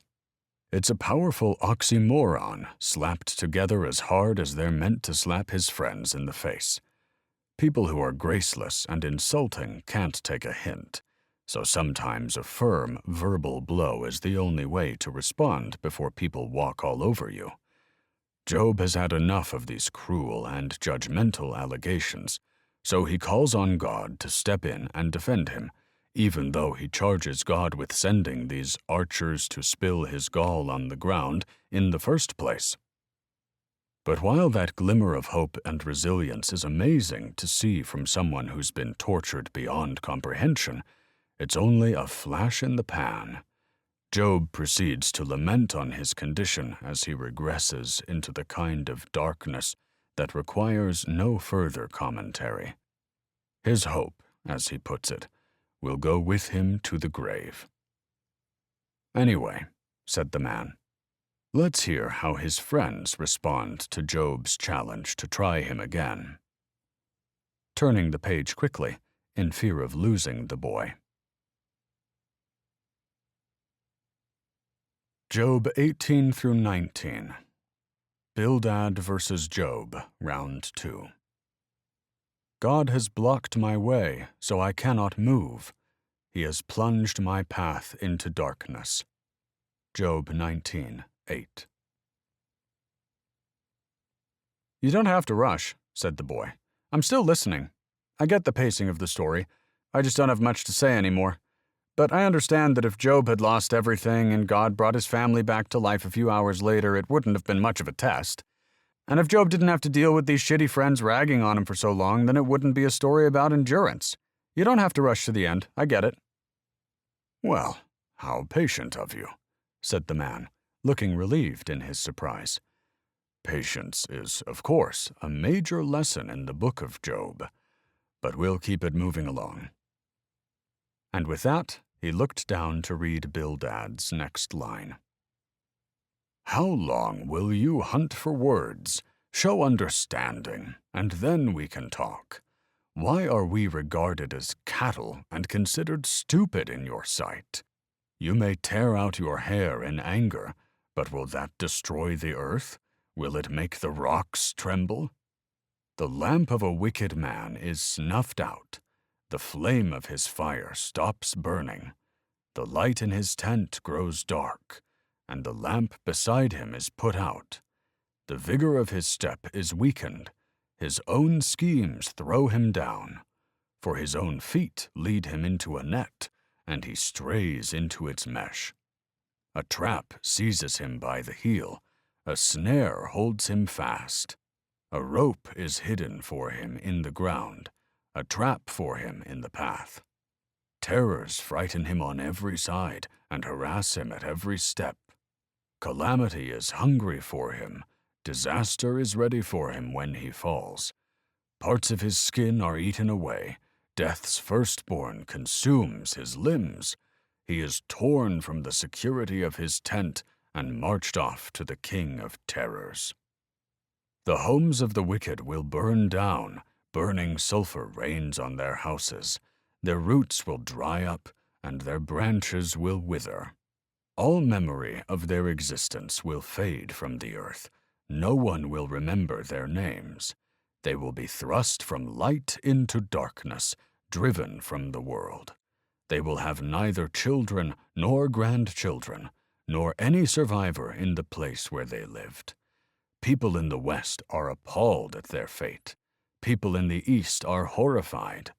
They will say, "This was the home of a wicked person, the place of one who rejected God." The man looked up again. Bildad's opening lines are the same song and dance. He's no longer concerned with Job's pain and is merely set on getting admission of unspoken sins. He's become deeply offended by Job's hope and, like his counterparts, goes on the offensive to bludgeon it down again. "This is turning into a game of whack-a-mole," said the boy. "Indeed it is," said the man, "and Job's claim that there is no wise man among them is a mole that strikes at the core. So Bildad delivers a long description of retribution, one in which God is only mentioned in the last word, mind you. The wicked are punished, the righteous blessed, and that's that, black and white. Obey and repent, or suffer the consequences. The speech is as vigorous as it is vivid, and unconvincing as it is unhelpful." The boy gave an agreeing nod, so the man looked down to read Job's reply. "How long will you torment me and crush me with words? You have humiliated me 10 times now, and you mistreat me without shame. Even if I have sinned, that is my concern, not yours. You think you're better than I am, using my humiliation as evidence of my sin. But it is God who has wronged me, capturing me in his net. I cry out, 'Help!' but no one answers me. I protest, but there is no justice. God has blocked my way so I cannot move. He has plunged my path into darkness. He has stripped me of my honor and removed the crown from my head. He tears me down on every side so that I am ruined. He uproots my hope like a tree. His anger burns against me, and he regards me as one of his enemies. His troops advance. They build up roads to attack me. They camp all around my tent. My relatives stay far away, and my friends have turned against me. My family is gone, and my close friends have forgotten me. My servants and maids consider me a stranger. I am like a foreigner to them. I summon my servant, but he does not answer, though I beg him with my own mouth. My breath is repulsive to my wife. I am rejected by my own family. Even young children despise me. When I stand to speak, they turn their backs on me. My close friends detest me. Those I love have turned against me. I have been reduced to skin and bones, and have escaped death by the skin of my teeth. Have mercy on me, my friends. Have mercy, for the hand of God has struck me. Must you also persecute me, like God does? Haven't you chewed me up enough? I wish that my words were written down, that they were recorded on a scroll, or were inscribed in stone forever by an iron stylus and lead. I know that my Redeemer lives, and that in the end he will stand on the earth, even after my skin has been destroyed. Yet I will see God in my flesh. I will see him for myself. Yes, I will see him with my own eyes. I am overwhelmed at the thought. How dare you go on persecuting me, saying it's his own fault? You should fear punishment yourselves, for your attitude deserves punishment. Then you will know that there is indeed a judgment. Notice how Job reflects Bildad's opening line back to him, said the man. How long? How long will you torment, crush, humiliate, and mistreat me? This passionate cry should break the heart of anyone with compassion for suffering, as there are few events more painful than being rejected by those we hoped would understand us. Job rightly states that if he has sinned, that's his concern alone. Even if the friends are right, they have already done all they can, so what purpose is there in attacking Job? As he says, their ongoing persecution should be cause for fear of their own judgment. Amidst all of this crushing and humiliating torment, though, Job's hope shines through. This language of persecution suggests a desire for legal rectification by a Redeemer who will live long after Job. There is a role of the kinsman redeemer discussed elsewhere in the Old Testament, where a person could defend the defenseless with legal action on behalf of an accused person, or in some cases, a family member could seek lethal revenge as payment for a murder. So here, Job is calling upon God to be his own cosmic redeemer, to prove his words were right and save his reputation. And this actually works? Said the boy. Does God come down to explain everything?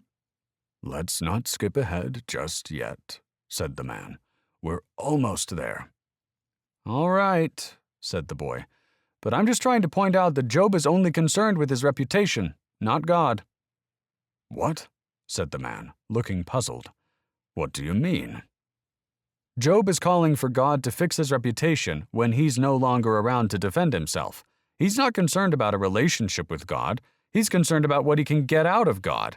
Job only cares about this final blessing he can get from God in the form of a reputation being restored. It's not like he says, I don't care about my reputation on earth because I know God still loves me. He's concerned that his reputation on earth will remain that of an awesome rich guy. The man gave a skeptical shake of his head. I don't think that's true. As a righteous and upright servant of God, he says he's overwhelmed at the thought of seeing God with his own eyes. Besides, he never mentions anything about wanting to return to his old life full of blessings. No, clearly he's past that, said the boy. We still don't see any mention of his children, and the only thing he said about his wife is how she makes him insecure about his stinky breath. But it's all me, and then being overwhelmed by what seeing God would mean. There was a pause before the man had to ask, which is? That Job can summon God to redeem his reputation like a genie, just like he thought he could summon God with prayer and sacrifice to bless him with wealth. Even now, Job is only concerned about what he can get out of God, and not about a relationship with God. The man hesitated, but shook his head. I still have a hard time believing all this. God himself called Job righteous and upright, and we have no reason to doubt the Almighty's words. Job's sense of being attacked by God is the inverse of Job's desperate need for God. He's hurt because he loves God so deeply. The boy rolled his eyes. If you're a prisoner of war being tortured by the enemy, you don't want them to stop because you love them deeply. You want them to stop because pain is really annoying. Job's relationship with God is based on transactions and fear, not genuine love. You seem to think the friends have a twisted view of God, but forget that Job ran in the same circle for years, sharing the same views. Your idea doesn't make any sense to me. But let's just get to God already. It doesn't seem like our disagreement will go anywhere until we hear from God directly. Soon enough, said the man. Then he raised a finger in the air and said, But let's not fail to point out how eerily close Job is to describing the truth of the situation. There is a heavenly being treating Job like an enemy, and there will be a heavenly Redeemer coming soon. Job, in his ignorance, is just confused about what's going on behind heavenly doors. Come on, said the boy, rolling his hand in the air. I don't want to go there again. Job didn't even know about Satan, and you don't seem to want to agree that God is equally responsible anyway. Next chapter, please. With a shake of his head, the man turned the page.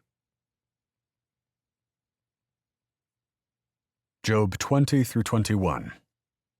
Zophar versus Job, Round 2. Though the pride of the godless reaches to the heavens, and their heads touch the clouds, yet they will vanish forever, thrown away like their own dung. Job 20, 6 through 7. The man looked down and began reading Zophar's next line. I must reply, because I am greatly disturbed. I've had to endure your insults, but now my spirit prompts me to reply. Don't you realize that from the beginning of time, ever since people were first placed on the earth, that the rejoicing of the wicked is short, and the joy of the godless momentary? Though the pride of the godless reaches to the heavens, and their heads touch the clouds, yet they will vanish forever, thrown away like their own dung. Those who knew them will ask, where are they? They will fade like a dream and not be found. They will vanish like a vision in the night. Those who once saw them will see them no more. Their families will never see them again. Their children will beg from the poor, for they must give back their stolen riches. Though they are young, their bones will lie in the dust. They enjoyed the sweet taste of wickedness, letting it melt under their tongue. They savored it, holding it long in their mouths. But suddenly the food in their bellies turns sour, a poisonous venom in their stomach. They will vomit the wealth they swallowed. God won't let them keep it down. They will suck the poison of cobras. The viper will kill them. They will never again enjoy streams of olive oil or rivers of milk and honey. They will give back everything they worked for. Their wealth will bring them no joy, for they oppressed the poor and left them destitute. They foreclosed on their homes. They were always greedy and never satisfied. Nothing remains of all the things they dreamed about. Nothing is left after they finish gorging themselves. Therefore, their prosperity will not endure. In the midst of plenty, they will run into trouble and be overcome by misery. May God give them a belly full of trouble. May God rain down his anger upon them.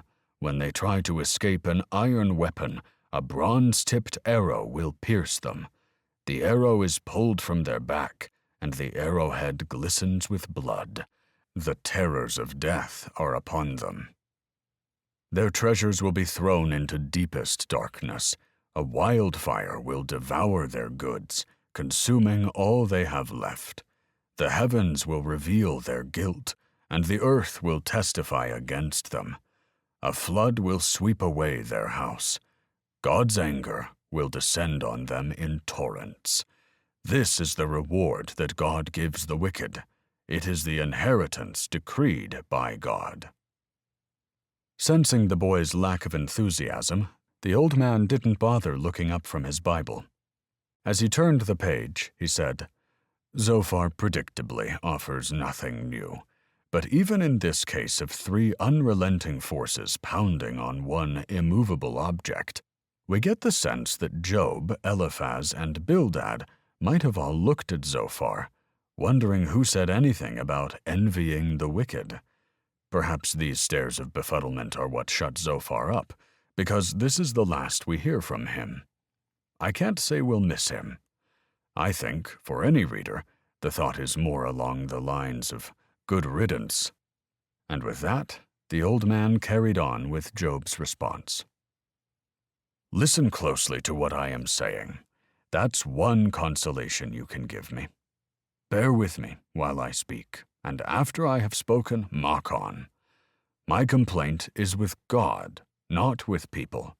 I have good reason to be so impatient.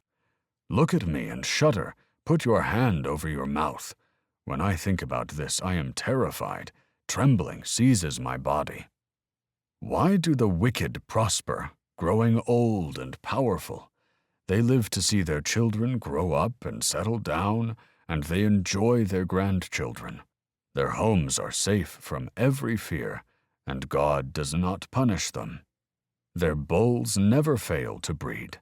Their cows bear calves and never miscarry. They let their children frisk about like lambs. Their little ones skip and dance. They sing with the tambourine and harp and rejoice at the sound of the flute. They spend their days in prosperity, then go down to the grave in peace. They say to God, 'Depart from us. We do not desire the knowledge of your ways.' Who is the Almighty that we should serve him? What would we gain by praying to him? They think their prosperity is of their own doing, but I will have nothing to do with that kind of thinking. Yet the light of the wicked never seems to be extinguished. Do they ever have trouble? Does God distribute sorrows to them in anger? Are they like straw before the wind, like chaff a storm sweeps away? You say, at least God will punish their children, but I say he should punish the ones who sin, so that they understand his judgment. Let their own eyes see their destruction, and let them drink of the wrath of the Almighty. For they will not care what happens to their family after they are dead. But who can teach a lesson to God, since he judges even the most powerful? One person dies in full vigor, completely secure and at ease, well-nourished in body, bones rich with marrow. Another dies in bitterness of soul, never having tasted of prosperity. Side by side they lie in the dust, and worms cover them both. Behold, I know your thoughts, and the plots you devise against me. You will tell me of rich and wicked people whose houses have vanished because of their sins. But ask those who have been around, and they will tell you the truth. Evil people are spared in times of calamity, and are allowed to escape disaster. No one criticizes them openly or pays them back for what they have done. They are carried to the grave, and watch is kept over their tombs. A great funeral procession goes to the cemetery. Many pay their respects as the body is laid to rest, and the earth gives sweet repose. How can your empty clichés comfort me? All your explanations are lies. This time, the man looked up at the boy. Unfortunately, Job's response isn't much better. He's suckered down to Zophar's level and spends an entire chapter insisting retribution never happens. The ungodly defy God, yet go unpunished. Instead of being struck down, they prosper. Success makes them more arrogant, and the world applauds them.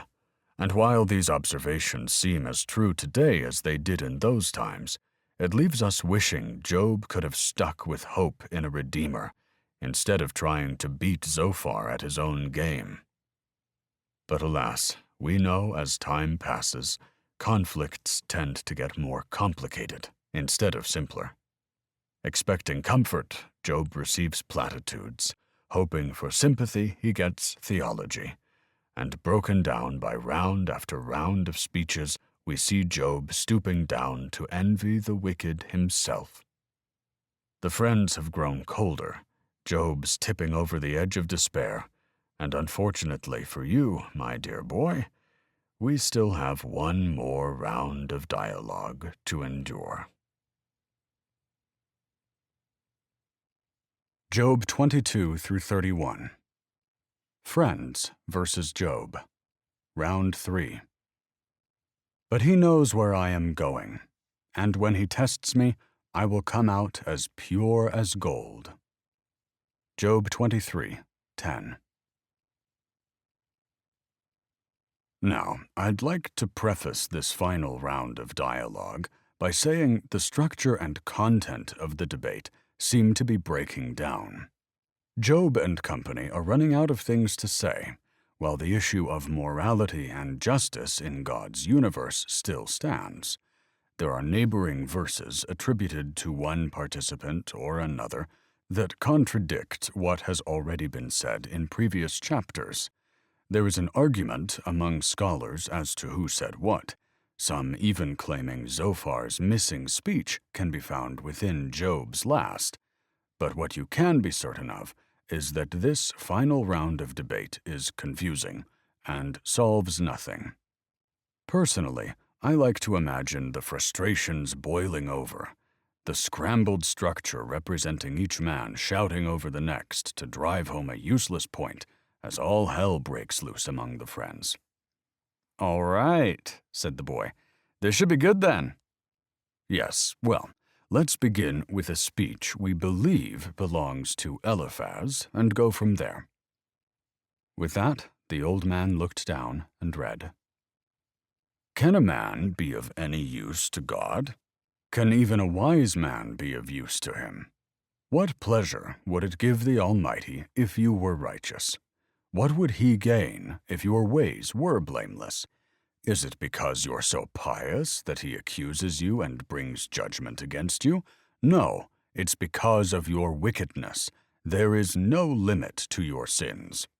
You have seized pledges from your brothers without cause and stripped people naked. You have given no water to the weary to drink, and you have withheld bread from the hungry. The man with power possessed the land, and the favored man lived in it. You must have sent widows away empty-handed and crushed the hopes of orphans. That is why snares are all around you, why sudden peril terrifies you, why it is so dark you cannot see, and why a flood of water covers you. Is not God in the heights of heaven? And see how lofty are the highest stars. Yet you say, what does God know? Does he judge through such darkness? Thick clouds veil him, so he does not see us as he goes about in the vaulted heavens. Will you continue on the ancient path that wicked men have walked? They were carried off before their time, their foundations washed away by a flood. They were the ones who said to God, "Leave us alone, and what can the Almighty do to us?" Yet he was the one who filled their homes with good things, so I will have nothing to do with that kind of thinking. The righteous will be happy to see the wicked destroyed, and the innocent will laugh in contempt. They will say, "See how our enemies have been destroyed. The last of them have been consumed in the fire." Submit to God, and you will have peace. Then things will go well for you. Listen to his instructions, and store them in your heart. If you return to the Almighty, you will be restored, so clean up your life. If you give up your lust for money and throw your precious gold into the river, then the Almighty will be your gold and your precious silver. Then you will delight in the Almighty and lift up your face to God. You will make your prayer to him, and he will hear you, and you will pay your vows. You will succeed in whatever you choose to do, and light will shine on the road ahead of you. If people are in trouble and you say, "Help them," God will save them. Even sinners will be rescued. They will be rescued because your hands are pure. The old man looked up again. You'd think after 2 rounds Eliphaz would have cut Job some slack, but no, not a chance. We see the depths of his anger and frustration toward Job as he loses his cool, trying to peer into Job's hidden motives. He can no longer answer Job's arguments, so he twists them into false accusations instead. Habitual critics, like Eliphaz, fail to get their facts straight, and instead lean on colorful imaginations to build a card castle of lies. They compile slanderous claims that can't be proven and resort to name-calling as a battering ram that pressures others into compromising integrity. There was a show of self-restraint on Job's behalf as he endured these fantastical surmisings. But he didn't stay quiet for long, said the man, looking down to read again. Even today my complaint is bitter. His hand is heavy in spite of my groaning. If only I knew where to find God, I would go to his court. I would lay out my case and present my arguments. I would learn how he would answer me and understand what he would say to me. Would he use his great power to argue with me? No, he would give me a fair hearing. There an upright man could argue with him, and I would be acquitted forever by my judge. I go east, but he is not there. I go west, but I cannot find him. I do not see him in the north, for he is hidden. I look to the south, but he is concealed. But he knows where I am going, and when he tests me, I will come out as pure as gold. For I have stayed on God's paths. I have followed his ways and not turned aside. I have not departed from his commands, but have treasured his words more than daily food. But he stands alone, and who can oppose him? He does whatever he pleases. He carries out his decree against me, and many such plans he still has in store. That is why I am terrified before him. When I think of all this, I fear him. God has made me sick at heart. The Almighty has terrified me. Yet I am not silenced by the darkness, by the thick darkness that covers my face. Why doesn't the Almighty bring the wicked to judgment? Why must the godly wait for him in vain? Evil people steal land by moving the boundary markers. They steal livestock and put them in their own pastures. They drive away the donkeys of orphans. They seize the widow's ox as a pledge. They push the needy off the road. The poor of the land are forced into hiding. Like wild donkeys in the wilderness, The poor must spend all their time looking for food, searching even in the desert for food for their children. They harvest their feed in the field and glean the vineyard of the wicked. All night they lie naked in the cold, without clothing or covering. They are drenched by mountain rains and hug the rocks for lack of shelter. The wicked snatch a widow's child from her breast, taking the baby as security for a loan. The poor must go about naked, without any clothing. They harvest food for others while they themselves are starving.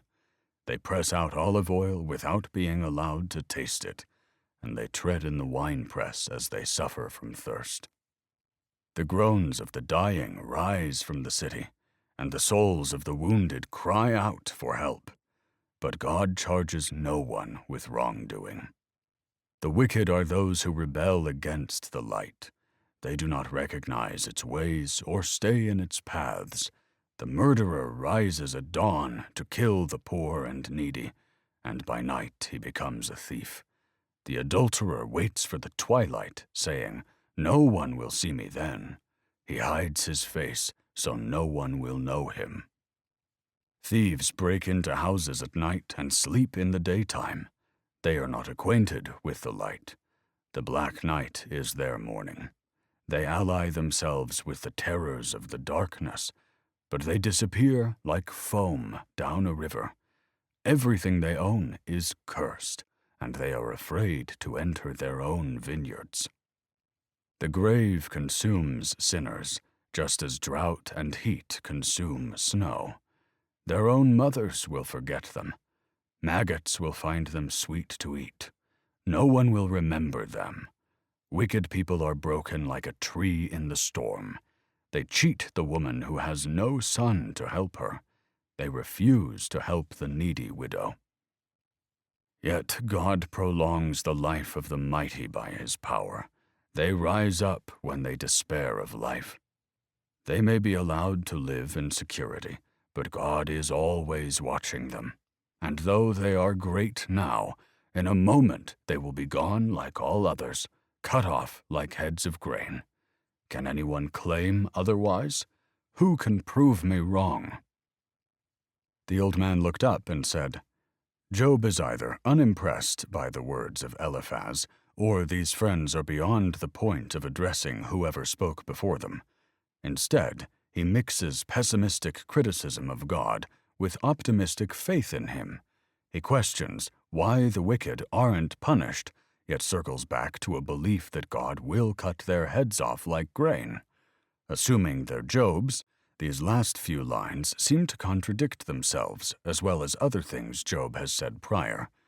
Perhaps they're a curse Job lays on the wicked himself, but some will say they belong to Bildad's next speech, which we'll get to shortly. Either way, it stirs up confusion in the reader. What delivers clarity from Job's speech, however, are some of the most powerful verses in the Bible. The man looked down and read them aloud again. "I go east, but he is not there. I go west, but I cannot find him. I do not see him in the north, for he is hidden. I look to the south, but he is concealed. But he knows where I am going, and when he tests me, I will come out as pure as gold, for I have stayed on God's path. I have followed his ways and not turned aside. I have not departed from his commands, but have treasured his words more than daily food." "And what do you like about those?" said the boy. "Well, because there are days when we search in vain for visible evidence of the living God. Days when we find ourselves, like Job, asking, 'Why is this happening to me?' and calling out God to answer while receiving nothing in return. But there's a Latin phrase I like to keep in mind during these times. Deus absconditus." "Do as a what-is?" said the boy. Deus, as in God, and absconditus, or in English, abscond, meaning to depart secretly and hide oneself. This is something God has the tendency to do in times we need him most. "Okay, I see what you're saying," said the boy. Duus abscondus. The man smiled. Close enough. The point is that we'll get through this silence in due time. But even at the end of this most severe example of Deus absconditus, we might breathe a sigh of relief as we think, God really proved his point there with Job. Surely he'll return to communicating with his followers from now on.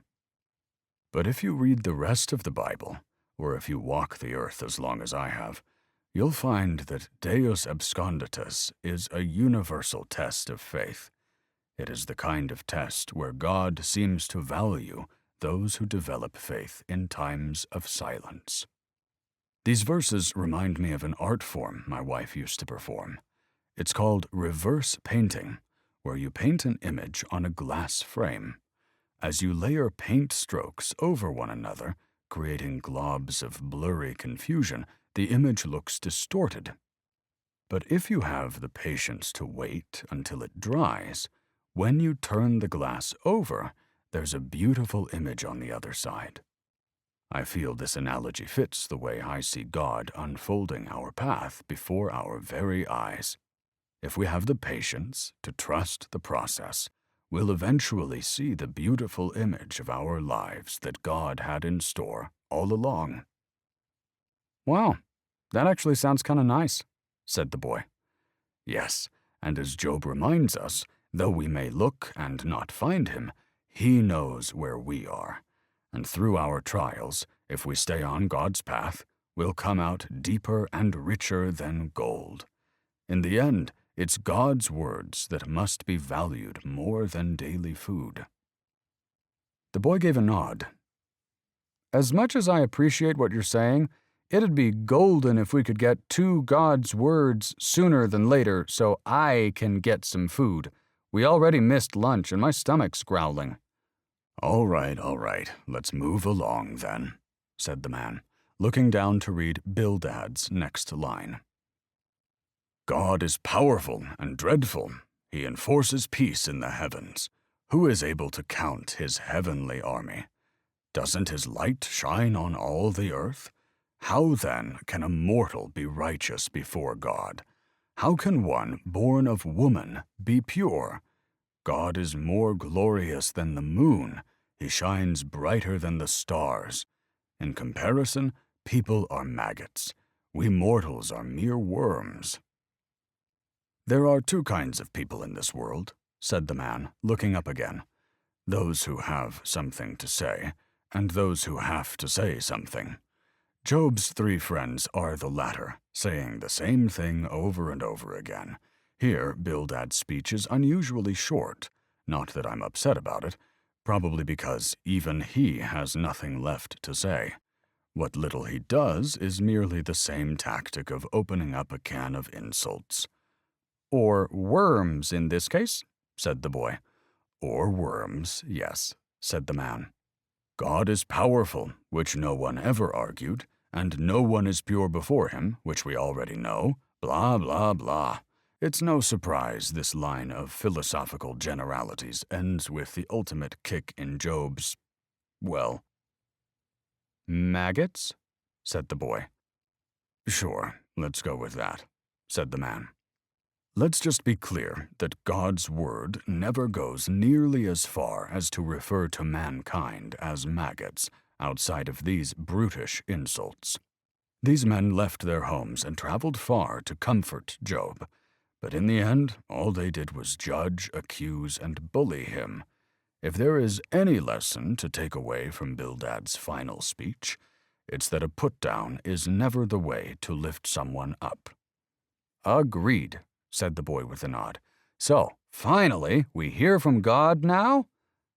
The man bit his lip. Oh, come on, there's more? One final speech from Job, said the man. The boy let out a heavy sigh. Fine. I won't mention it's a long one either, said the man, jumping into it before the boy could protest. How you have helped the powerless. How you have saved the weak. How you have enlightened my stupidity. What wise advice you have offered. Where have you gotten all these wise sayings? Whose spirit speaks through you? The departed spirits tremble beneath the waters and all that inhabit them. The realm of the dead is naked before God. Destruction lies uncovered. He stretches the northern skies over empty space. He hangs the earth on nothing. He wraps up the water in his clouds, yet the clouds do not burst beneath its weight. He covers the face of the moon, shrouding it with his clouds. He created the horizon when he separated the waters. He set the boundary between day and night. The foundations of heaven tremble. They shudder at his rebuke. By his power he stilled the sea. By his understanding he shattered Rahab. By his breath the heavens gained their beauty. His hand pierced the fleeing serpent. These are but the fringes of his ways. How faint is the word we hear of him. Who can understand his mighty thunder? The man paused and looked at the boy. Job throws tact out the window and resorts to a few sarcastic jabs to open his final speech. From there, an intriguing change in roles develops. Instead of the friends trying to teach Job about the ways of God, Job gets fed up with their lack of answers and becomes the teacher himself. Bildad has just provided a weak attempt at describing the majesty of God's universe, so Job picks up where he left off and far outdoes him. Here we see another wave of Job's confidence in God making a resurgence. He describes God's victory against cosmic chaos, stilling the sea, shattering Rahab, and piercing the fleeing serpent, some of which we've touched upon already, and some of which I'll dive into in the coming chapters. Strangely, though, he opens with the result of God's triumph, describing the trembling of the underworld first. Perhaps this is to allow us to enjoy the results of this victory before even describing how it came to be, or perhaps to show the permanence of order that was the result of this defeat. Either way, he moves from the departed spirits of the dead to the top of the heavens, as if to say God is in full control of everything in between. Job's dismissal of his friends implies that all religious theology means nothing if it doesn't help someone who's in pain and seeking God. He feels that God's cosmic victory over chaos should have been reflected in their wisdom as a reminder of what brought peace into creation in the first place, but their wisdom has nothing of the sort and is therefore useless. Job claims that God's victory in this manner was but the fringes of his ways, just the faintest word that we hear of him. This triumph over chaos is usually hailed as the crucial victory for all creation in the Old Testament. But Job goes a step further and sees God's actions as only the beginning, the implication being, as I take it, that his mighty thunder will continue to defeat evil and suffering in the world. And so now we hear from God. And so now Job continues, said the man, plowing through the boy's impatience. I vow by the living God who has taken away my rights, by the Almighty who has embittered my soul, as long as I live, while I have breath from God, my lips will speak no evil, and my tongue will speak no lies. I will never concede that you are right. I will defend my integrity until I die. I will maintain my innocence without wavering. My conscience is clear for as long as I live. May my enemy be punished like the wicked, my adversary like those who do evil. For what hope do the godless have when God cuts them off and takes away their life? Will God listen to their cry when trouble comes upon them? Will they find delight in the Almighty? Will they call on God at all times? I will teach you about God's power. I will not conceal what the Almighty has planned. You have all seen this yourselves. Why, then, this meaningless talk? Here is the fate God allots to the wicked, the heritage a ruthless man receives from the Almighty. They may have many children, but the children will die in war or starve to death. Those who survive will die of a plague, and not even their widows will mourn them. Evil people may have piles of money, and may store away mounds of clothing, but the righteous will wear that clothing, and the innocent will divide that money. The wicked build houses as fragile as a spider's web, as flimsy as a shelter made of branches. The wicked go to bed rich, but wake to find that all their wealth is gone. Terror overwhelms them like a flood, and they are blown away in the storms of the night.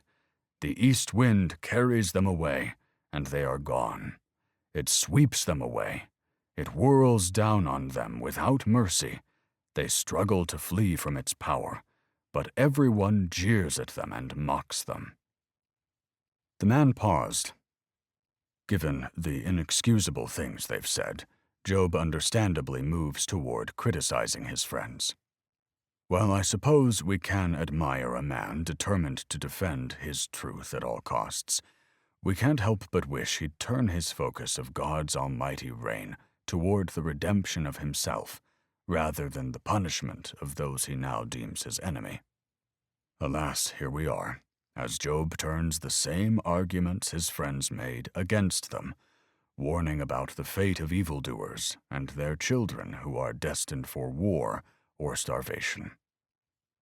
"What are you doing?" said the boy, watching the man turn the page prematurely and using his finger as a placeholder. I'm going to save this chapter and read it out of order. I'll explain. Why? The man widened his eyes. I'll explain why momentarily, but just trust me on this one. I share the belief of others that this chapter was placed out of order, and I think it flows better this way. The boy squinted his eyes at the old man. "I'm on to you." "As you should be," said the man, "but you'll see." And from there, he continued on with reading Job's speech. How I long for the months gone by, for the days when God watched over me, when his lamp shone on my head, and by his light I walked through darkness. When I was in my prime, God's friendship was felt in my home. The Almighty was still with me, and my children were around me. My cows produced milk in abundance, and my groves poured out streams of olive oil. Those were the days when I went to the city gate and took my place among the honored leaders. The young men saw me and stepped aside, and the old men rose to their feet. The princes stood in silence and put their hands over their mouths. The highest officials of the city stood quietly, holding their tongues in respect. All who heard me praised me. All who saw me spoke well of me. I assisted the poor in their need, and the orphans who required help. The one who was dying blessed me. I made the widow's heart sing. Everything I did was honest. Righteousness covered me like a robe, and I wore justice like a turban. I served as eyes for the blind and feet for the lame. I was a father to the poor and assisted strangers who needed help. I broke the jaws of the wicked and rescued the prey from his teeth. I thought, surely I will die surrounded by my family after a long, good life. For I am like a tree whose roots reach the water, whose branches are refreshed with the dew. New honors are constantly bestowed on me, and my strength is continually renewed. Everyone listened to my advice. They were silent as they waited for me to speak. And after I spoke, they had nothing to add, for my counsel satisfied them. They longed for me to speak as people long for rain. They drank my words like a refreshing spring rain. When I smiled at them, they scarcely believed it. The light of my face was precious to them. Like a chief, I told them what to do. I lived like a king among his troops, and comforted those who mourned.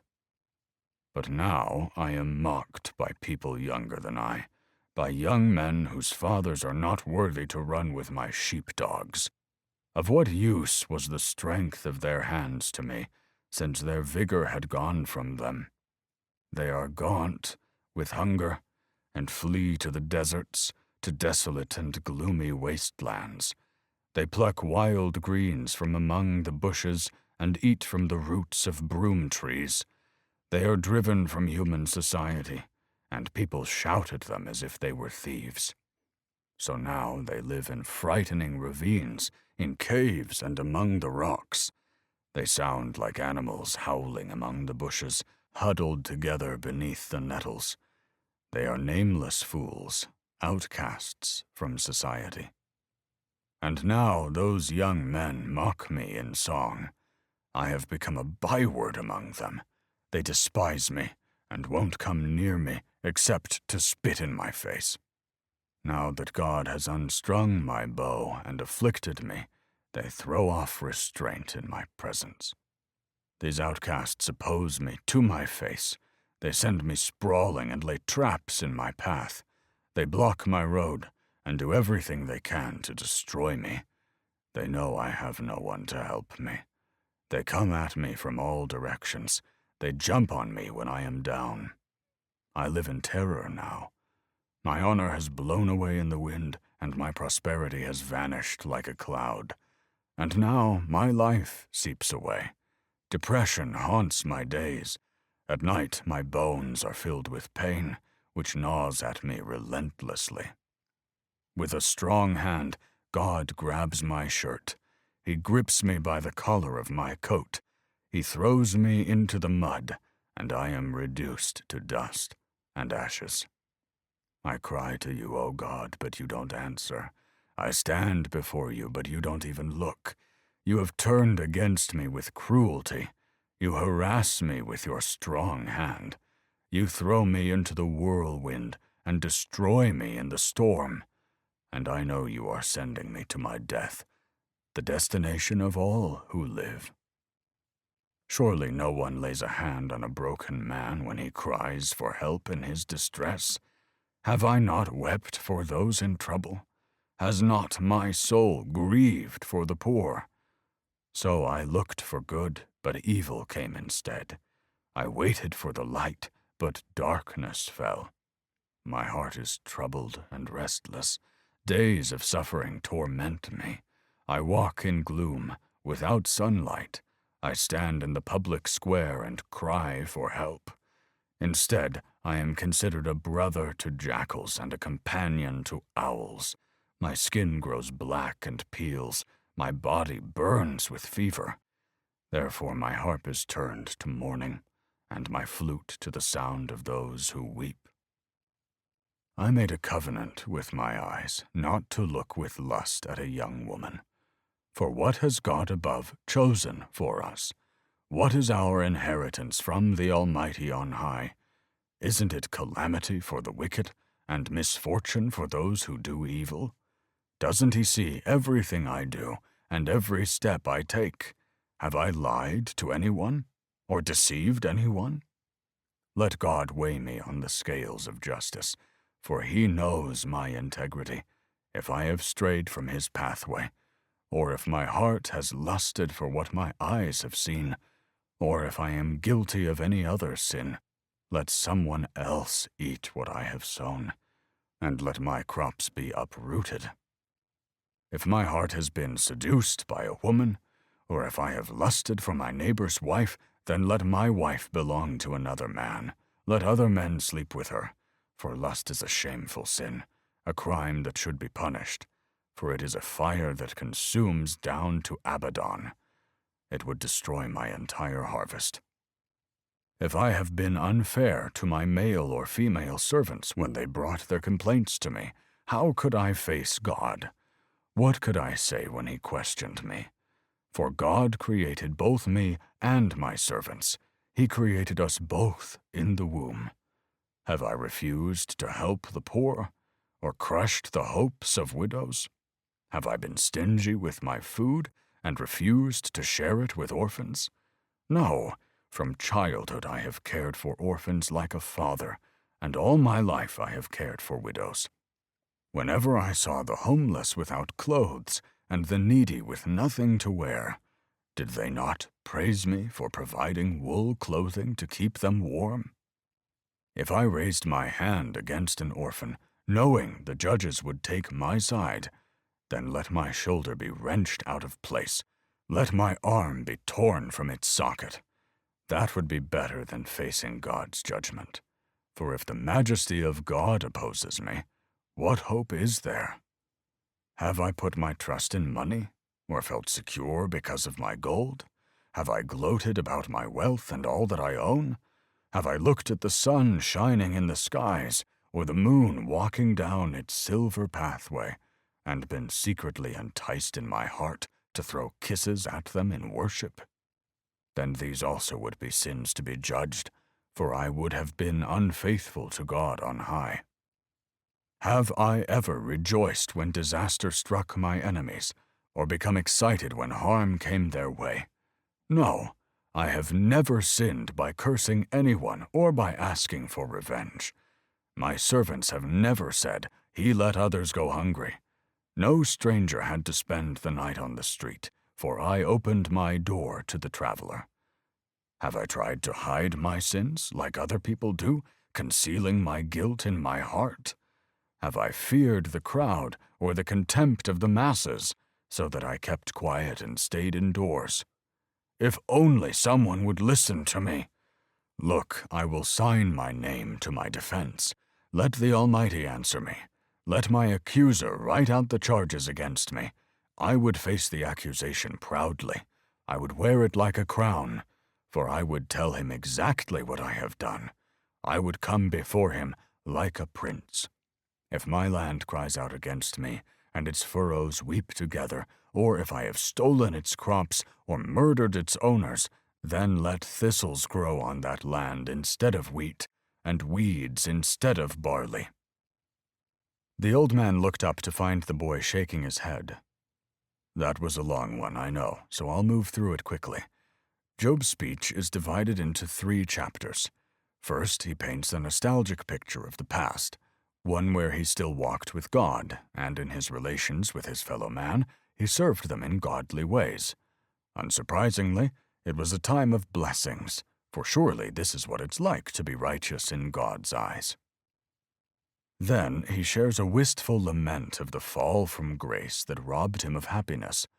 Most importantly, it seems, the biggest loss was his friendship with God, and when Job lost the blessings of the Lord, he also lost the ability to serve his community in godly ways.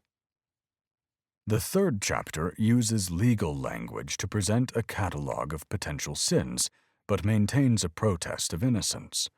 Job even points out the graceful attitude he's held toward his enemies.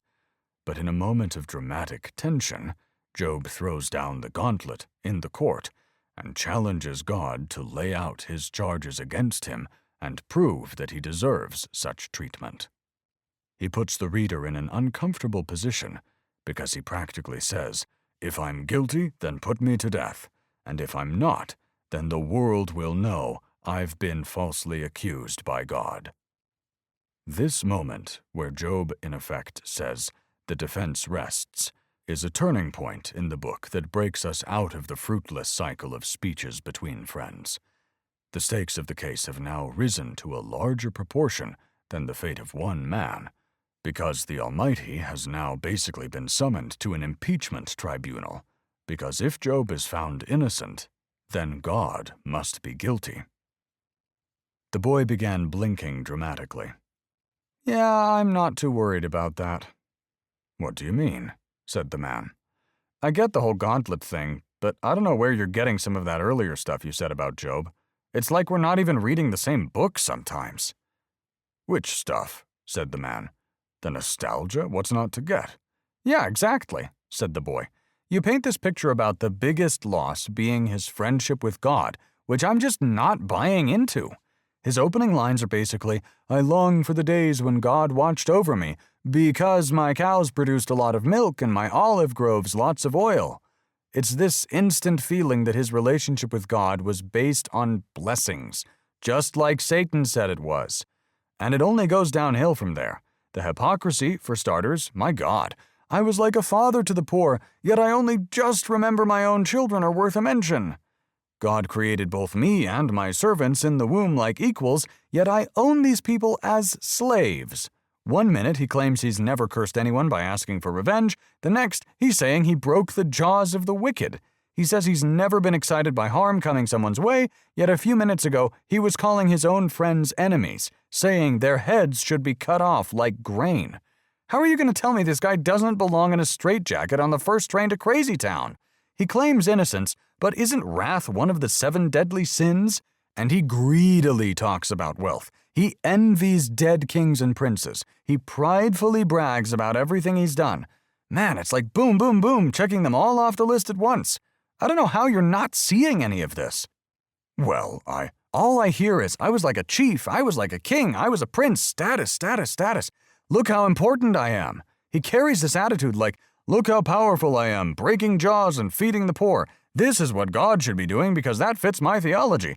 Now that I think about it, I'd probably make a better God than God. So let the Almighty answer me, and I'll wear his accusations like a crown. His attitude stinks, dude. But the best part was him saying how, when he spoke, princes stood quiet and officials held their tongues. Everyone waits in silence for Mr. Awesome to finish speaking. And you know what God does? He waits in silence for Job to stop speaking, because that's exactly what Job desires from others. On and on and on. He keeps defending himself and talking about how great he is. Meanwhile, God sits back and waits for him to shut up. I don't know how we're supposed to feel bad for the guy when he sounds like a corrupt politician. Everyone showed him respect when he was in a position of power, sure, but as soon as those kinds of people fall, well, I don't think. Let me ask you something, said the boy. When Mother Teresa was sick and dying, were people lining up around the block to spit in her face like they did for Job? No, of course not. They gave her a Nobel Peace Prize. Don't you think it's just a little strange that the only people who show up to comfort Job are 3 guys who want to kick him when he's down? This sort of thing only happens when some Scrooge McDuck trips off his own pedestal, and then they're the victim all of a sudden. It would be one thing if he was in tears saying, I fed the poor, I helped the needy, and now that I'm suffering, at least those people are returning the favor. But I still don't understand why I'm suffering, Lord. But no, this guy is like, I was so awesome and showed everyone how awesome I was by flashing money around, but now all those people are spitting in my face. I don't get it. I demand an answer from God. He lists all these things that should have put him in God's good graces, but as soon as he stops receiving rewards, he gives God an ultimatum. Okay, he doesn't curse God, but he sure backs him into an uncomfortable position.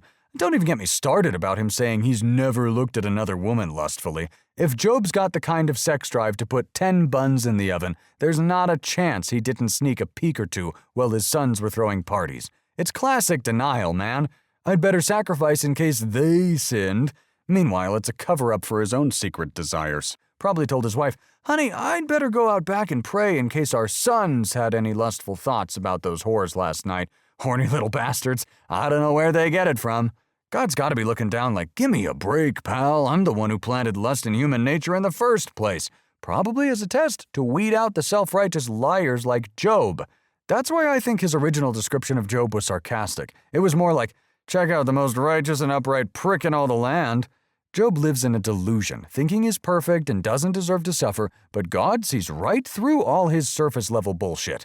I think God saw this power-hungry guy who neglected his own family to pursue fame and fortune and pointed Satan right at him to humble his ass. But no, Job holds on to his stubborn little facade right up until the very end to protect his ego. The boy folded his arm in a pout of frustration, while the old man looked on in shock and wonder. After a moment of silence, the old man finally spoke. Do you honestly believe everything that comes out of your mouth? The boy let out a big sigh and said, I don't even know anymore, man. Part of me is just tired of hearing Job whining, so I'm entertaining myself to stay engaged. He's suffering, God's unfair, we get it. Let's get to the bottom of it already. The old man shook his head at the boy. For starters, it's no sin for Job to question God. He understands our pain and never judges our emotions if we cry out in anguish. The most important thing to notice here is that Job never asks for his old life back. He's merely concerned with obtaining an explanation for what's happened. Secondly, we can't just skip to the ending. There's relevant information we'd miss in the middle. The Book of Job can't be boiled down to a paragraph or two. It's a journey that takes time. Why? Because there is no way to fast forward through grief, no quick fix to heartache. The story of Job, as with many others, is a long and winding road without a shortcut.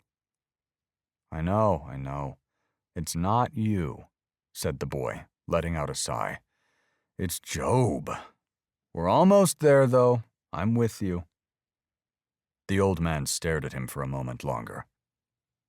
While I hesitate to say you brought up at least one good point, I'm not even sure where to begin with the rest of your concerns. I suppose I'll let God address those.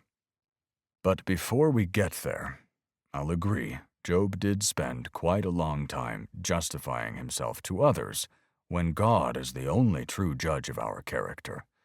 As long as we go on explaining ourselves and proclaiming our own innocence, perhaps it's fitting that God remains quiet. Maybe it should be said that the silence of God ends when our own silence begins.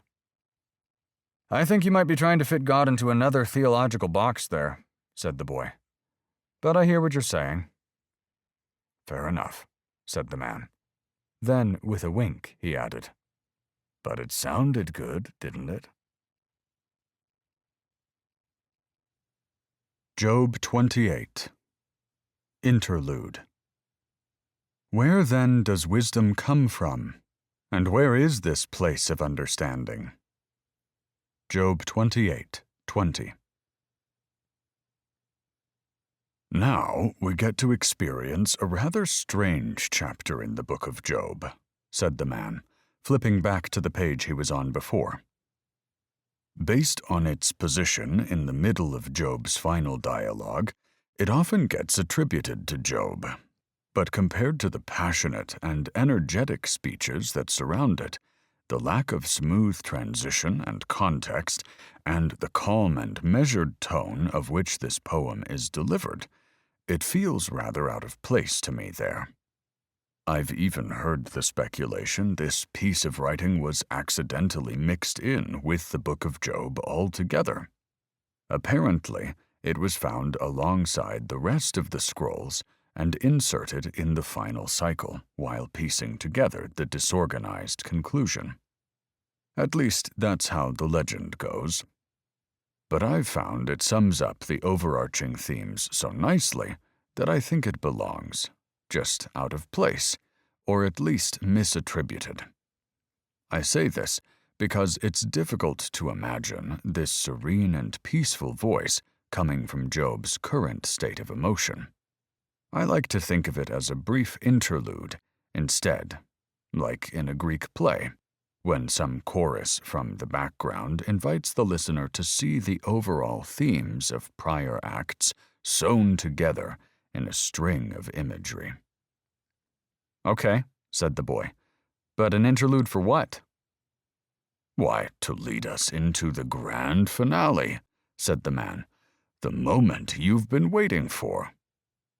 Sheesh, said the boy. Finally, I thought we'd never get there. Yet we will, shortly.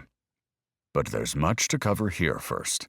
To note, before diving in, is that it contains no accusations, no complaints, no responses to anything said prior.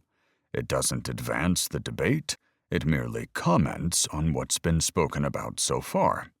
It's delivered with a tone of reflection and inserts a tranquil pause to prepare us for what comes after. A calm before the storm, if you will. All right, said the boy. Let's hear it already. On we go, then, said the man, looking down to read. There is a mine for silver, and a place where gold is refined. Iron is taken from the earth, and copper is smelted from ore. Mortals put an end to the darkness. They search out the farthest recesses for ore in the blackest darkness. They sink a mine shaft into the earth, far from where anyone lives. They descend on ropes, swinging back and forth. Food is grown on the earth above, but down below, the earth is melted as by fire. Its stones are the place of sapphires, and it has dust of gold. No bird of prey knows that hidden path. No falcon's eye has seen it. No wild animal has walked upon these treasures. No lion has ever set his paw there. The miner uses a flint tool and turns up ore from the root of the mountains. They cut tunnels in the rocks and uncover precious stones. They search the sources of the rivers and bring hidden things to light. But where can wisdom be found? And where is the place of understanding? No one knows where to find it, for it is not found among the living. It is not here, says the ocean, nor is it here, says the sea. It cannot be bought with gold. It cannot be purchased with silver. It's worth more than all the gold of Ophir, greater than precious onyx or lapis lazuli. Wisdom is more valuable than gold and crystal. It cannot be purchased with jewels mounted in fine gold. Coral and quartz are not worth mentioning. The price of wisdom is beyond pearls. The topaz of Cush cannot compare with it. It cannot be bought with pure gold. Where, then, does wisdom come from? And where is this place of understanding? It is hidden from the eyes of every living thing, concealed even from the birds in the sky. Destruction and death say, "We've heard only rumors of where wisdom can be found." God alone understands the way to wisdom. He knows where it can be found, for he looks to the ends of the earth and sees everything under the heavens. He decided how hard the winds should blow and how much rain should fall. He made the laws for the rain and laid out a path for the lightning. Then he looked at wisdom and appraised it. He confirmed it and tested it. And to mankind he said, "Behold, the fear of the Lord, that is wisdom, and to turn away from evil is understanding." The old man looked up from his Bible. "What do you think about that?" The boy clapped his hands and rubbed them together. "I think I'm ready for God." The man's face slumped into a frown. "You don't even want to discuss what you just heard?" "Not at all," said the boy. "Interlude's over." The man rolled his eyes. "Well, I do, so let me just explain the significance briefly, and we'll move on to the main event." "Fine," said the boy, slumping down in his chair. "Oh, don't be so glum," said the man. "The poetry we just heard sums up everything we've read perfectly, and as I'm sure you noticed from the pacing and content, it doesn't quite fit a delivery by Job. That's why I moved it here, where it gives us a little breathing room to let passions subside. It didn't make much sense to be sandwiched between Job's laments without any smooth transition into or out of them. In contrast to the strong claims about creation's moral order, or lack thereof, made by Job and his friends, this piece offers an extended argument that no humans have access to the wisdom they've been discussing, at least not on their own. Job especially had portrayed creation as moral chaos, which is a different picture than the orderly world presented in the chapter we just read. The intention of the poem doesn't appear to take the side of either argument, but instead comments on the argument from an outside perspective. It allows us to reflect on the issues at hand and sets the stage for what's to come. "Which is God," said the boy. "Precisely," said the man. "But this chapter can be divided into 3 parts. First, we have the search for wisdom, illustrated by mining. The dangers and challenges of this metaphor highlight the formidable search for wisdom itself. The descent into the darkness of a mysterious place with hidden perplexities, swinging back and forth until you've reached the end of your rope, represents the very real descent into the crushing isolation that Job has endured. His search for the meaning of his suffering ventures down beneath the surface of creation and into the depths of his soul. This place where gold is refined very much echoes Job's earlier sentiment of emerging as gold once he's passed God's test. Another feature of this first part is the theme of probing and searching in the dark. Wisdom will not reveal her secrets easily. The search will be as costly as the efforts required to dig for precious stones. An object of great value requires a search of great difficulty. Yet down this mine shaft is where these valuable objects are hidden, suggesting perhaps they've been deliberately placed in a location in which they're hard to find. So Job must not only suffer, he must desperately search for what is not easily discovered or extracted. Because if Job can gain access to understanding, then his question will be answered, and he'll no longer be suffering in the dark. The boy gave a silent nod, so the man went on. Up until now, we might find ourselves sucked into thinking the book of Job is about arguments over philosophies. But it's not. It is about the quest of a believer suffering in search of wisdom, and the longing to understand why the world is the way it is. This poem invites us not to be philosophers and debaters, like the Friends, but to be honest seekers of wisdom, like Job. If there is any search worth pursuing in life, surely it's this one. The second portion of this poem describes the inaccessibility of wisdom.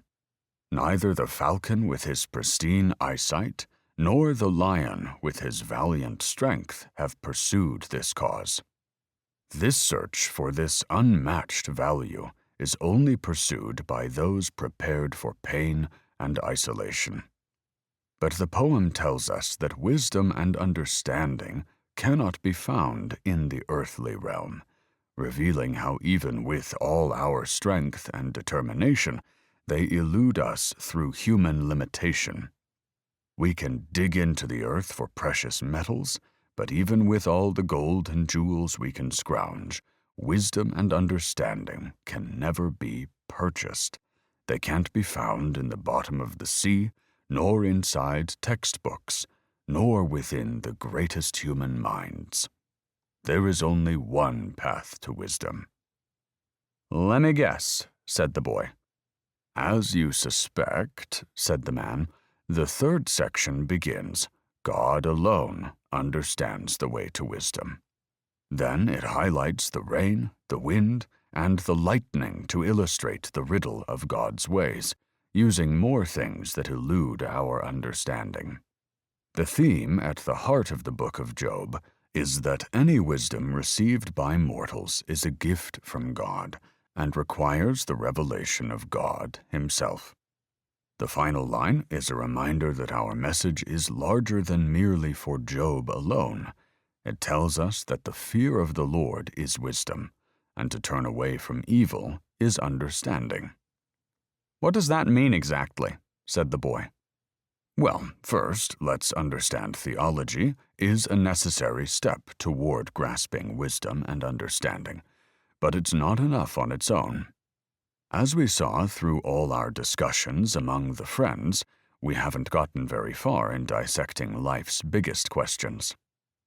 Here, we can think of wisdom as something like an underlying order hidden at the heart of the universe. When the great architect built our world, he did so according to the blueprint of wisdom. But its construction runs deeper than material composition, extending into the moral and spiritual fabric of existence. It's metaphysical as well as physical. But just as the scientist pursues the existence of a physical order that can be discovered, the believer assumes the conviction that a seemingly chaotic universe is built upon a fundamental, majestic order. Of course, it's this very conviction that's challenged by the story of Job, and thus requires hearing from God to address the issue raised by the story.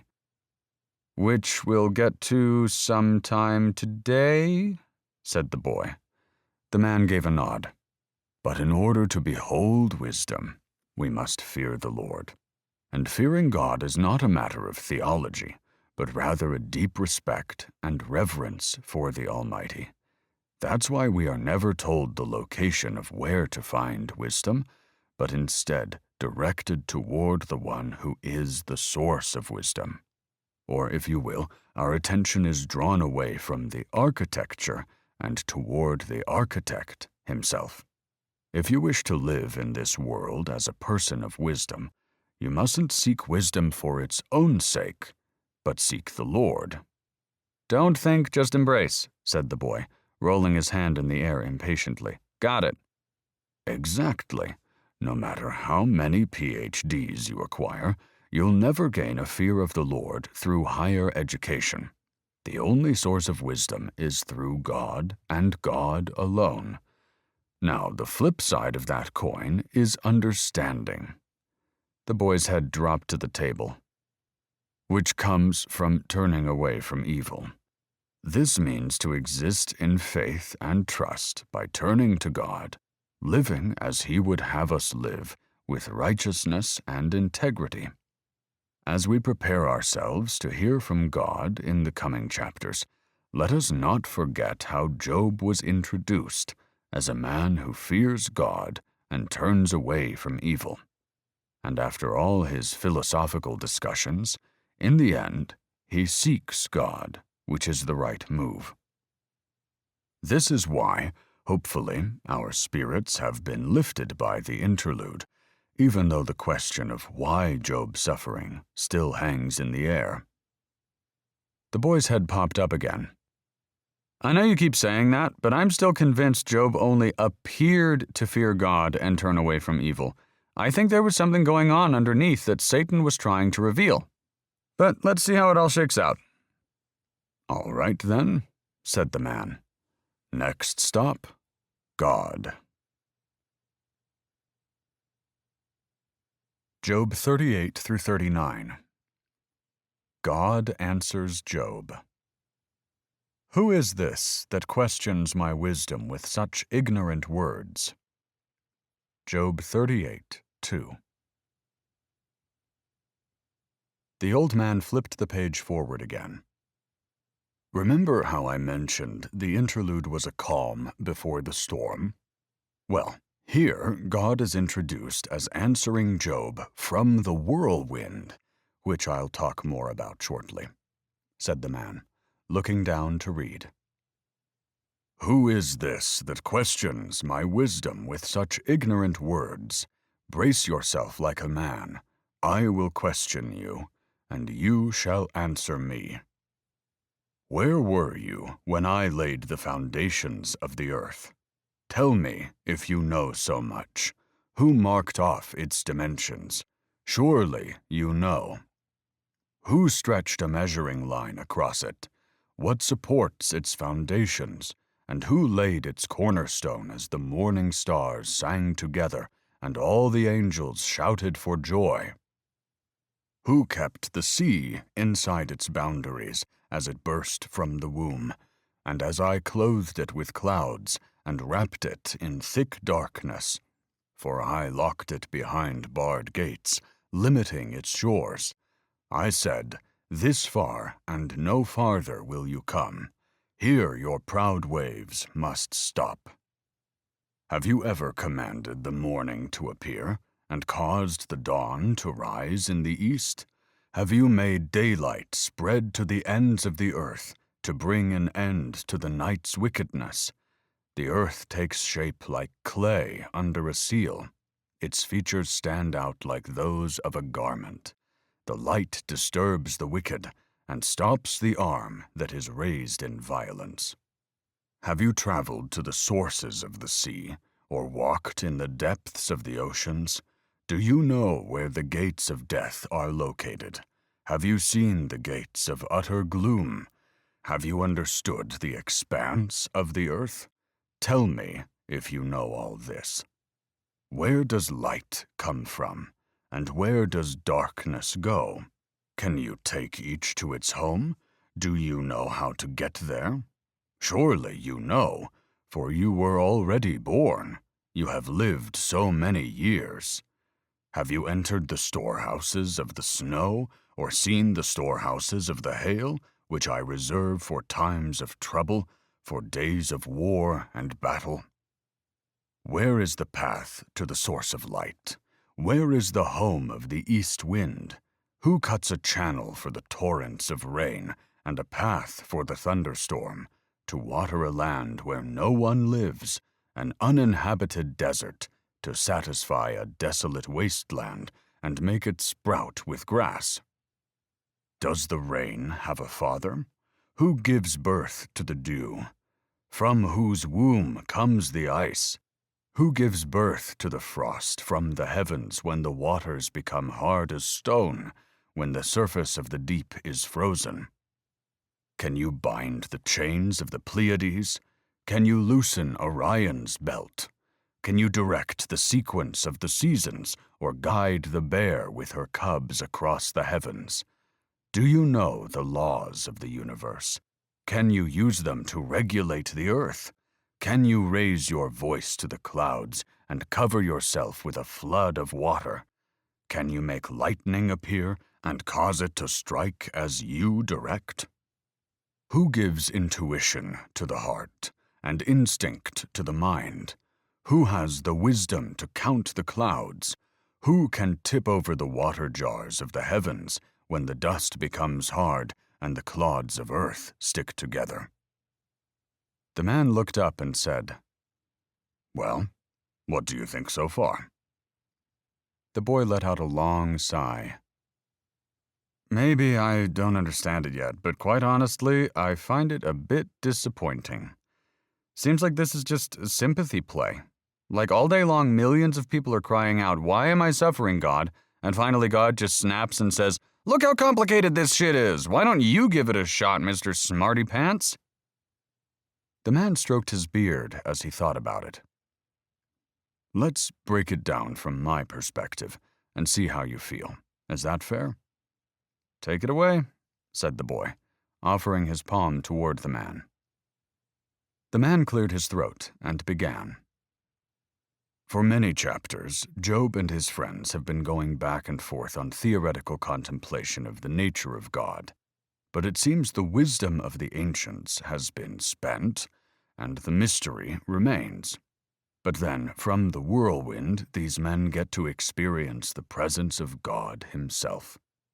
I suppose it's a bit like arguing over what the photo of some juice might taste like, and then sipping down a glass of the nectar for yourself. "Mm-hmm," said the boy. "And what's with the whirlwind? Was a hurricane supposed to scare Job back in line or something?" "Good question," said the man. "We see other Old Testament examples of God appearing in storm-like conditions when the time comes for battle against a foe, to drive back chaos and restore order for his chosen people. I'm glad you brought it up, though, because there's an important connection between the storm and God's salvation of those who trust in him that's easy to miss without context. You might think of this here as God appearing dressed in armor, ready to go to war against Satan on Job's behalf." The boy squinted his eyes. "Are you sure God's not preparing for battle with Job, seeing as how Job was the one opposing him for the last 30 chapters? I think if God was going to battle Satan, he would have done so in heaven before this whole thing started. You make it sound like God is going to war for Job when he was the one who allowed Satan to attack Job in the first place." The old man chuckled. No, my dear boy. Contrary to Job's complaints about God, God's appearance here is to show he's ready to go to battle for Job, as his savior against the divine forces he'll describe shortly. This is a very hopeful sign for a servant who's been dominated by darkness as of late. Just be patient, and you'll see how things unfold. The boy squinted his eyes even more. I'd argue that this is going exactly how Job said it would. Didn't he say that God attacks him like a warrior, and now here comes God, dressed in armor, screaming, "Booga booga!" The man raised an eyebrow. These are the most valuable words in the book, my boy. Let's treat them with care, shall we? In the book of Job or the Bible? Exactly, said the man. Besides, that's not the tone in which God addresses Job at all. So God arranged an attack on Job so he could swoop down and appear as his savior? That's like if you threw a kitten down a well when no one was looking so you could rescue it with a witness. Or if you hired someone to kidnap your friend so you could save them later as the hero. If what you're saying is true, it's strange to say the least. The old man sighed. Let's examine what God says to give us a better insight into what's going on here. With that, the man looked down and read the beginning again. Who is this that questions my wisdom with such ignorant words? Brace yourself like a man. I will question you, and you shall answer me. These words are not meant to be cruel, but rather to stop Job in his tracks. Job seems to need a refresher on who's in charge here, so God's first words are, I'll be the one asking questions, Job. Job has become a tad arrogant in defending himself for so long among friends, so the Lord first makes it clear he won't be submitting to whatever cross-examination Job had in mind. He puts Job back on his heels and prepares him for an inquiry into whether Job even has the qualifications to question God. Overall, though, I'd say this is a fairly mild opening, considering the accusations Job was throwing around. And while it's difficult to read tone in written text, one might even argue there's a hint of pride in this righteous servant who's persevered in his relationship with God, despite the degree of challenges he's faced. Okay, you're coming out of left field with that one, said the boy. I'm sticking with the booga booga theory here, considering the thunder and lightning bolts or whatever. Let's keep in mind the position Job has put the Lord in first, said the man. If he allows Job the chance to lead an interrogation, he disparages himself as the sovereign Lord by having to explain himself to a mortal. What's worse is that if God were unable to explain himself for whatever reason, then Job would have created a scenario in which the Creator becomes less worthy of worship in the eyes of his creation, a lose-lose for everyone. But let's also remember that God's power was never in debate here. Job has spoken about being intimidated by God already, long before God appeared in the storm. If God were coming down to scare a man that already fears him, well, there's no real point to his speech, because it wouldn't differ from the ones in the previous dialogue. God's sternness in his challenge implies no hostility or condescension, but rather tells Job to brace himself as a worthy participant in the coming speech. His response also acknowledges no sin on Job's part that would explain the suffering of the early chapters, so whatever the reason might have been for suffering, the ordeal was no punishment by God. In doing this, God relieves Job of his friend's accusations, while also sparing himself the potentially awkward situation I described. A win-win for both, you might say. Well, said the boy, as much of a win-win as there can be when your entire family gets killed. It's kind of ironic how God comes down within the same force of nature that wiped out all his kids. A lot of whirlwinds touching down on news these days. But to me, there's an underlying message like, hey pal, I just killed your whole family by blowing your son's house down. Keep talking smack and see what happens to you. I don't get how you're reading into a nice and gentle God comforting Job when it seems like God is almost exactly how Job described throughout the whole debate. And what's the point of all this anyway, taking Job on a tour of the sun and stars and stuff? Job questions whether or not God is fair, and God says, "Look over there, something shiny." This feels like the Wizard of Oz, "Pay no attention to the man behind the curtain" scene. If God didn't allow Satan to kill all the animals, we'd probably have had a little Toto pulling back the curtain right now. The man shook his head. If that were true, the book of Job would be far less comforting than readers would hope for. When God allows suffering, honest questions would seem to provoke only defensiveness or evasive maneuvers on his part. And while I can see why things like, "Surely you know, for you were already born," might be read as sarcasm, the vast majority of God's dialogue consists of questions that soften the tone. Straightforward statements would have made the speech much harsher, if that's what was intended. "What are you, stupid?" said the boy. "How could you read it that way, and you consider yourself smart?" The man's eyes widened with disbelief, but the boy returned his expression with a smile. "So you agree asking questions can be harsh?" said the boy. The man's expression fell flat again. "Very funny, punk." "You see what I mean, though? Who the hell is this questioning me? Can you make it rain? Can you make lightning appear? Can you guide the bear across the sky? Surely you can, as you've lived so many years and all, punk." That's how I'm reading into it, something more like, "I don't need the advice of ignorant mortals on how to run the world any more than I needed their help creating it." The man shook his head again. No.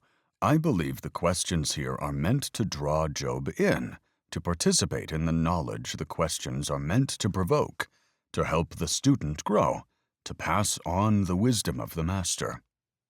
Verbiage inclined to embarrass Job would be more effective in rubbing his nose in it, if that's what God really wanted. So what are the dimensions of the earth, Mr. Smarty Pants, is different than, "Who marked off its dimensions, Job? Surely you know." The latter intentionally points toward the Creator, to evoke his awe, not prove his ignorance. If God's intention was to win an argument in front of Job's friends, he would have done so. But by asking questions that remind Job of something he already knew, they're far from humiliating Job with sarcasm. These questions draw him closer to God, as opposed to pushing him away. In other words, God is the answer Job's looking for. The boy nodded quietly. "We haven't seen all of God's speech yet," said the man. "He won't reveal the answer to the great mystery in the beginning here, but I don't think you're grasping the significance this foundation lays for the rest of the dialogue. Here, the Creator of heaven and earth paints a poetic image of the complexities behind the scenes of creation. Only superhuman intellect could fathom the intricate scope and power that went into his design. More of your questions will be answered as we break down the speech in its entirety, but for now, there are a few important things to note about God's early words. First is his mention of the sea, a symbol of chaos and a source of flood-like destruction for people of the ancient world. It's not hard to imagine that they looked upon it with awe and wondered if there was an end to its depths or bounds. God assures Job that he has locked its power behind bars, that its proud waves will impede no further upon land to swallow up creation. Something humanity couldn't do for themselves. This, of course, is God pointing out the order that he set within an otherwise chaotic nature. His self-portrayal appears in stark contrast to the cosmic destroyer Job accused him of being, as the protector of order who restrains chaos behind bars and limitations. The boy nodded slowly. "That's a fair point. It's easy to read things from today's point of view, with images of the Earth from space and the ocean from submarines or whatever, but from the point of view of an ancient guy in the sand looking out into the abyss, he's wondering what kinds of creatures live out there after a giant squid or dead whale washes up to shore. I can see how the sea might have been a terrifying mystery." "Exactly, my boy, exactly. We must put ourselves in Job's shoes to understand what he would have learned from God. Like when God goes on to describe daylight spreading across the earth to bring an end to night's wickedness. This is another example of what the world would have represented to Job in a time without streetlights and lanterns. Night was a time when humans wandering from campfires were susceptible to predators like big cats or any other sharp-fanged creature that goes prowling through the night. The boy gave a nod. Literal monsters that could eat you. I see what you're saying. Chaos, said the man, until God restored order every morning when he commanded the dawn to rise. This was God pointing out to Job that although he created a world that includes chaos, he also brings order. Order which anyone can see for themselves. Order which Job seems to have forgotten about when accusing God of being a tyrant in a dark and sinister world. The boy went on nodding, so the man continued talking. This wasn't some mystery God revealed in his early speech, but more of a reminder for Job to look at the world as a whole, outside of his limited perspective. In this same vein is God's reminder of how he waters uninhabited land to make grass sprout in a desolate wasteland. To me, this shows how Job is not the center of God's universe. God explains that he has a whole world to care for, even desolate corners that Job has never seen or considered. On that note, said the boy, I notice there isn't a single line that even implies humanity is the center of God's universe. Are you sure this isn't a form of God shooting down Job's complaint about a lack of justice by saying human ideals aren't even a concern for God, that he's too busy watering the grass of a wasteland to bother with fair treatment of people? The man stared at the boy. You really are a glass-half-empty kind of guy, aren't you? Well, maybe if the author was a little less vague in their writing, we might actually have a clear message.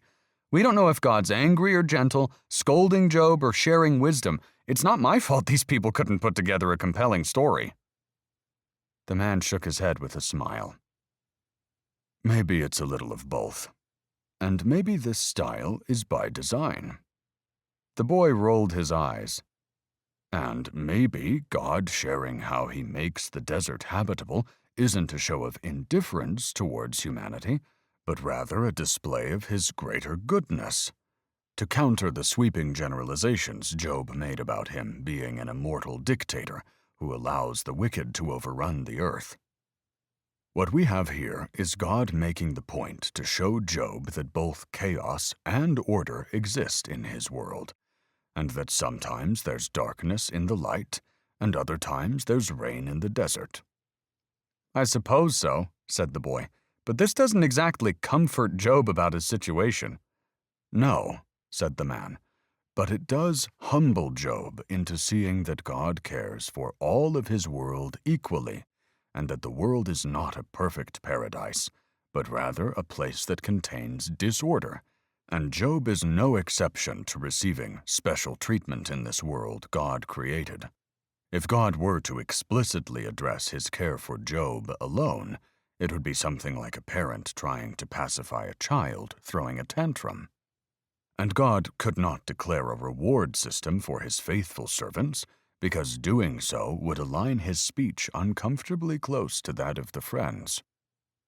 After considering Job's presumptions about how the universe should be run according to his own theory of justice, God humbles Job with questions like, "Do you know the laws of the universe? Can you use them to regulate the earth?" His point is to make Job reconsider the assumption that his perspective is wide enough to question God at all, and reassure Job that God has his eye on every complex corner of the universe. Job's perspective of an unjust rule needs to be seen from an infinitely larger context, which I think we should all keep in mind when questioning the Almighty. Like the context of gambling with the devil, said the boy. But I noticed God left that part out of his tour. "We'll get to Satan soon enough," said the man. "For now, let's finish up the first half of God's speech here." And with that, he looked down to read.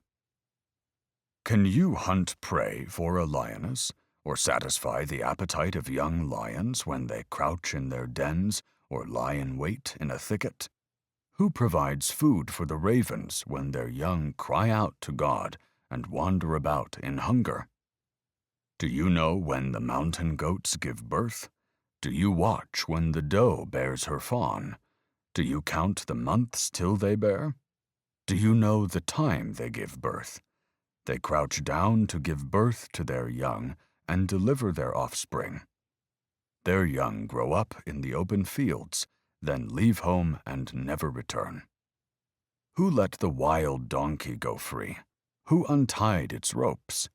I made the desert its home, and the salty wasteland its dwelling.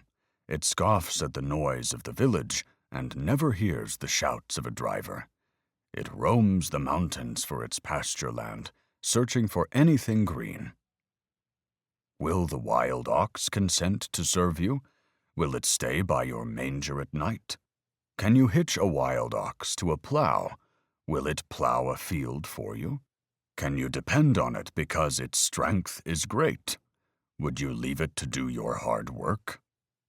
Can you trust it to haul in your grain and bring it to your threshing floor?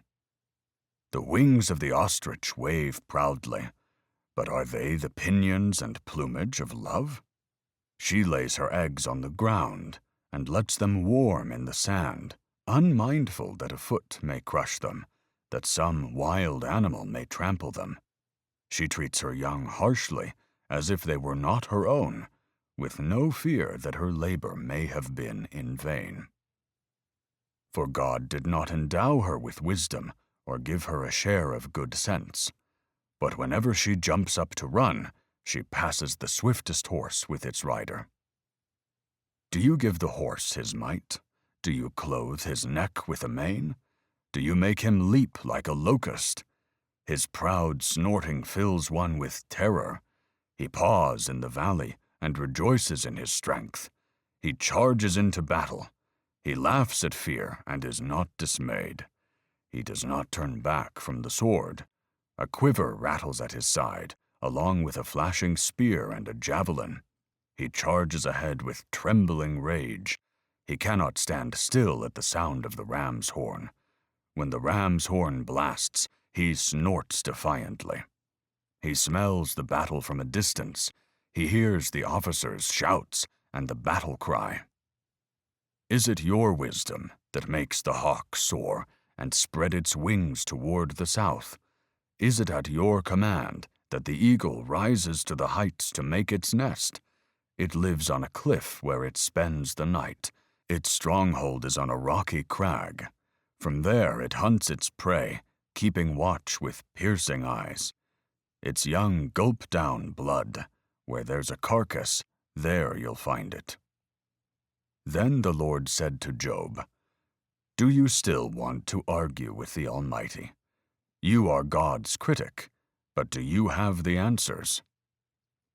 Then Job answered the Lord and said, I am nothing. How could I ever find the answers? I will cover my mouth with my hand. I have said too much already. I have nothing more to say. The man looked up at the boy and said, Any initial thoughts? The boy sighed. I don't understand Job's reaction. It doesn't seem like God has answered any of his concerns. It's more like he keeps saying, Look over there. Now there's a squirrel. I just don't get what a zoo tour has to do with unjust suffering. Well, for starters, let's not discount how Job has likely been a man of God most of his life. But even for men as righteous and upright as Job, there are days of doubt that God even exists. There are times when you're sitting on a heap of ashes, and the only impression your prayers seem to make is an echo in the silence. Let's not belittle the fact that our mysterious and often seemingly absent God has now just blessed Job with his actual presence. I'd like to think shock and awe play a role in the response we've seen from Job. The boy gave a quiet nod. There are some who believe that God is taking Job on a stroll through nature to see things from God's perspective, and that this begins Job's healing. But I think— That's a load of rubbish, said the boy. Well, I was going to say, I think it goes deeper than that, but I agree. We should avoid making extravagant claims for the healing power of nature alone. Look over there, Job, a bird. You don't miss your children anymore, do you? And over there, a cat. Those oozing boils aren't so bad anymore, are they, Job? What a bunch of baloney. Perhaps this tour begins the healing process, said the man, because it takes Job out of himself for a moment, broadening his horizons long enough to walk with God, deepening his relationships with the Creator, who is the answer to all the questions being asked. Surely, in the presence of God, those boils don't seem as bothersome, and those dogmatic debates with his friends are fading into the background. Job's protest about suffering isn't being addressed, but the underlying mysteries of creation are being revealed. But still, this part of the speech only builds upon the prior and leads us to the next. Let's break down what we've heard so far, because it's an important bridge for what's coming. I'm all ears, said the boy. Now, while at first this may seem like a random selection of wildlife, they in fact represent a full spectrum of order and chaos that live in God's world. They do? said the boy.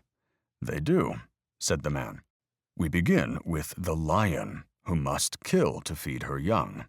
We see the mountain goat and her cycle of birth and life. We circle back to the eagle, a bringer of death so her young can gulp down blood. In between, we witness the wild donkey and the untamable ox, the ignorantly careless and chaotic ostrich, and the horse, a lover of battle.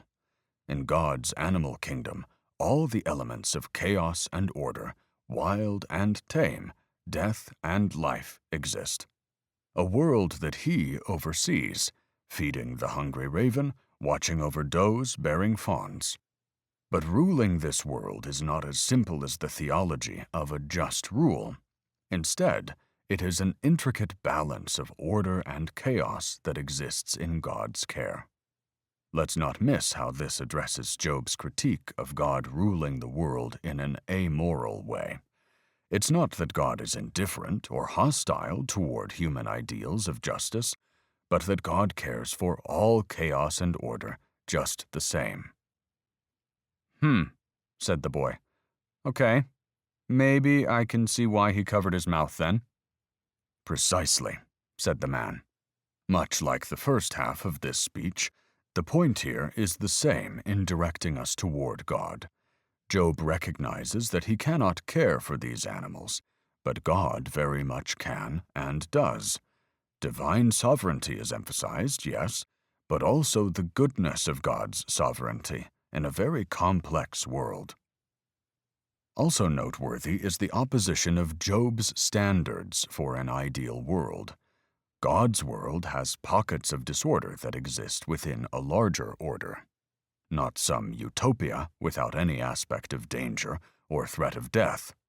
The lion, the raven, the wild donkey, and others are not figures with a home inside the orderly human culture, but are more like the ocean, symbols of a more threatening aspect of creation kept within a certain boundary. And the Lord's care and goodness are not confined to creatures of only human concern. They overflow unto every aspect and region of the wild. The boy gave a nod before he said, Just to play Satan's advocate again, couldn't you read into this as God making a mockery of Job? The man looked puzzled. How so? I mean, God is listening to the cry of the raven while Job's cries are ignored, and God allows the donkey to roam free while Job is trapped under God's thumb. Even if God is making the point that He cares for donkeys the same as He cares for humans, doesn't this bring us back to the point I made about Mrs. Job? What's the purpose of all this worship and sacrifice if God is going to care for the people who robbed Job the same as He cares for people who get robbed? Does this mean that fair treatment of good people was never part of God's plan? The man paused for a moment as he thought it over. Then he shook his head. Remember, there's a second half of this speech as well. But for now, the only conclusion I'd draw here is that the charges brought against God by Job are proven wrong. Job was challenging a source of power and wisdom infinitely superior to his own, which I suppose brings us to God's final question about this complex world. You are God's critic, but do you have the answers? The boy remained silent. Like Job, said the man, I think you're wondering how you could ever find these answers yourself. Ironically, Job was worried earlier that he'd be so overwhelmed by God that he would not be able to argue his case. But when the time came to speak, he didn't have much to say at all. What is said by Job I see in 3 stages. First is a response of humility, the second an expression of relief, and the third a movement toward surrender.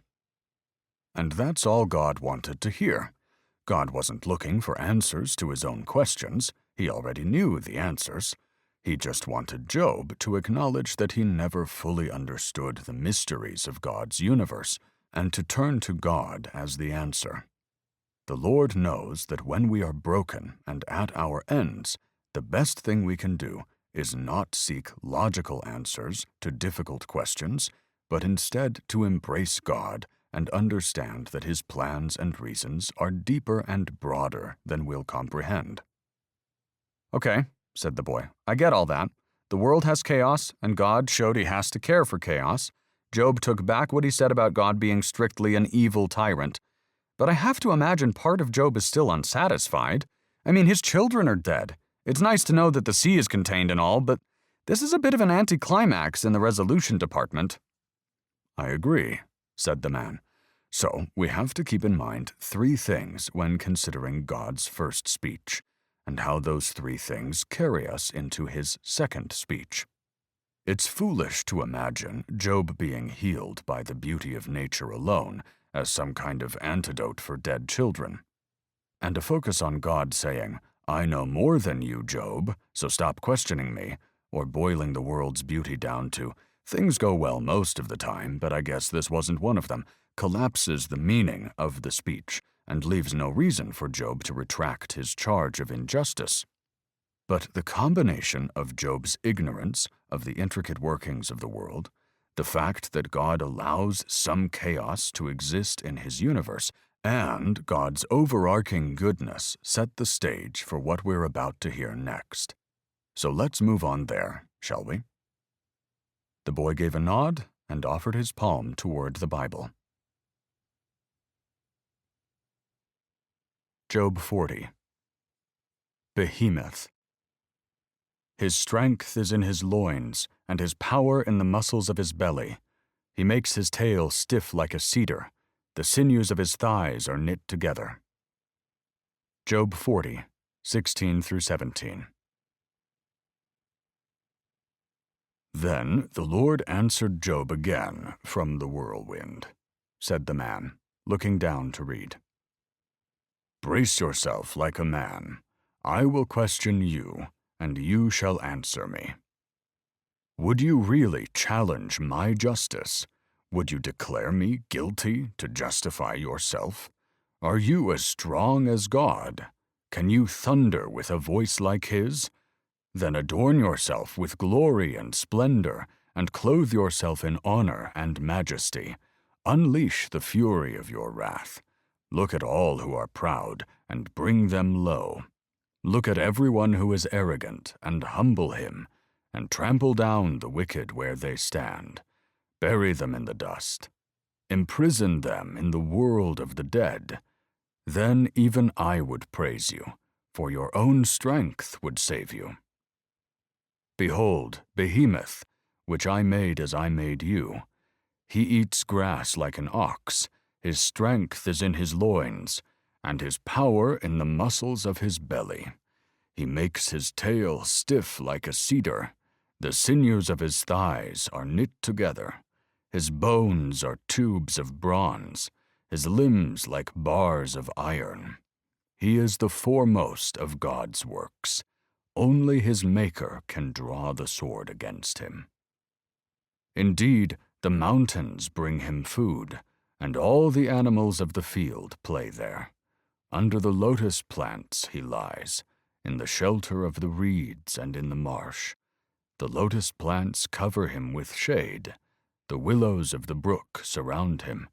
If a river rages, he is not alarmed. He is confident, though the Jordan rushes to his mouth.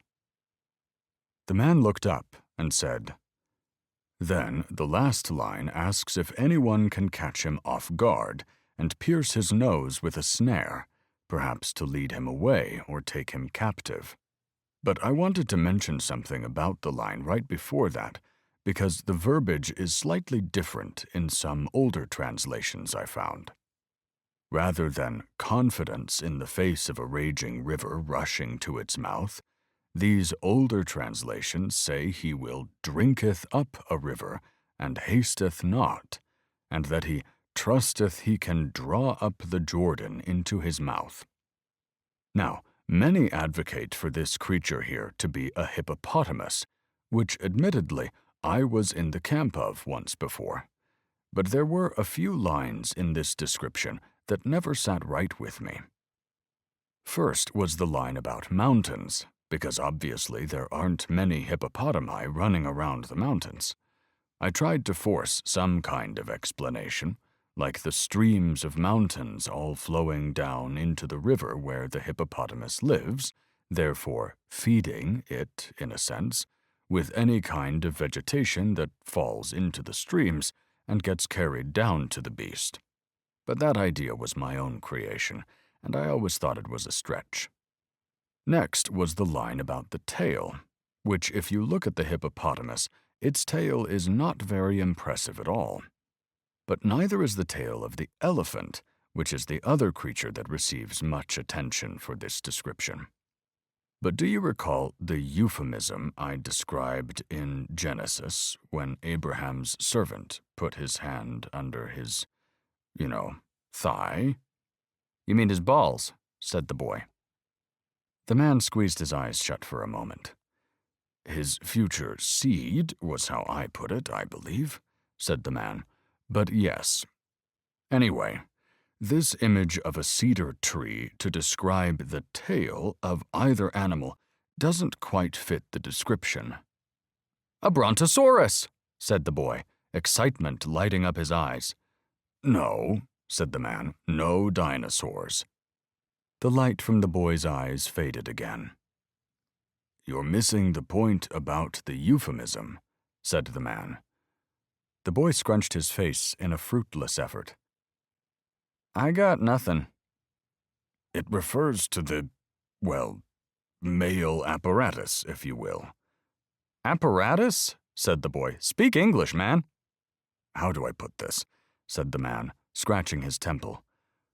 Well, other translations say things like its tail hangs like a cedar or sways like a cedar. Now, what might hang or sway and get stiff that could be mentioned after the loins and before the sinews of Behemoth's thigh? The boy's eyes lit up again. You mean Behemoth had a giant Cedar, said the man, thrusting his hand in the air to stop him. Yes, Behemoth, or the elephant, rather, has an enormous cedar. The cedar of the hippopotamus is rather unimpressive, to say the least. In fact, most of the time, it's tucked up inside the beast, and not doing much swaying or hanging at all. But the elephant, one might think it's a second trunk. Really? Said the boy. Really, said the man. And not to get sidetracked by elephant education here, but it's even prehensile, meaning it can be limber and used like a fly swatter, in addition to being stiffened like a fifth leg to lean on. What the heck? Said the boy. Yes, When you're the largest land animal on the planet, mounting a mate can get a bit, shall we say, clumsy at times. Better for maneuvering into procreation position, said the man, slightly blushing. Anyway, enough about cedars, but they do bring me to my next point, which is what better representation of the word behemoth, meaning a huge or monstrous creature, than the largest land animal on God's green earth. At least it was in Job's day, not dinosaurs, which weren't discovered until much later. The boy slumped a little further in his seat with a pouty face. The name behemoth stands for sheer size alone, said the man. If you saw an elephant standing next to a hippopotamus and someone told you to label one behemoth, the choice would be obvious. Why, when the elephant's cedar hangs to the ground, it stands taller than the entire hippopotamus itself. If that's not the marker of a true behemoth, then I don't know what is. The boy's eyes widened with surprise. Exactly, said the man. Anyway, this brings me to what I said a moment ago about drinking up a river. Elephants are known for drinking huge amounts of water, and the reason he can take his time to drink so much without haste is that he has no natural predators. The lion or the crocodile lingering around the watering holes looking for a meal are no threat to this behemoth. And even if we were to run with the translation about the raging river, it still suits the elephant, who would have no trouble holding its place with all its weight. Even if the waters were to rise above its mouth, they're fine swimmers. All right, said the boy. I'm convinced. Thank you, said the man. But the line that really pushed me into the elephant camp was the one about God bringing near his sword. Now, initially, I thought this was a description of how this creature is so mighty that only God could defeat him, which is still mostly true, as the men of Job's time would have had serious trouble taking down an elephant with their more primitive weaponry. But when I looked into some of those older translations, I found a few editions that described giving behemoth a sword, and I thought, what better way to describe an elephant's tusks? One of these versions even described behemoth as the chief of all creation. What better way to describe the largest land animal on Earth, who has no natural predators because it's equipped with such mighty size and weaponry, and no natural prey because it eats grass, so all the animals around it can play. All right, you win, said the boy. I concede the dinosaur theory. Then he whispered, unless it's a triceratops. Plus, elephants can live in the mountains, said the man, so that solves that little ordeal. And even if you considered the hippo's elongated face to be part of its nose, which is really just two small nostrils, the elephant's nose is far more impressive and worthy of mention when it comes to piercing it with a snare. Agreed, said the boy. Now enough of the Now, the hippo camp will try to discount all of this because of the one line regarding the strength in the loins and the power in the muscles of the belly. They claim that because the underbelly of an elephant can be pierced by a rhinoceros horn during a full charge, that somehow that discounts strength and power. Tell me, do you hear anything about the hardness or thickness of skin like a shield in that description? No, said the boy, I don't. Of course you don't, said the man, because it isn't there. The gorilla is strong and powerful as it swings from tree to tree. The anaconda is strong and powerful as it wraps around its prey. The crocodile is strong and powerful as it clamps down on a meal. But all of their skins and scales are punctured by the teeth of the jaguar. Does that mean these other creatures aren't strong or powerful? No, I guess not. The idea is preposterous, said the man. I challenge anyone who doubts the muscles of the elephant's underbelly to pierce it with a spear and see what happens. The durability of skin has nothing to do with strength and power, my boy. The argument to discount the elephant here is weak at best. All right, I'm on your side, said the boy. Let's get on with it then. Thank you, said the man. It took a fair bit of reading to put that all together. But this concludes our tour of the universe, tracing the world back through the creation of land and sea, highlighting the foremost of God's creations. But before we move on, I wanted to mention one last thing about Behemoth. The boy let out a sigh. All right. There is a camp that believes Behemoth is not a natural animal at all, but rather some divine beast like the Leviathan we're about to unravel. But in my opinion, there are a few things that discount that theory. First is how Behemoth is introduced, with the word behold, as if he was a physical creature Job could see for himself. To me, this is evidence of a purely naturalistic being. Another is that 34 lines are given to Leviathan, the mysterious supernatural being that requires far more description and insight, while a mere 9 lines are devoted to Behemoth. While 9 is more than given to any other creature in God's animal kingdom in the Bible, the emphasis is made to describe how God rules over every creature on earth, where even the chief of his creation is at the mercy of his sword. And lastly, perhaps the most obvious thing, said the man, why would a divine creature need to eat grass? Plus, it's pretty ironic that God's favorite creature was an elephant, and now his latest work was giving Job elephantitis, said the boy. The man slapped his hand against his forehead.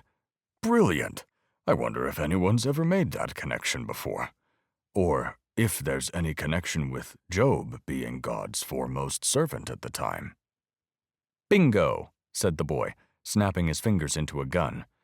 Read that line introducing Behemoth again. The man looked confused, but he looked down at the pages. It says, "Behold, Behemoth, which I made as I made you." Exactly, said the boy. That's it. That's what? He made Job just like he made Behemoth. Yes, said the man, confused. We know that. No, said the boy, you're not hearing me right. Job is just like Behemoth, or rather he should be, or he's capable of being. He's capable of eating grass? No, said the boy, not that.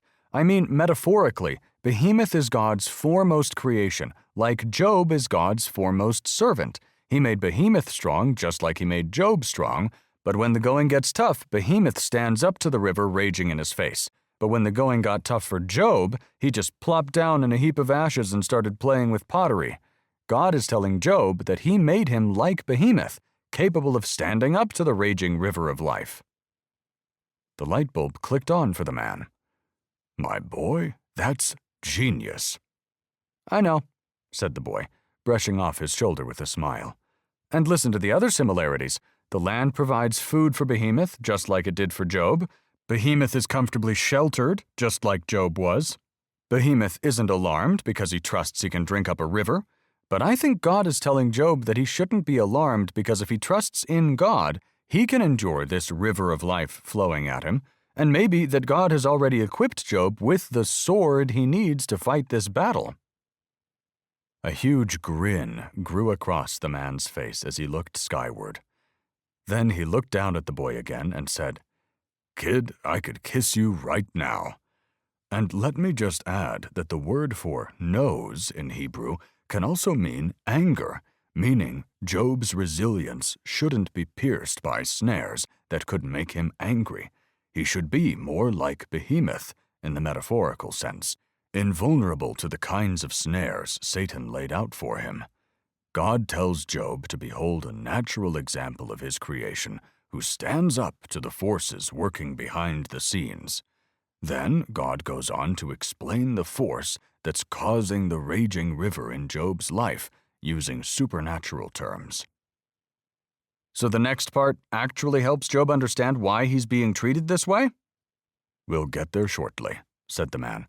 "But you're right that up until now, all we have seen is a demonstration of God's divine wisdom and power, which hasn't answered Job's question about God's divine justice. Here, though, God seems to remind Job that he's already equipped him with what he needs to stand up to these forces." Or maybe, said the boy, a reminder that only God can draw the sword against us, not Satan, in the sense that God has power over Satan. "Very good," said the man with a laugh. "I'm impressed. Now, on to the unseen force at work of which Job never knew. The cosmic force God deals with in order to bring order throughout the chaos of creation." "I sure hope we get some answers," said the boy, "because at this point, Job's poor kids are watching from the afterlife, and all their father has to say is, 'Why did you take my money away?' And all God has to say is, 'Have you seen my elephant trunk?'" Job 41. Leviathan. He sees everything that is high. He is king over all the sons of pride. Job 41:34. The man read the Lord's next speech aloud. "Can you draw out Leviathan with a fishhook, or press down his tongue with a cord? Can you put a rope in his nose, or pierce his jaw with a hook? Will he make many pleas to you? Will he speak to you soft words? Will he make a covenant with you? Will you take him as a servant forever? Can you play with him like a bird, or put him on a leash for your girls? Will traders bargain over him? Will they divide him up among the merchants? Can you fill his skin with harpoons, or his head with fishing spears? Lay a hand on him. You will remember the battle, and never repeat it. Any hope of capturing him proves false. Does a person not collapse at the very sight of him? No one is ferocious enough to rouse Leviathan. Who then can stand against me? Who has a claim against me that I must pay? Everything under heaven belongs to me. I will not be silent about his limbs, or his mighty strength, or his graceful frame. Who can strip off his outer covering? Who can pierce his double armor? Who can open his jaws, surrounded by those terrifying teeth? His pride is in his rows of scales, closely sealed together. One scale is so close to another that no air can pass between them. His sneezes flash forth light, and his eyes are like the eye of dawn. Out of his mouth go flaming torches. Sparks of fire leap forth. Smoke billows from his nostrils, as from a boiling pot or burning reeds.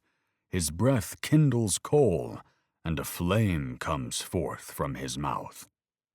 The tremendous strength in Leviathan's neck strikes terror wherever it goes.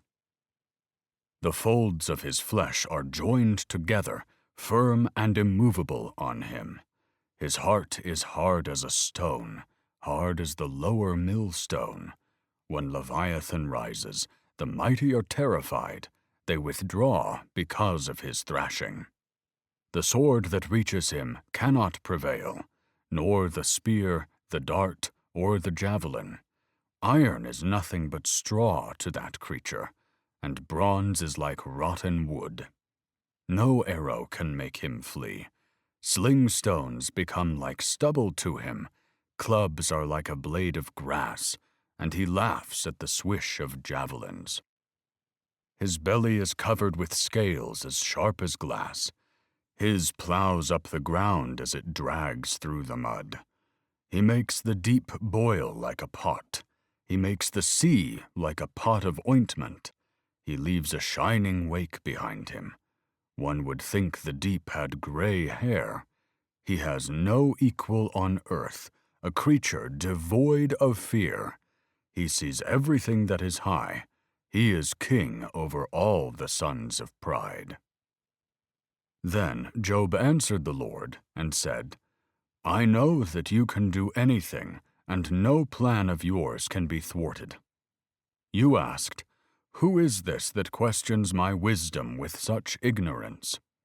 It is I, and I was talking about things I knew nothing about, things far too wonderful for me. You said, Listen now, and I will speak. I will question you, and you shall answer me. I had only heard about you before, but now I have seen you with my own eyes. I take back everything I said, and I sit in dust and ashes to show my repentance. The man looked up and said, What do you make of that? The boy drew in a deep breath and let it out again. I have no idea what to make of that. The man gave a nod. Finally, we arrive at the major focus of God's dialogue. Yet the difficulty interpreting the ending of the book makes all the difference in how we understand the book as a whole, as well as our opinion of God's rule in the Old Testament.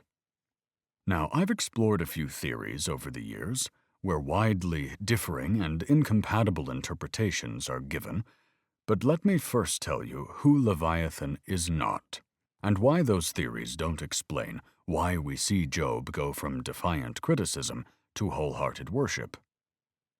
All right, said the boy. I'm ready to hear what you've got after that lesson on elephants. The man cleared his throat with a slight blush. Well, let's start with Leviathan as a crocodile, which is the lazy man's out, in my opinion. Or perhaps the interpreter choosing to remain ignorant as they turn a blind eye to the culture surrounding Job. But we'll get to that soon enough. First, we should observe that although the Lord answers Job, he does so mostly with a series of questions. Some people take these questions to be sarcasm, something akin to, Thank you, Job, for your 20 chapters worth of advice on how to run my universe. Do you think you can do it better? But I disagree. I think they provide a more sincere response to Job's biggest question, which is, of course, why do I, Job, suffer the way I do when I don't deserve it?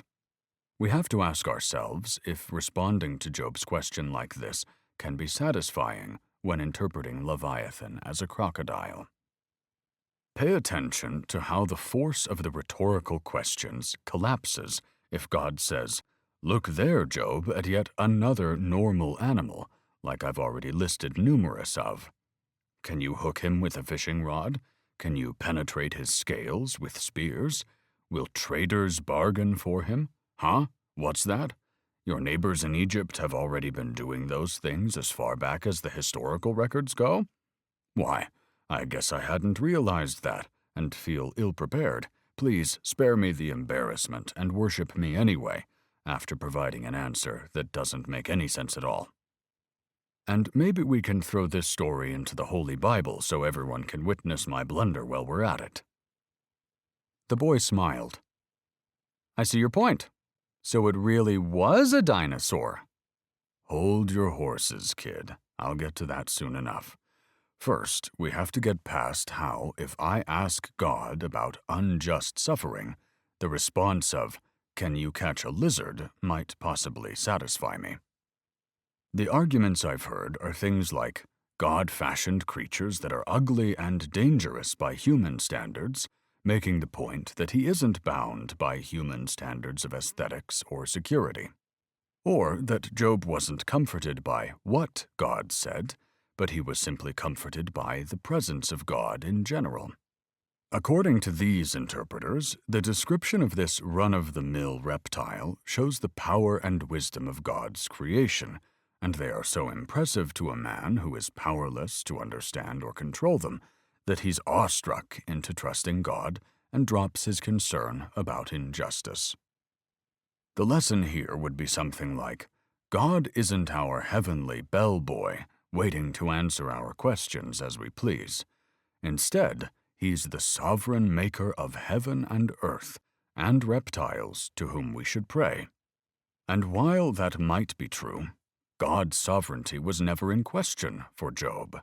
This means that the explanation where the second speech is simply an extension of the first, where the point would essentially be the same, doesn't clarify why it inspires Job to repent in dust and ashes and withdraw his words as he shares a whole new vision of God.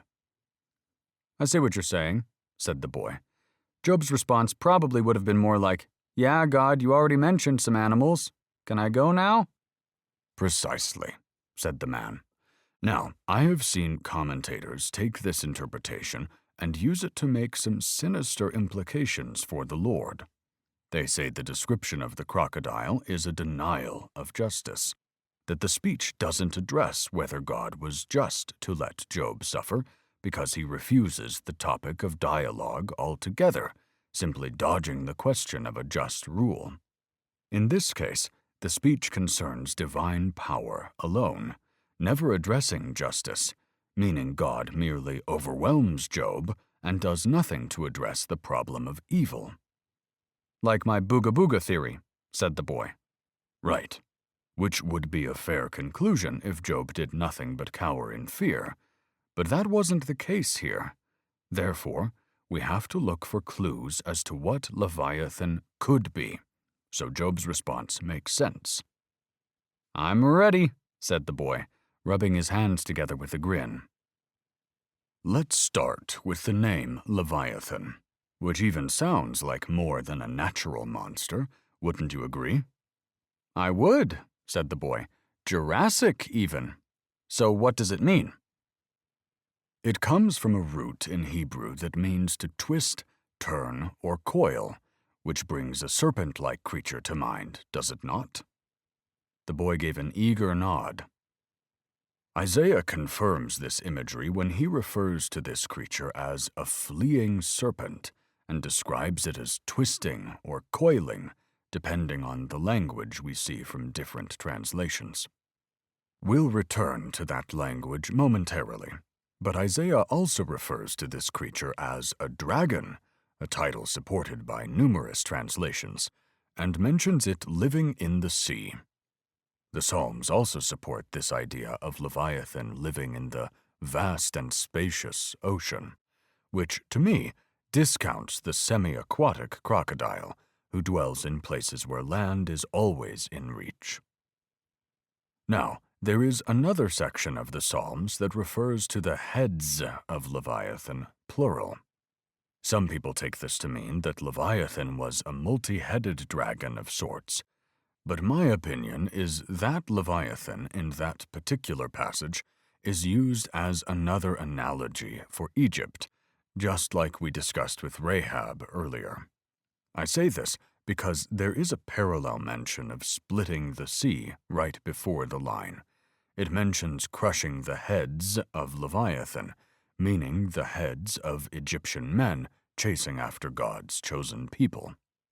I believe it's an expansion of the Exodus story, like we already discussed in Psalms earlier, where we see a splitting of the sea, a crushing of heads of the pursuers, and a scattering of their bodies, which washed up on shore to feed the creatures of the wild, as the passage goes.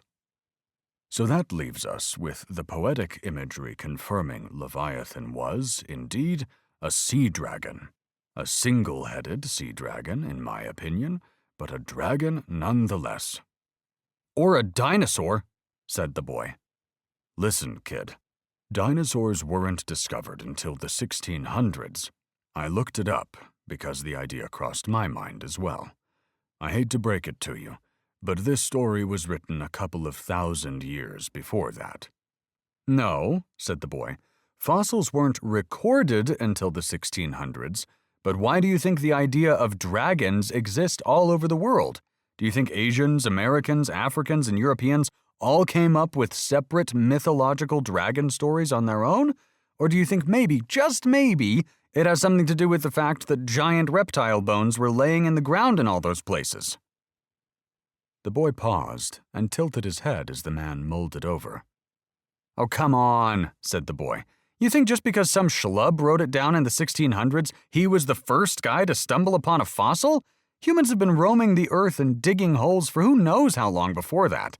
It's absurd. All these flying dragons, sea dragons, and land dragons have dinosaurs linked to their descriptions. You can at least admit there's a possibility that's where these stories came from, passed down through generations and embellished over campfires. I suppose there's always that possibility, said the man.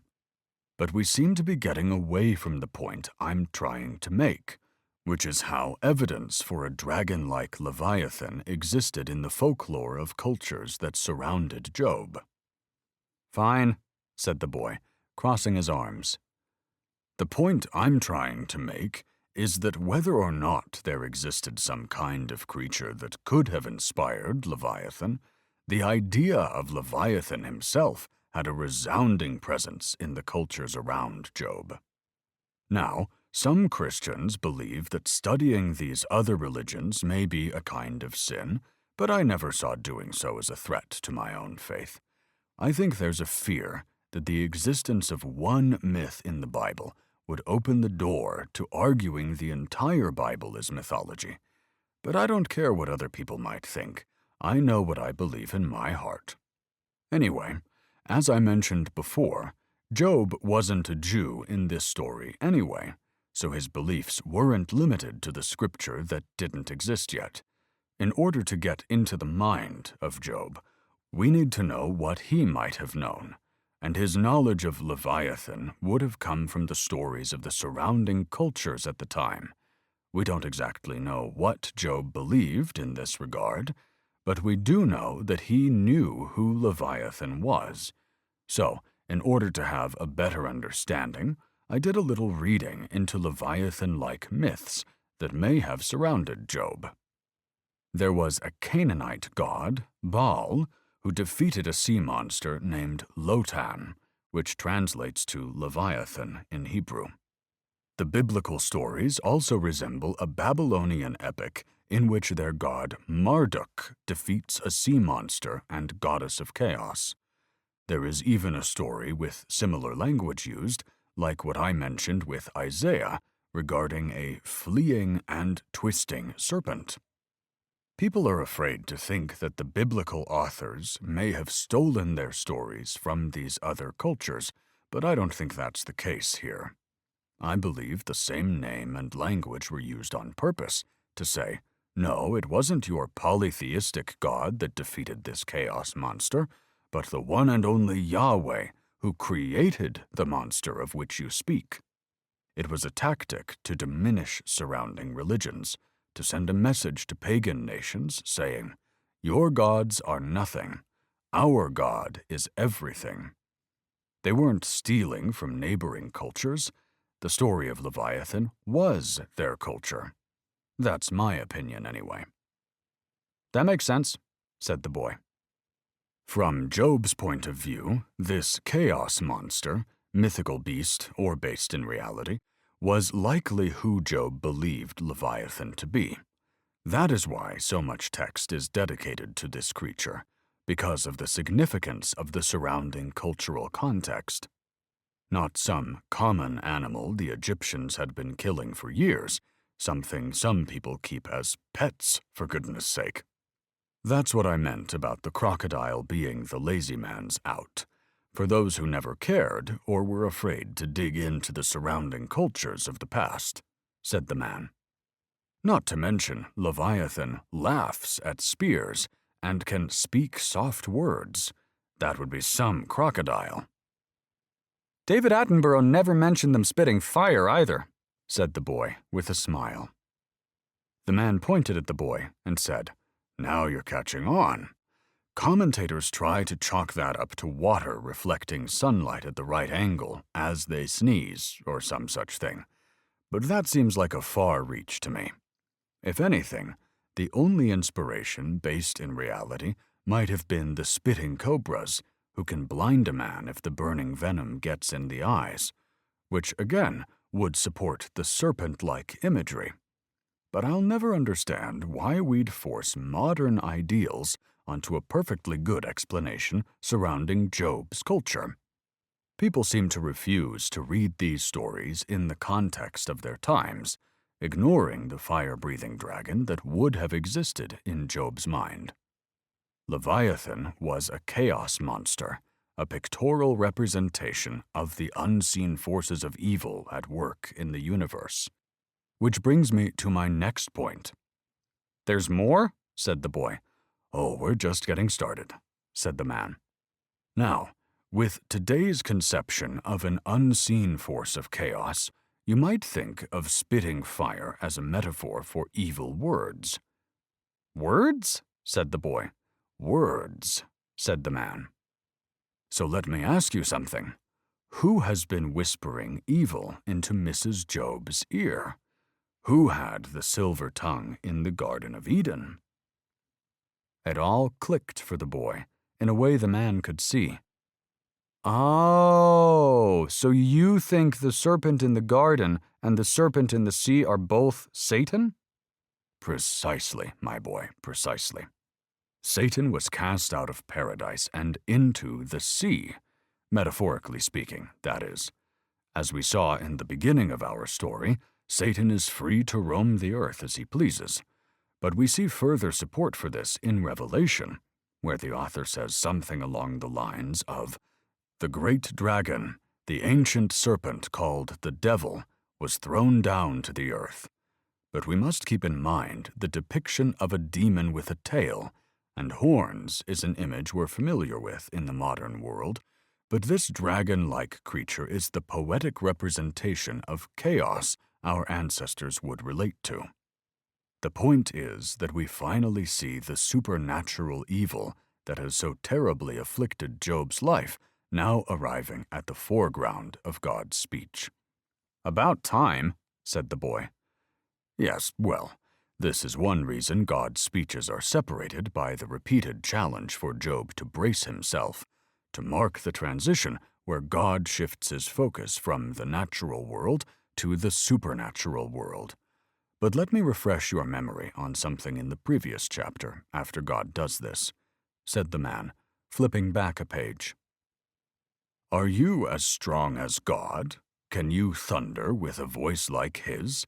Then adorn yourself with glory and splendor, and clothe yourself in honor and majesty." God's speaking from the whirlwind, his reference to his strength, voice, and majesty are Old Testament ways of describing his preparation for battle against foes, something seen throughout the Psalms. In the Leviathan chapter, God asks, "Can you draw out Leviathan with a fishhook, or press down his tongue with a cord? Can you put a rope in his nose, or pierce his jaw with a hook? Can you fill his skin with harpoons, or his head with spears?" Notice how the force of all these rhetorical questions stands when the answer is a resounding no.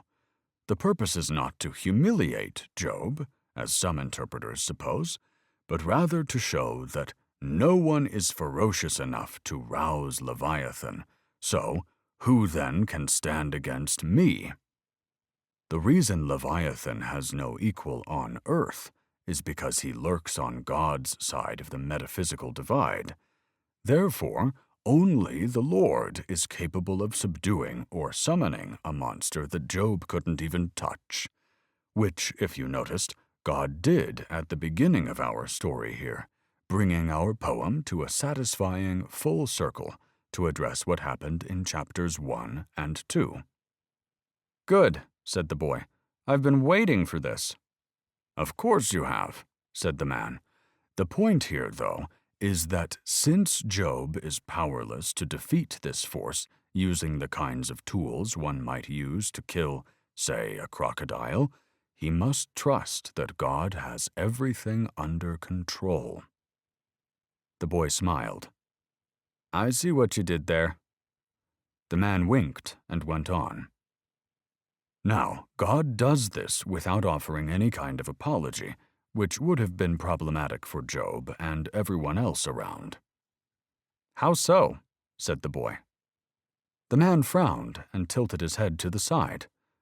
Well, imagine a world where every time someone felt they were suffering unjustly, God had to get off his heavenly throne and come down to earth and apologize. The boy looked off in the distance to think about it, but the man went on before he could respond. This description of this evil force lurking behind the scenes that only God can be trusted to keep at bay is enough for Job to retract his statements and apologize for speaking out of line. Which is a good time to acknowledge that we could not merely rush from chapter 2 to 42 without Job working his way through the darkness, falling down into the depths of hoping for death before this evil was unmasked.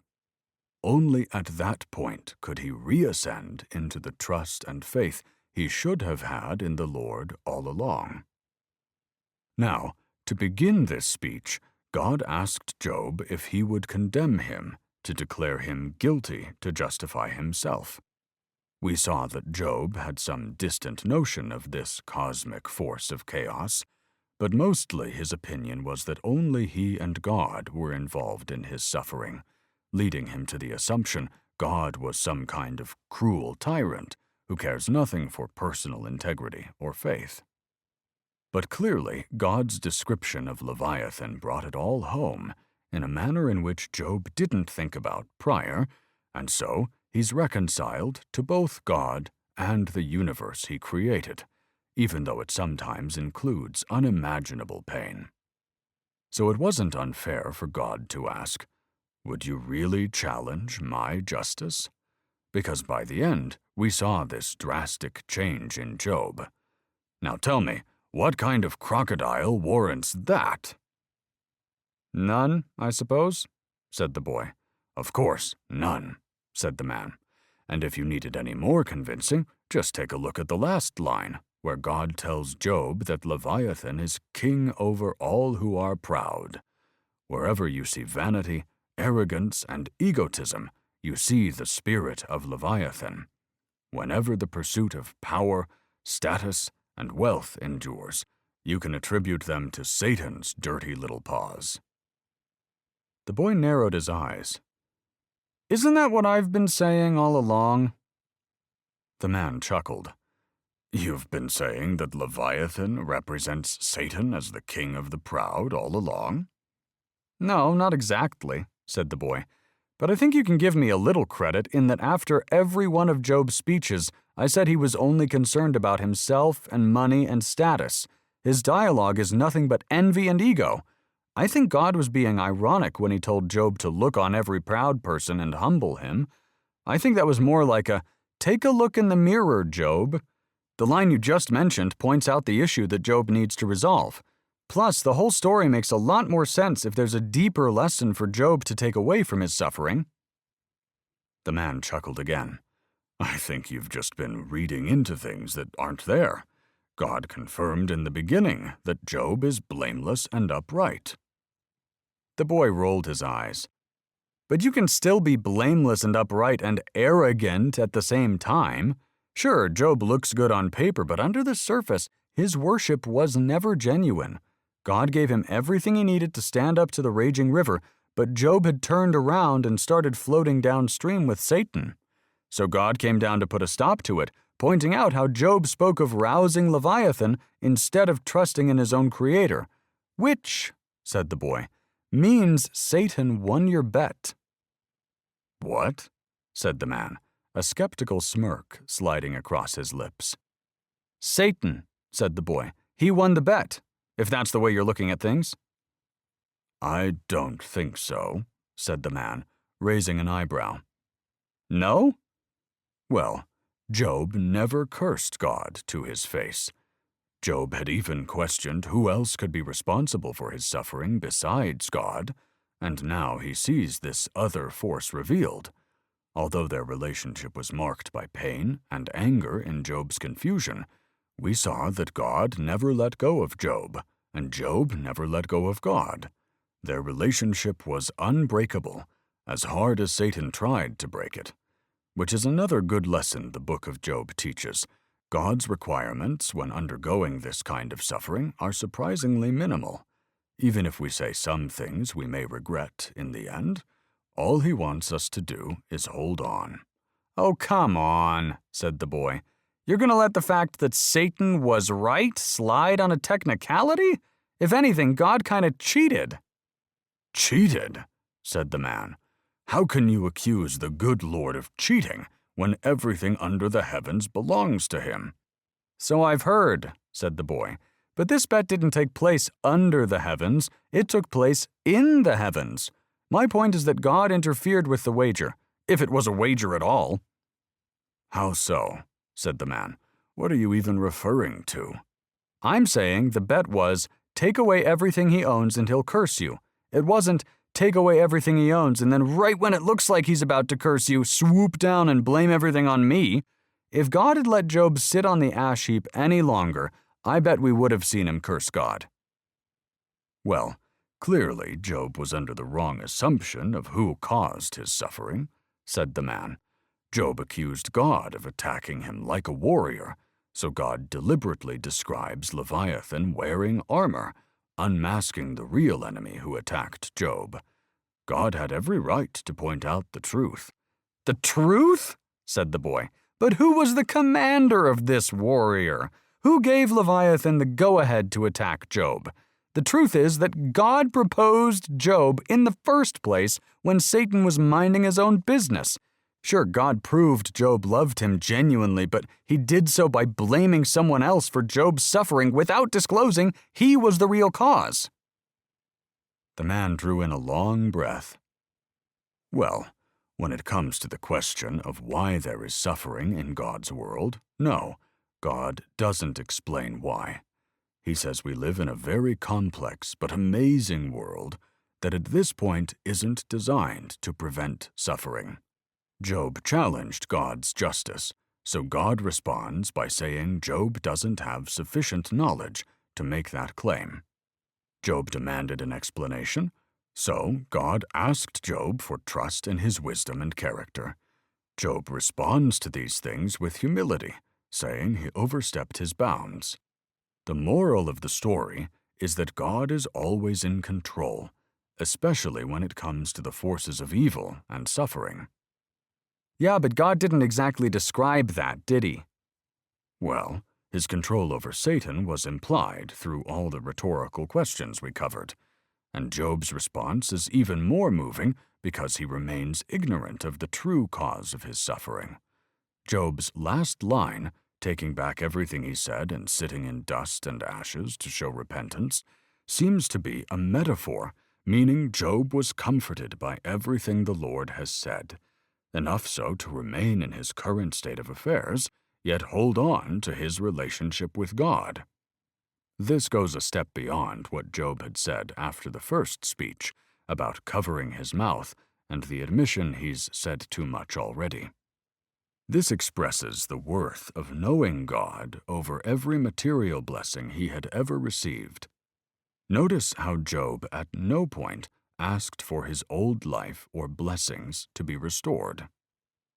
The book of Job is a warning that sometimes God will appear as if he were an enemy, but we learn here that unjust suffering is not the cause of a change in God's character, so we may sit in the dust and ashes of our own suffering and maintain our faith in God. Rather than torturing ourselves in search of reasons we may never find, which puts us at risk of simplifying God like the friends did, or accusing God like Job did, we can see that sometimes God's ways are beyond our understanding. It can be a difficult lesson to absorb, but we have to continue walking in faith despite our losses. The book invites us to bring our pain and grief to God and trust that He knows what He's doing. There was a pause before the boy said, "Yeah, but I'm pointing out how this ending might satisfy Job because he was left in the dark, but it's not satisfying for the reader who knows what actually happened." "And why is that?" said the man. "Because God sicked his dragon on Job, and then he blamed Job's suffering on some force that exists out there on the loose, when in reality it was all over this wager the devil you mentioned." "Yes, exactly," said the man. "This was all part of God's plan, to prove Satan wrong and show Job's worship was genuine, And clearly it worked. Yeah, but it only worked because God left out one little detail. And that was? That he was responsible for Job's suffering all along. If Job had known that God said, "You see that guy over there?" and then he allowed Satan to slaughter his whole family, I think Job's opinion might have been slightly different than hearing God say, "You see, Job, there's evil out there, and when you're proud, it gets the best of you and kills your kids. Really, it's your fault, but just trust that I'm getting it all under control." I think you're getting so caught up in the whirlwind of distraction tactics God is throwing at Job that you're not seeing how God never gives a satisfying answer for the fly on the wall. With a breath of frustration, the man said, "And suppose what you're saying is true. What is your ending then? That God comes down to apologize for what he's done and admits he has a gambling problem? That he gets dethroned by godless men, and in the power vacuum, the world becomes ruled by chaos? God had to come down and deliver a speech which shows he's in control. This was the only ending. There is no alternative. There is no apology." The description of Leviathan not only positions God in a more glorious manner, but his description of the universe prompts Job to view God's entire world differently. Job learns to view creation with the same joy God describes, a joy that not even a chaos monster can diminish. God commands the sun to rise every day, knowing there is a more sinister evil lurking in the shadows, but he does so joyfully. We too should see every new sunrise with joy, despite the sense that Satan is still around. God's perspective trumps all human interpretations of life and of God's rule. Without trivializing Job's suffering, God invites him to view the world with a confidence he wouldn't have otherwise seen. The boy let out a sigh. I get all that, but that's easy for God to say because he isn't the one suffering. He's the one inflicting suffering while Job is suffering. Hence the significance of Job's expression feeling comfort in the dust and ashes, said the man, and what we're supposed to take away as readers, that there can always be something learned in suffering.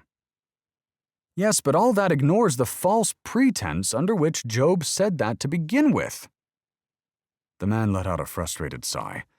Let's just move on to Job's redemption. I think that may change your mind about whether or not God is just in his rule. Job 42. Job restored. Then Job died, old and full of days. Job 42:17. The boy rolled his eyes as the man read aloud. After the Lord had spoken these words to Job, the Lord said to Eliphaz the Temanite, My anger burns against you and against your 2 friends, for you have not spoken of me what is right, as my servant Job has. Now take 7 bulls and 7 rams, go to my servant Job, and offer a burnt offering for yourselves. Then my servant Job will pray for you. I will surely accept his prayer, and not deal with you as your folly deserves. For you have not spoken the truth about me, as my servant Job has. Then Eliphaz the Temanite, Bildad the Shuhite, and Zophar the Naamathite went and did as the Lord had told them, and the Lord accepted Job's prayer. After Job had prayed for his friends, the Lord restored his fortunes and gave him twice as much as he had before. Then all his brothers, sisters, and former friends came and feasted with him in his home. And they consoled him and comforted him because of all the trials the Lord had brought against him, and each of them brought him a gift of money and a gold ring. So the Lord blessed the last part of Job's life more than the first. He owned 14,000 sheep and goats, 6,000 camels, 1,000 yoke of oxen, and 1,000 female donkeys. He also gave Job 7 more sons and 3 more daughters. He named his first daughter Jemima, his second Keziah, and his third Keren-Happuch. In all the land, no women were as lovely as the daughters of Job, and their father put them into his will along with their brothers. After this, Job lived 140 years. He saw his children and their children to the 4th generation. Then Job died, old and full of days. Wow, what a fairy tale ending that was, said the boy. Job was 1 horse shy of riding off into the sunset there. Yes, said the man. You're not the first person to feel this ending was a bit, well, tidy after the struggles of the previous chapters. One might wonder if Walt Disney himself wasn't a tad older than he led us on to believe. But like many chapters in the book of Job, a hasty first impression shadows a thorough understanding of the genius behind the words. I'm sure, said the boy, but these words leave the taste in your mouth that being faithful to God leads to material wealth after all. Ah, very good, said the man. Let's circle back to that in a moment, though. First, let's take a look at God addressing the friends. It says his anger was burning against them, but this is an understatement. In other biblical examples, 1 animal sacrifice is sufficient enough to pacify God's anger, but in this case, 14 are required to appease the wrath against these men who comforted Job. I see, said the boy. But weren't the friends preaching how great God is and all-powerful and just? So none of those are true? Of course they're true, said the man, but the meat of their argument is that God operates according to their principles of justice. They present a deity who is only concerned with rewarding righteousness and punishing evil. They whittle our Lord down to a predictable cosmic judge, taking cases and doling out punishments, operating in a world that's only value is providing space for repentance so blessings of obedience can be enjoyed.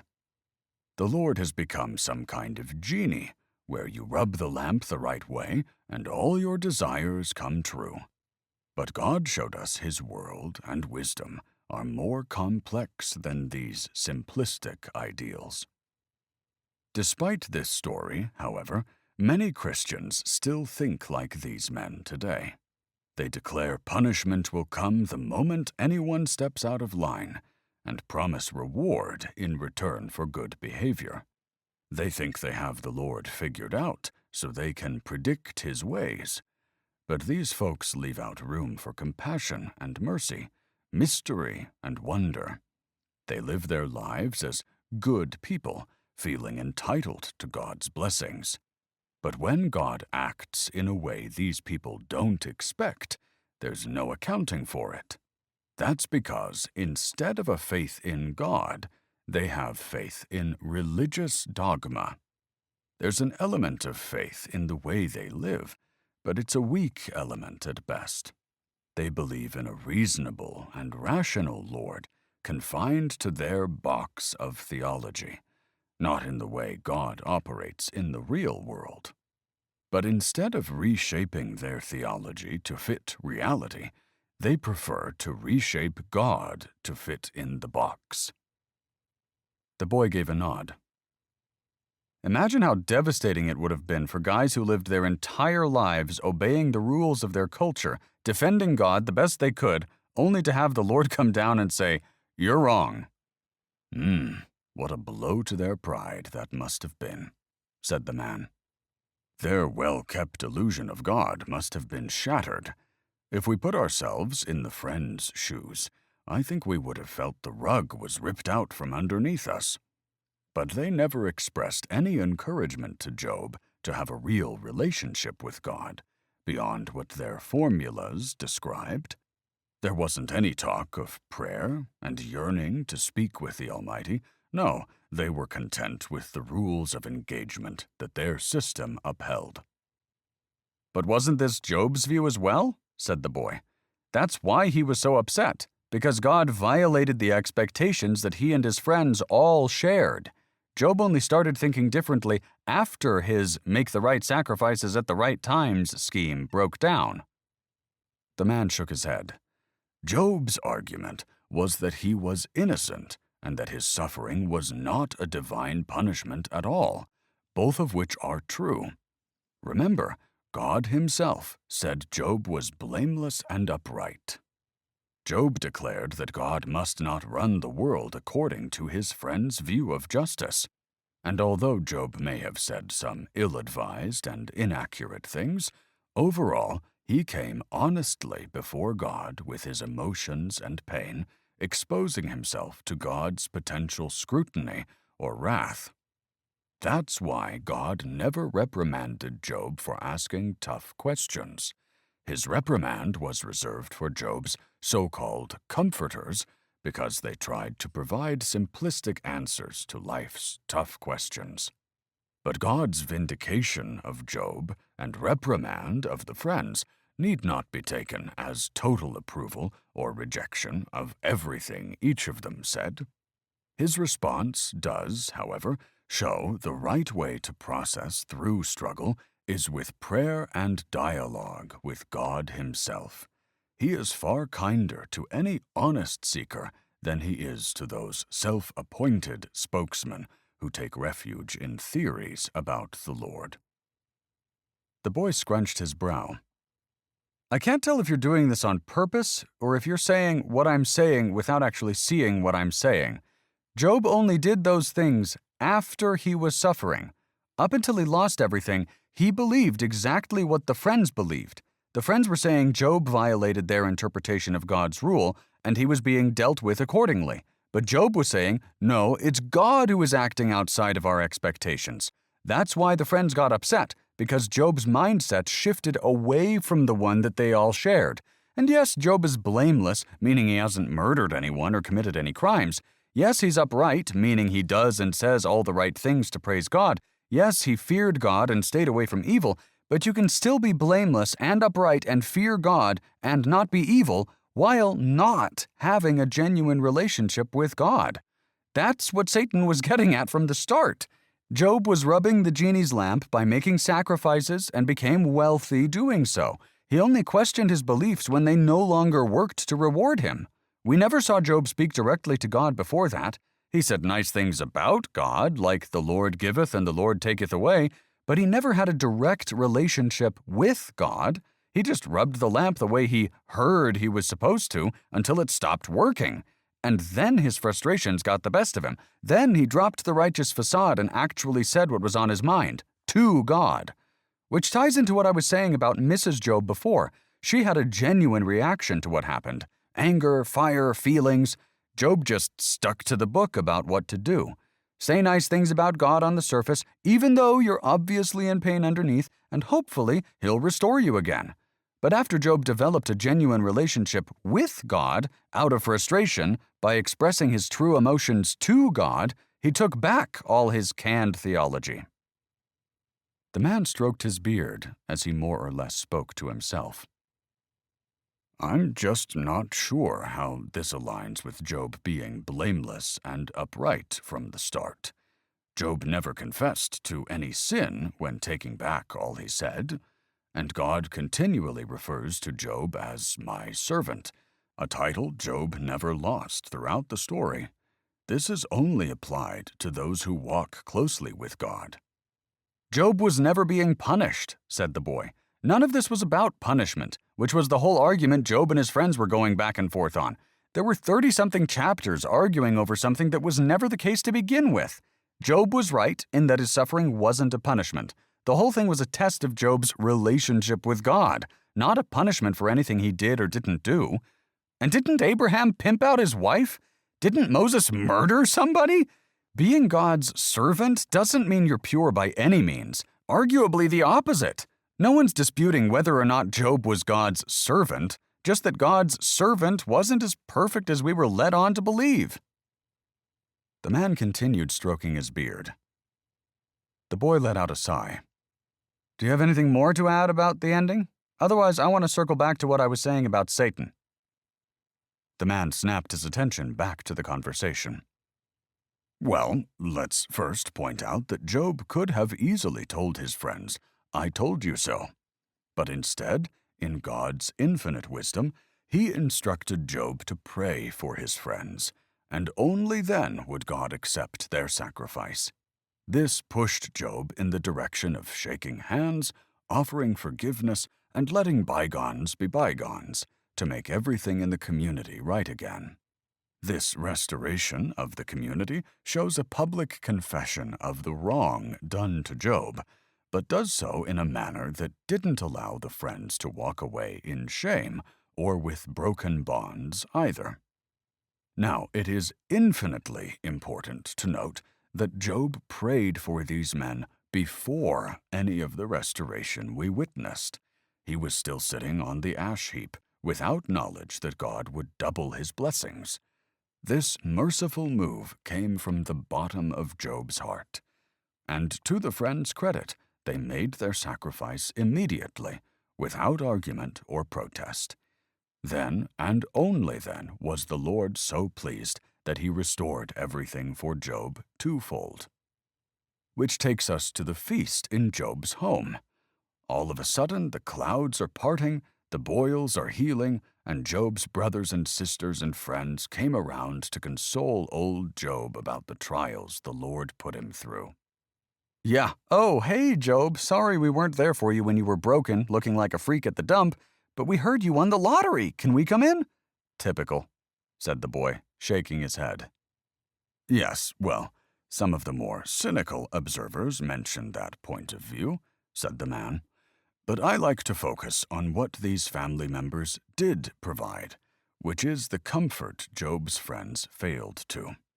And the gifts they came bearing must have been a symbol of redemption, honoring one formerly shamed, or perhaps welcome home presents or donations to help Job get back on his feet. The boy muttered to himself, or a little bribe to smooth things over with Scrooge. What a reunion that must have been, said the man. What a feast they must have enjoyed, what laughter and joy. Finally, home is home again. Surely they had much to talk about after all that time. The boy shook his index finger. I hope Job at least gave a toast in front of all those schmucks who came crawling out of the woodwork, acknowledging the people who were actually there when he needed someone. Without them, Job never would have gotten fired up enough to demand an answer from God in the first place. The man gave a nod. There is some truth to that. God used Job's friends for a purpose in Job's life. We saw the pain they caused, but we also saw the character built through the crushing pressure of insensitive arguments, which led to a deeper faith in God. I wonder what would have happened if they never showed up to poke the bear, said the boy. Job probably would have lived out the rest of his days wallowing at the dump like a baby. Instead, his wife got to see him grow a pair of sinews, like Behemoth, so she could say, "My husband stood up to God?" Talk about a panty drop. Speaking of Mrs. Job, said the man, I think she and Mr. Job had the most to talk about. In many homes where affliction strikes, separation can occur. Marriages don't always make it as couples drift apart. But you've got to hand it to Job and his wife. They stuck it out. They pulled through. And while many still paint Mrs. Job in a poor light, in the end she stayed with her husband all the way. As lost as she was in the face of tragedy, she hung in there. And good for Job, said the boy, to stick it out after she told him to go kill himself. The old man waved his hand dismissively and continued.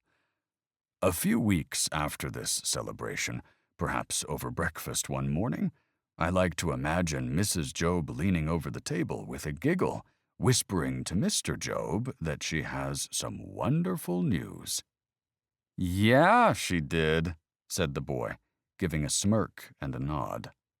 And there goes Mr. Job, said the man, laughing over the fact that his wife is going to have another baby, and at their ripe old age. How wonderful! And not just once or twice, but 10 more times this miracle occurs. And so for the next 30 years they're rearing children again, enjoying the blessings of parenthood with the wisdom of grandparents. I believe this is the reason Job's daughters were the most lovely in all the land. Their character was nurtured by parents with wisdom beyond their years. Which is great and all, said the boy. But is replacing Job's first kids with new ones really justification for killing kids in the first place? We're supposed to believe this is a victimless crime just because God says, "Oh, you lost some children over our wager? No worries, here are some better ones." Of course not, said the man. Nothing, not even 10 new children, could replace the loss of a single one who leaves this world too soon. But Job never really lost his children, did he? The boy blinked. He didn't? Of course not, said the man. You might have noticed how everything was restored twofold, except for Job's children. That's because Job's first 10 children weren't lost forever. They merely returned to God. And God knew that one day Job would be reunited with his entire family in heaven, where he would spend eternity with all 20 of his children. Except Job lived before Jesus, said the boy, so he didn't know about heaven. But God knew about heaven, now didn't he? Said the man. The boy conceded a nod. Touché.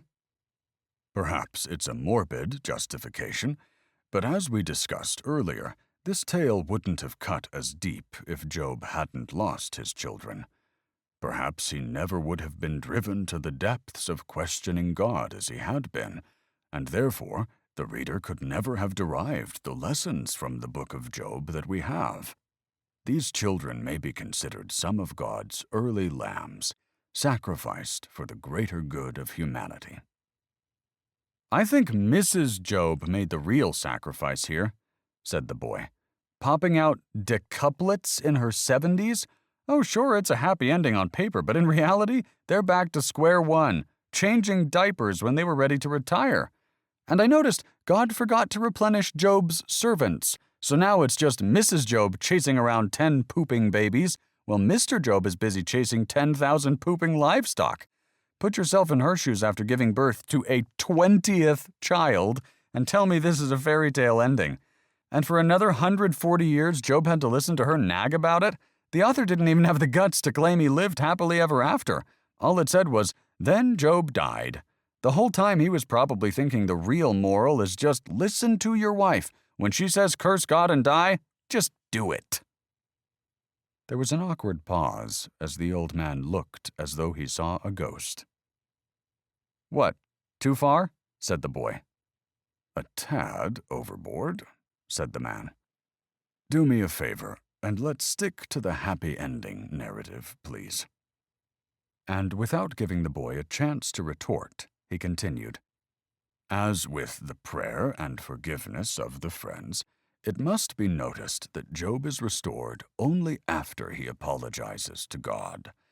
There he was, sitting on the ash heap, long before this feast was made possible, taking back everything he said about the Lord. This is the most important detail of our story, because it proves that Job did not worship God because of blessings. All Job had to his name at the time was his boils, with no promise of redemption, yet he still bowed down in humble submission to his Creator.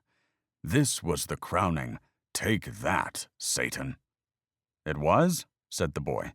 Of course it was, said the man. Job realized that it was God himself, not some temporary blessings, that was at the root of his faith. Exactly, said the boy. Exactly, said the man. Job learned that true happiness is not a matter of wealth or health or family, but it results from a true knowledge of the Lord, which is the lesson unexplainable suffering can teach us in this lifetime.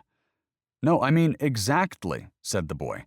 Job realized this. He learned these things after he suffered, meaning he didn't realize this back when his relationship with God was based on blessings, meaning Satan was onto something from the very start.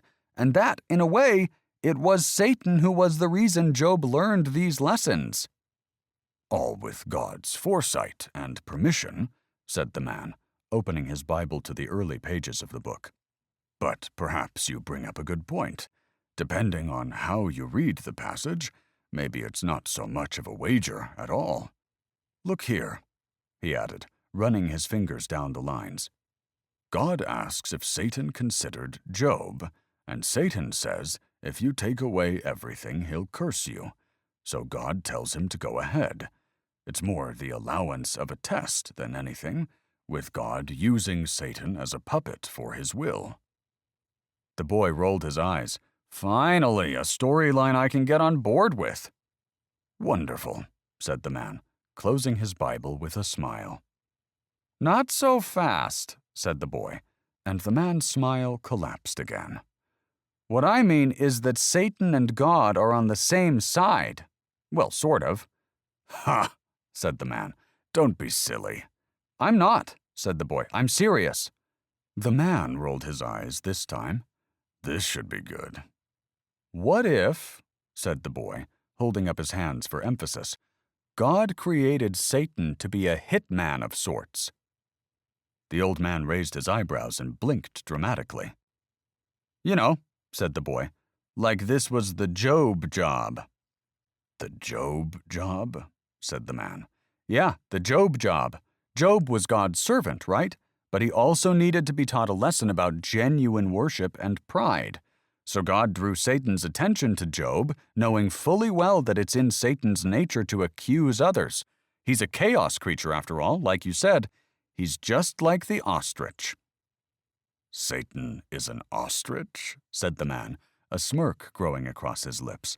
No, Satan isn't an ostrich, said the boy. He's like the ostrich. God said he didn't endow the ostrich with wisdom or give her a share of good sense. Instead, he endowed her with the speed to outrun anyone. In the same way, God didn't endow Satan with a sense of moral character, but he endowed Satan with a cunning tongue and power to influence others. These things are by design. I'm not really sure where you're going with this, said the man. Where I'm going with this is that God created certain creatures to be certain ways. He brought everything into existence and kept labeling it good, so I'm thinking Satan is another one of God's good creations, even though he's chaotic like the ostrich. You think Satan, the prince of darkness, is good, said the man, folding his arms. Now, how do you figure that? Because God said so. He said so after creating all the beasts of the field. Well, of course he did, said the man. Everything God created was good at first, but then Satan rebelled, choosing evil on his own. Listen to the way God described Leviathan, though, said the boy. After Genesis, after the fall, he brags about how graceful and mighty his creation is. It wasn't some kind of intimidated description like Little Red Riding Hood talking about the wolf. Gee, Grandma, what big teeth you have. No, God is saying, look how awesome and ferocious I made this thing. I designed him to be that way. Only I can make a covenant with him. Only I can take him as a servant or put him on a leash. So God summons Satan and says, have you considered my servant Job, the most righteous and upright man in the East? And Satan says, we'll see about that, because that's his nature. But what goes unsaid by God is that, as righteous and upright as I said Job is, I know in his heart he only acts that way because he thinks I reward him for doing so. So I need you, Satan, the creature of chaos that I made you to be, to teach him a very harsh but humbling lesson. I think you're missing the fact that Satan was acting on his own, said the man. God never instructed him to destroy Job's life. Satan made the conscious decision to do so, just like he chose to tempt Adam and Eve in the garden. We learn more about his nature in Ezekiel and Isaiah, where Satan is described as an angel who rebels against God. The boy crossed his own arms to mirror the man. You know, you keep mentioning these other books, but can we actually read where they talk about Satan? Certainly, said the man, flipping back to the table of contents. Ezekiel, Isaiah, and Revelation. Then war broke out in heaven. Michael and his angels fought against the dragon, and the dragon and his angels fought back. Revelation 21:7. As the boy waited for the man to find his place, he stared off into the distance to watch the trees dancing in the wind. Here it is, said the man, opening to Isaiah and skimming through the chapters. The boy watched the summer unfolding a little longer as the man found his place. Here we go. And just for context, Isaiah is a prophet who began having visions of God and became a messenger for the people of Israel. During his time, the Israelites were being threatened by the western expansion of the Assyrian Empire, a dependency of Babylonia. I only mention this to say that the prophecy I'm about to read describes a message Isaiah receives from the Lord about the destruction of Babylon. Specifically, this part here is a taunt over the defeat of the king of Babylon. And with that, the old man read aloud. In the place of the dead, there is excitement over your arrival. The spirits of world leaders and mighty kings long dead stand up to see you. With one voice they all cry out, "Now you are as weak as we are.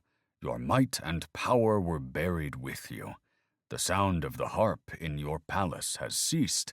Now maggots are your sheet and worms your blanket." Okay, what does this have to do with Satan? Said the boy, his attention waning. Listen to this next part, where Isaiah turns his focus from the earthly realm toward the heavenly realm, said the man, reading aloud again. How you are fallen from heaven, O shining star, son of the morning! You have been thrown down to the earth, you who destroyed the nations of the world. For you said to yourself, I will ascend to heaven and set my throne above God's stars. I will preside on the mountain of the gods far away in the north. I will climb to the highest heavens and be like the Most High. Instead, you will be brought down to the place of the dead, down to its lowest depths. Everyone there will stare at you and ask, "Can this be the one who shook the earth and made the kingdoms of the world tremble? Is this the one who destroyed the world and made it into a wasteland? Is this the king who demolished the world's greatest cities and had no mercy on his prisoners?" Then he resumes talking about the earthly realm again, said the man, reading on. The kings of the nations lie in stately glory, each in his own tomb. But you will be thrown out of your grave like a worthless branch, like a corpse trampled underfoot. You will— Is that it? Said the boy. Where's the part about Satan? That was about Satan, my boy. Hidden in the text about the king of Babylon is an allusion to Satan's rebellion, trying to set his throne above God's stars. Didn't you catch it? I caught what you read, but God begins by saying it was about the king of Babylon, and he ends by saying it was about the king of Babylon. There was no mention of Satan anywhere in there.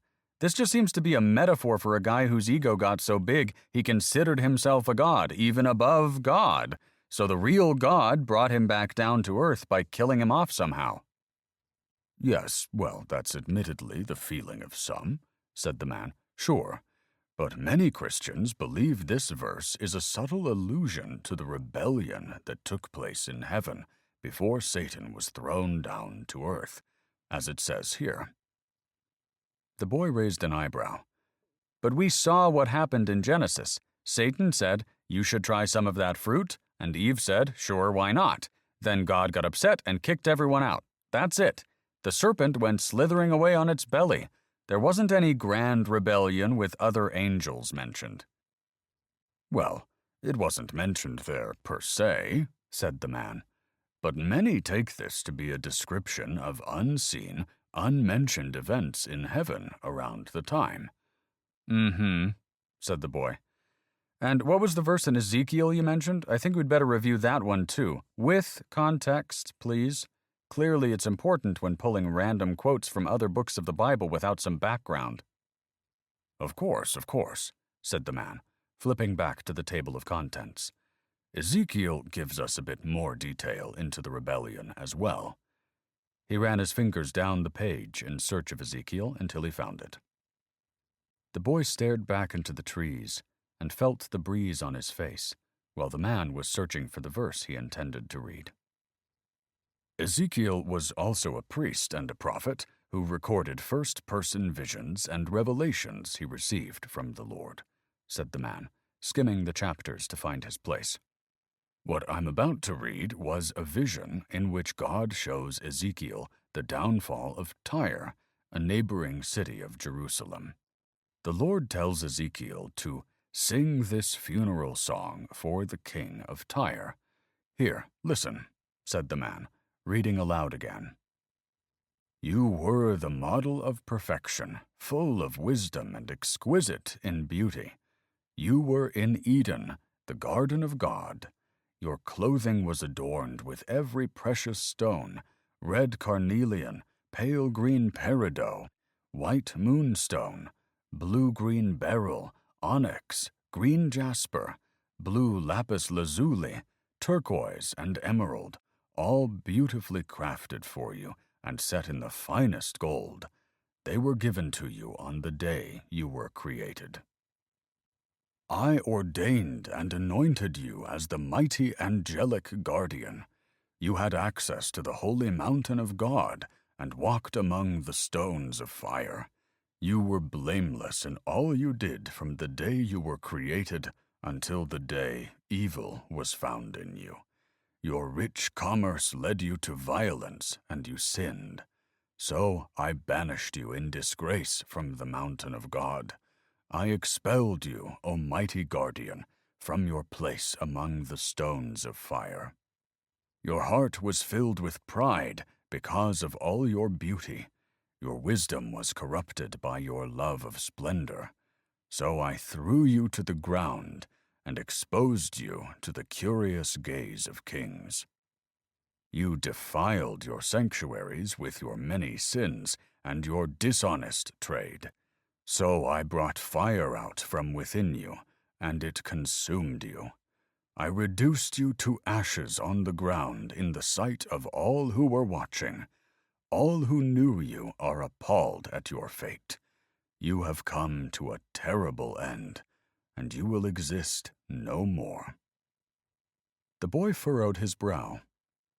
"I take it this was another oppressing ruler?" "Yes, exactly," said the man, flipping back a page and running his finger down a few lines. "Tyre is believed to be one of the oldest cities on the Mediterranean coast. The rulers there had a relationship with Jerusalem around the time of David and Solomon. Earlier in the text, Ezekiel tells us that Tyre has rejoiced over the fall of Jerusalem by saying, 'Ha! She who was the gateway to the rich trade routes to the east has been broken, and I am the heir. Because she has been made desolate, I will become wealthy.' But more importantly, I'm pointing out those direct references to the Garden of Eden, the mountain of God, and an angelic guardian. Surely you can't deny that much, can you?" The boy squinted his eyes before shaking his head slowly. "I don't know, man. I hear you, but why would angels be covered with stones? They're not even physical beings. Meanwhile, kings are notorious for covering themselves in jewels. Isn't it more likely the garden of God was a metaphor for the paradise the king had created for himself? On earth, though. I have to imagine kings can live a pretty sweet life before they start to take it for granted. I feel like the reference to the king of Tyre being a guardian is more in the sense that they had an alliance and were supposed to look out for each other.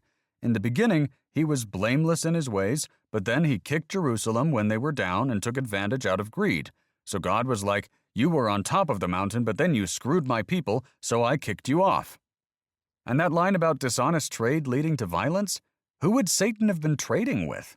Was he a spiritual being selling physical diamonds to other spiritual beings, and they got in a fight over it? I'm not really seeing the Satan angle in either of these. I think they're just two poetic metaphors describing what was going on in those times. Considering God/Ezekiel/Isaiah never actually referred to these people as Satan, like the way Satan is referred to in other stories, I don't think we should just go around connecting dots that may not necessarily be there.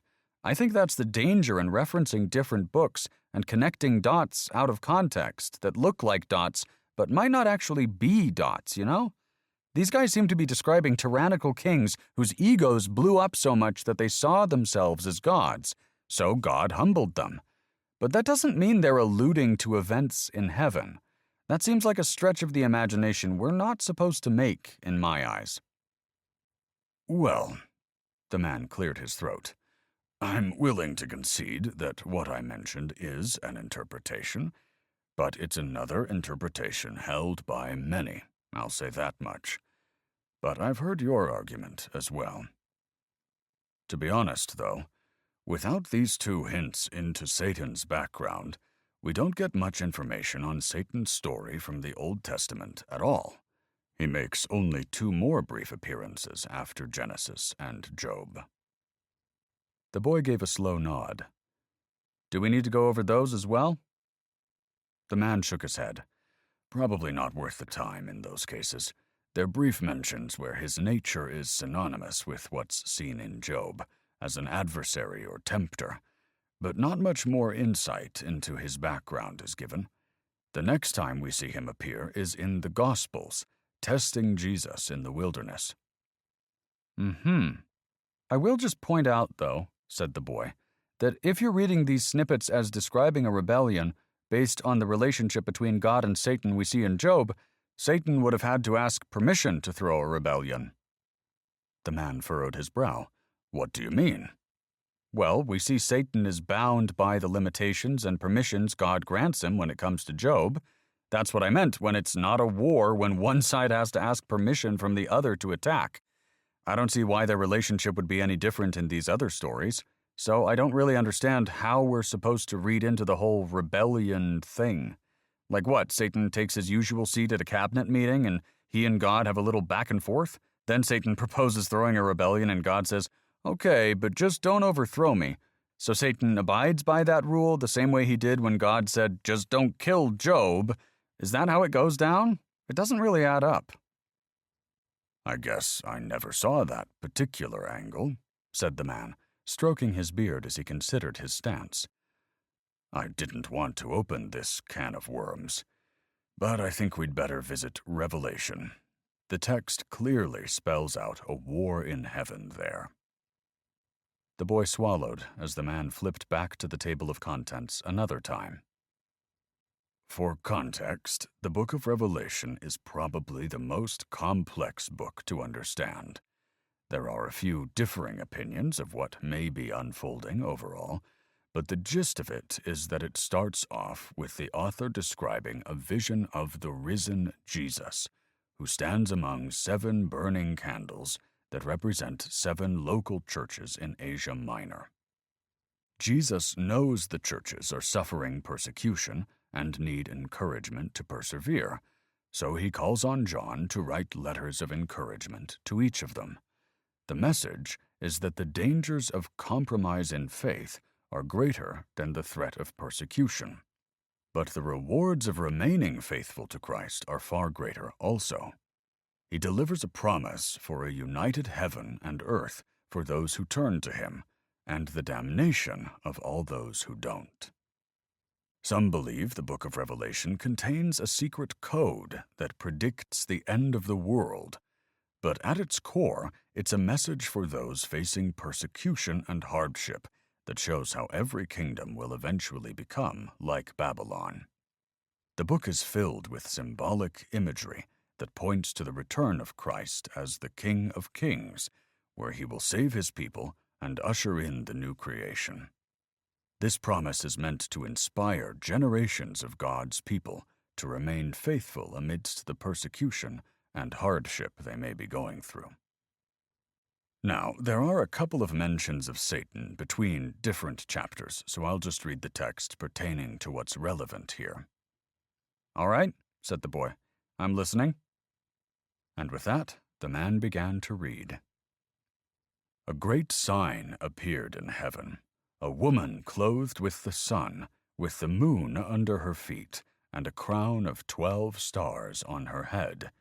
She was pregnant and cried out in pain as she was about to give birth. Then another sign appeared in heaven, an enormous red dragon with 7 heads and 10 horns and 7 crowns on its heads. Its tail swept a third of the stars out of the sky and flung them to the earth. The dragon stood in front of the woman who was about to give birth, so that it might devour her child the moment he was born. She gave birth to a son, a male child, who will rule all the nations with an iron scepter, and her child was snatched up to God and to his throne. The woman fled into the wilderness to a place prepared for her by God, where she might be taken care of for 1,260 days. Then war broke out in heaven. Michael and his angels fought against the dragon, and the dragon and his angels fought back. But he was not strong enough, and they lost their place in heaven.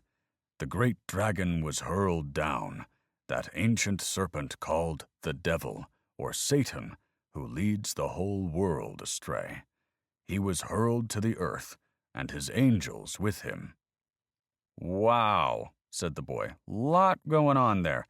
How does all this play into what you were saying before?" Here's the best interpretation I can offer you, said the man. The woman represents the spirit of the church who bore Christ into this world. Being clothed with the sun designates the heavenly kingdom of God, with the feebler light of the moon she stands upon representing the ever-changing belief systems that oppose the Christian faith.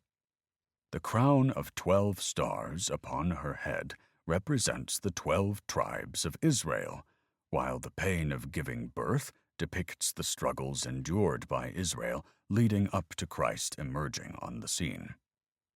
The dragon, as you know, is the emblem of Satan, and here it represents the heathen Roman Empire and all of its agents who governed on earth.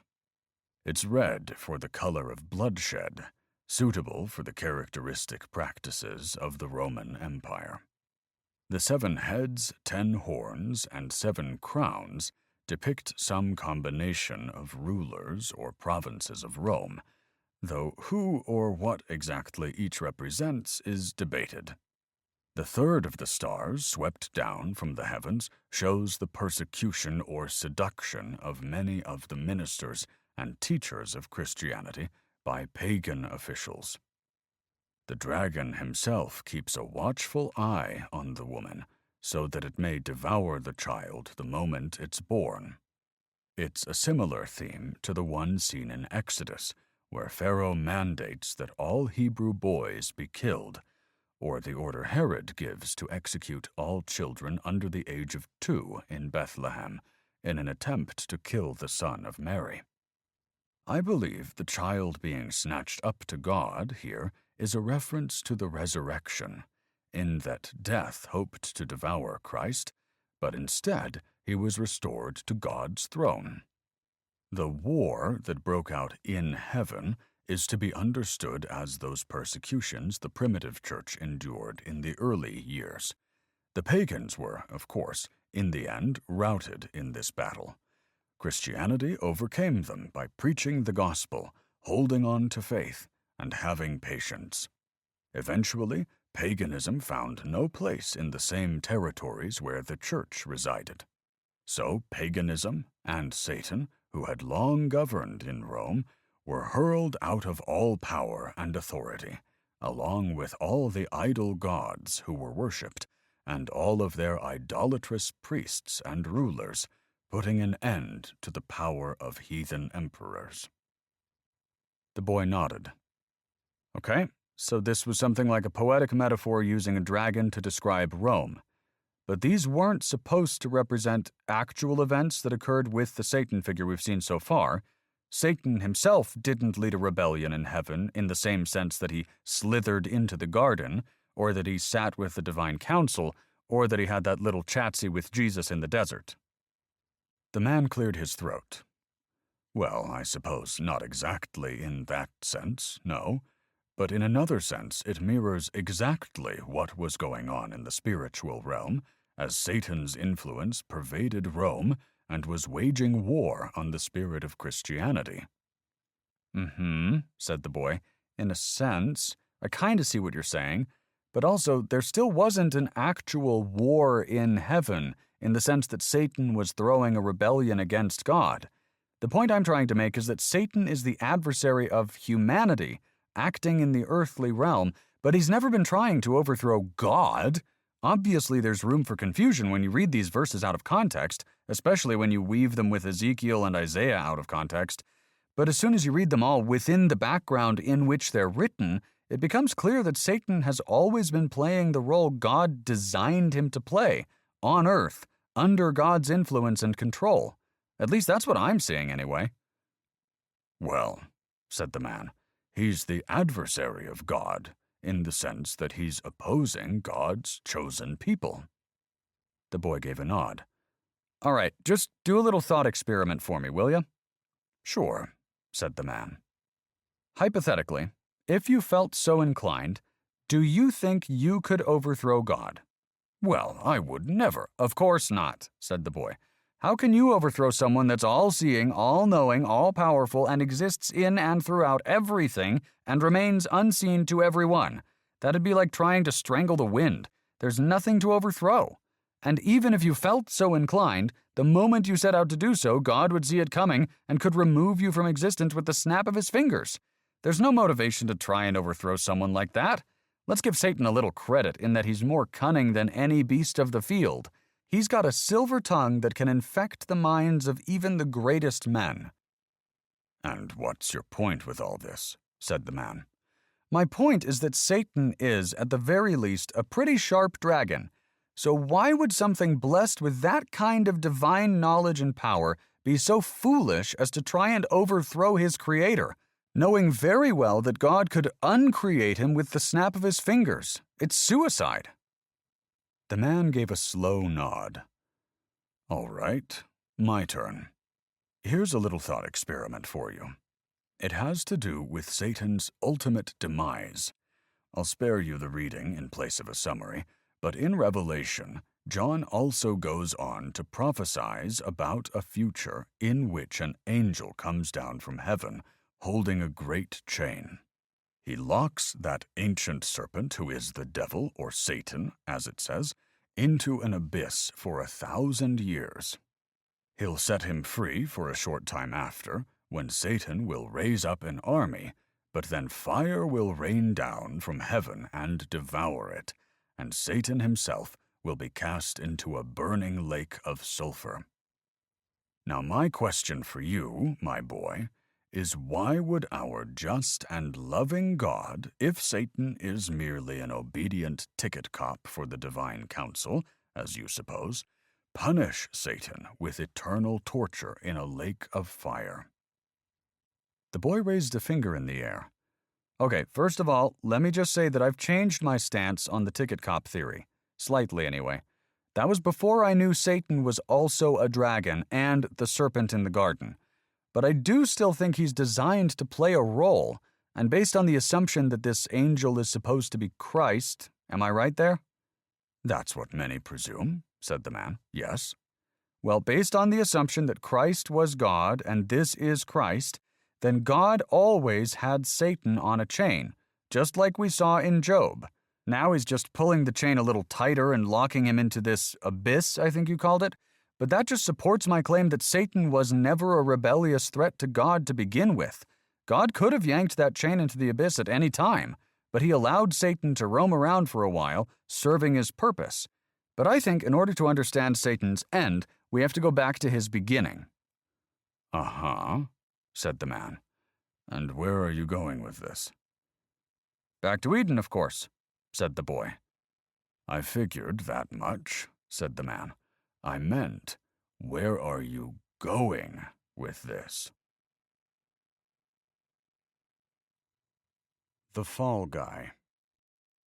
On your belly you shall go, and dust you shall eat all the days of your life. Genesis 3:14. The assumption that Satan was a good angel gone rogue would mean God didn't see it coming, said the boy, that his creation had a flaw. Or what, he foresaw the serpent bending Eve's ear in the garden but got caught up in traffic so he couldn't get there in time to stop it? Nonsense. But a Satan designed to test humanity puts our all-knowing God back in control. The man appeared to be playing with the notion in his mind, so the boy went on. First, think about this. The trouble didn't start until God planted a tree that couldn't be eaten from. Imagine if God never put temptation smack dab in the middle of the garden to begin with. The snake comes slithering up to Eve and says, "Did God really say you can't eat from every tree?" And Eve says, No, we can eat from every tree." And then all the snake has left to say is, "Oh, well, this is awkward." There's no test of temptation without something to be tempted by. So God knew exactly what he was doing. But God knew that in order to test humanity's genuine worship once they had free will, he couldn't just say, "Hey, I'm testing free will now, so don't eat from the tree over there." It had to be a blind study, where the subjects didn't know they were being tested. So God created an outside influence that would give them a little nudge toward defiance. Except this other being couldn't know that it was testing humanity either, because it might feel some kind of moral conflict in doing so. So God created a creature without morals, whose nature is to oppose God, but is still obedient enough to listen to God. Then he used reverse psychology to steer Satan into doing what he actually wanted. Just like when he called Job righteous and upright, and Satan would inevitably want to prove God wrong, because that's in his nature. The man remained silent and still. "Let me ask you something," said the boy. "How do you think Satan knew the tree of knowledge wouldn't kill Adam and Eve in the sense that it was poisonous?" The man thought about it for a moment before he said, "We don't know. It's possible he didn't." Right, but there are only a few possibilities. Either God told Adam the tree would kill him when he knew the serpent was close by, or he told them each the same thing separately. In either case, Satan was trying to kill the humans because that was his nature, which God knew because he made him that way. Or God told Satan in confidence that it actually wouldn't poison them, in which case Satan pounced on the opportunity to undermine God and spill the beans about his untrustworthiness, because that was his nature, which God knew because he made him that way. Or, based on this story here, there was a cabinet meeting after Adam and Eve were created where God said, "Satan, what have you been up to?" And Satan said, "Slithering around the garden and such." And God said, "What do you think about the humans? Free will is my crowning achievement, but I'm sure they'll follow my every command." And Satan said, "Do they listen to God for nothing? You've put them in a paradise without temptation, but plant a tree and tell them not to eat from it, and surely they'll defy you." So God said, "Very well, I'll tell them not to eat from the tree of knowledge, and you may test their obedience." So Satan went out from the Lord and slithered up to Eve because he knew she was just created as an afterthought and figured she was probably still holding on to that grudge. But God knew all this would happen because he made him that way. The man drew in a deep breath and let it out again. "While this is all very clever, why on earth would God curse his own creation in any of these situations if he made him that way?" "The point I'm trying to make," said the boy, "is that Satan was the fall guy. God needed to test free will and obedience without the humans knowing, so he threw Satan under the bus as a scapegoat, just like Satan was the scapegoat in Job. The man raised an eyebrow. And how do you figure that? The boy raised an eyebrow of his own. Are you even paying attention? Look how everything happened. God came down and blamed Satan for Job's suffering. He didn't admit to the fact that he pointed Satan at Job to begin with. All he said was, "There's a chaos monster out there, Job, on the loose, causing suffering. But at least it taught you a lesson about genuine worship. And because I'm so gracious and merciful, here's a new family." It's like I was saying before. Imagine how Job would have seen things if he knew what actually happened. Do you think if Job had heard God tell Satan, "Have your way with Job," he would have taken back all the things he said? Like you said yourself, even 10 new children couldn't replace the loss of 1. But with this ending, at least Job could be satisfied by ignorant bliss. But no matter how you slice it, this story is still unsatisfying for the reader. "I don't know about that," said the man. "I feel quite satisfied knowing the Lord is in control." "Of course you do," said the boy. "Because what's the alternative? That God isn't all-knowing? That he can be bamboozled by his own creation? That the only thing the leash is good for is tripping up God? No, God is the creator of cunningness, so we can assume one of his creatures isn't more cunning than he is. But that's only the silver lining if Job actually had a lesson to learn, if there was a point to this story other than sometimes there's unexplainable suffering. I think that's in line with the crocodile theory you mentioned earlier. It's the lazy man's way out for those who don't dig deep enough into the puzzle.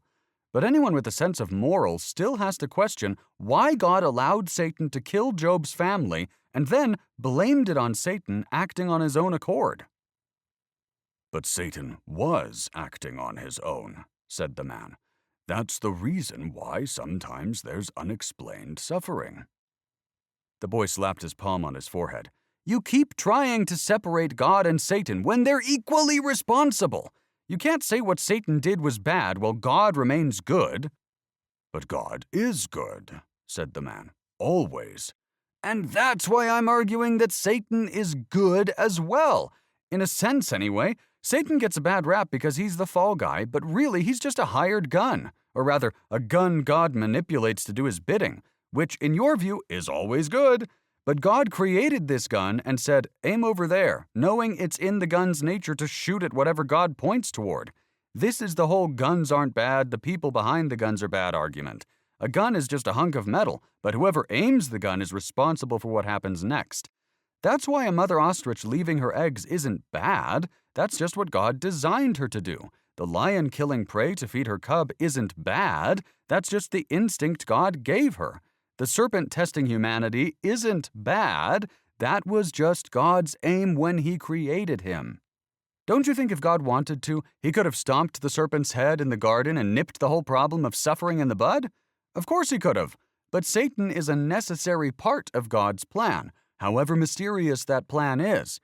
Then, after Judgment Day, in the new earth or whatever, God won't need to be testing the people he's already tested. So, poof! Into the lake Satan goes, along with everyone who fell for his charm. But unless you're saying God's plan is bad, then Satan can't be bad. Satan is a neutral force of chaos, doing the job God created him to do. He didn't have a personal grudge against Job or hate children. God said, "What do you think about this guy?" And Satan said, "I see someone that needs to be tested because it's in my nature to test whoever God points me toward." Satan is a dragon on a leash that God uses whenever he needs to throw a little chaos in the mix because God needed a force to influence his world in a way that could teach lessons, build character, and push people in different directions, even if it's for reasons we don't understand. "But this makes God sound like a master manipulator of sorts," said the man. "That God allows evil is a given, but that God created evil in order to bring about good is something I can't accept. Why would an all-loving God do such a thing?" "Well," said the boy, "assuming the whole purpose of this human experiment was to test free will, how can you know anyone's true character until they've been tested? It'd be difficult to test free will in a vacuum of paradise without a chaos dragon. God probably recognized that temptation and suffering and challenge are necessary for the complete human experience." Yeah, but tell that to Holocaust survivors, said the man, or anyone inflicted by any kind of evil and torture throughout history. Are you saying gas chambers were part of God's plan? The boy looked down and pinched his lip in thought. Well, maybe God knew that you can only bring out the best in humanity by forcing them to overcome the worst. And if you limit the force of chaos to a level you know your people can overcome, then putting the adversary against mankind was actually a means to bring out the greatest good. This kind of relates to the story you mentioned in Exodus, where God cuts off the heads of Rahab, the dragon, that was Pharaoh. Doesn't God continually harden Pharaoh's heart, even through plague after plague? Then, even after Pharaoh lets them go, he still chases them into the Red Sea, but eventually God conjures up a force that defeats him. Maybe you could say the same thing about the Christians in Rome. They were persecuted and persecuted even after Christ was nailed to the cross. But eventually, the forces of God were able to overcome those of Satan. And even in the Holocaust examples, the Allies eventually came to the rescue and defeated the Nazis. Which brings us back to those points you made about being concerned over God's justice regarding Satan. There probably wasn't a whole lot of Israelite pity for Pharaoh, or Christian pity for paganism, or Jewish pity for Hitler. Maybe Satan was created so we'd have forces to overcome. Maybe we were never supposed to have sympathy for the devil. The man quietly stroked his beard as the boy watched him think it over. Just tell me what growth would come from a garden story where God says, "Go ahead and eat from every tree of the garden, full stop, with no room for temptation." Adam never has to toil over the land, Eve never has pain in childbearing, they just have lots of sex and lots of pain-free babies, and there's no threat or danger, and everyone lives happily ever after eating fruit off the trees because there's nothing else to do. You're just a happy little robot with no room to choose sin, even if you wanted to. The Bible would be 2 pages long that way, with no lessons to learn. There has to be a chaos dragon. Without Satan, there is no Bible, there's no Jesus, there's no redemption arc for humanity, or anything to strive for because we're born into perfection without the temptation to sin. There's just rainbows and butterflies and unicorns and gumdrops in fairyland. There are no obstacles to overcome, no range of emotion, no improvement in character as you fight through life's challenges. The Chaos Dragon makes the human experience whole. Seems to me like you can't spell the holy in Bible without wholly including a dragon. The man looked up and to the left for a moment. Actually, holy is spelled with 2 L's, and holy is spelled with 1. But I see what you're getting at. The boy's expression slumped into a frown. Come on, man, you couldn't let that go. You make a fair point, overall, said the man. And because Satan enters our story with the proclivity toward sin, without knowing where it came from, I suppose we can't disprove your theory, per se. It just goes against the entire Christian understanding of the narrative. The moral issue I'm dealing with is that I can't seem to justify evil by the good it transforms into. I can't resonate with the notion that Israel was built thanks to the Holocaust. I'm horrified by the notion. When you face adversarial circumstances, you can grow from them, I agree there. But adversarial is not the same as a gas chamber. There's a finality to that. You can't grow from dropping dead. I suppose if you take the afterlife into account as the full picture, you can find some relief overall, but I would forever wrestle with this view of God you're painting. But you admit God allows evil to exist when he could just snap his fingers at any time and get rid of it, said the boy. I think it's hard to view things from God's perspective when we're caught up in pain and suffering ourselves, but God can see all of time and existence in one snapshot, and he can evaluate human history as a whole. We're limited to our own tiny glimpse of time and reality. We're living in a book that's still being written while God already knows the ending. Maybe what unfolds by the end is a beautiful story that had to include evil and suffering to some extent. Who is to say that's not as meaningful as a story that had no good to choose, no evil to overcome, no moral decisions at all? But then we're back to the justification of evil, said the man. and whether or not that paints the image of a cruel God, and that's tough for me to sit with." "Yeah, I don't know," said the boy. "Maybe God recognized there's nothing to define meaning without suffering to compare it to.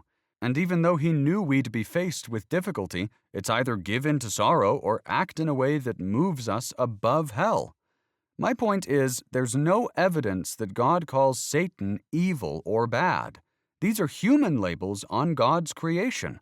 Instead, God goes into a long and adoring description of his creation and says, "Look at the ostrich. I care for her even though she's chaotic. Look at the lion. I care for her even though she's chaotic. Look at Leviathan. I care for him even though he's chaotic." Each of these creations plays an important role in my world, a world far too complex for any human to understand. The man nodded quietly for a moment before he said, "I think you'll see when we get to the Gospels that Jesus thinks quite lowly of Satan. He resists his temptations in the desert. He calls him evil, the enemy, and the like. Satan is a force to be opposed. Likewise, Peter tells us to stay alert. He says our adversary, the devil, is prowling around like a roaring lion, looking for anyone he can devour." "Yeah," said the boy. "No one is arguing you shouldn't stay alert. But look, Jesus is compared to a shepherd, right?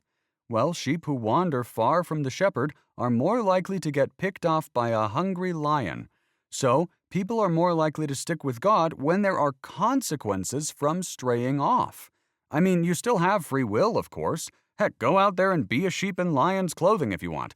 But the most peaceful life for you is when you follow the shepherd closely and avoid the lion. Without the lion, the sheep might start to think there's no need for a shepherd. All I'm saying is that if God can foresee everything, and if he designed everything perfectly, then how would it fall outside of his plan to put a force in place that keeps humanity in check with what he desires for our lives? It's like the raging river we discussed before. Maybe the message through Jesus is something like, "You remember what I told Job about Behemoth standing up to the river? Well, here's a living example of how it's done. You witnessed how when Job had only heard of me, his resistance to Satan was weak, but after he saw me, his whole perspective on life had changed. So here I am in the flesh, standing up to Satan like you heard me tell you before, but now you can see me do it for yourselves. I'm not just going to talk the talk anymore. I'm going to come down and walk the walk as well." Jesus was setting the example of how to resist the force of chaos and put your trust in God. But that doesn't disprove the idea that Satan was an intentional part of God's creation all along. Mirror, mirror. Mirror, mirror on the wall, who's the fairest of them all? Snow White and the Seven Dwarfs. The man gave another slow nod. Anyway, like you said, maybe some things aren't meant to be answered, since we enter the scene after Satan is already a tempter. I did want to look at the story of Eden in a metaphorical sense for a second, though, said the boy. "All right," said the man. "I'll play along." Okay, back up first.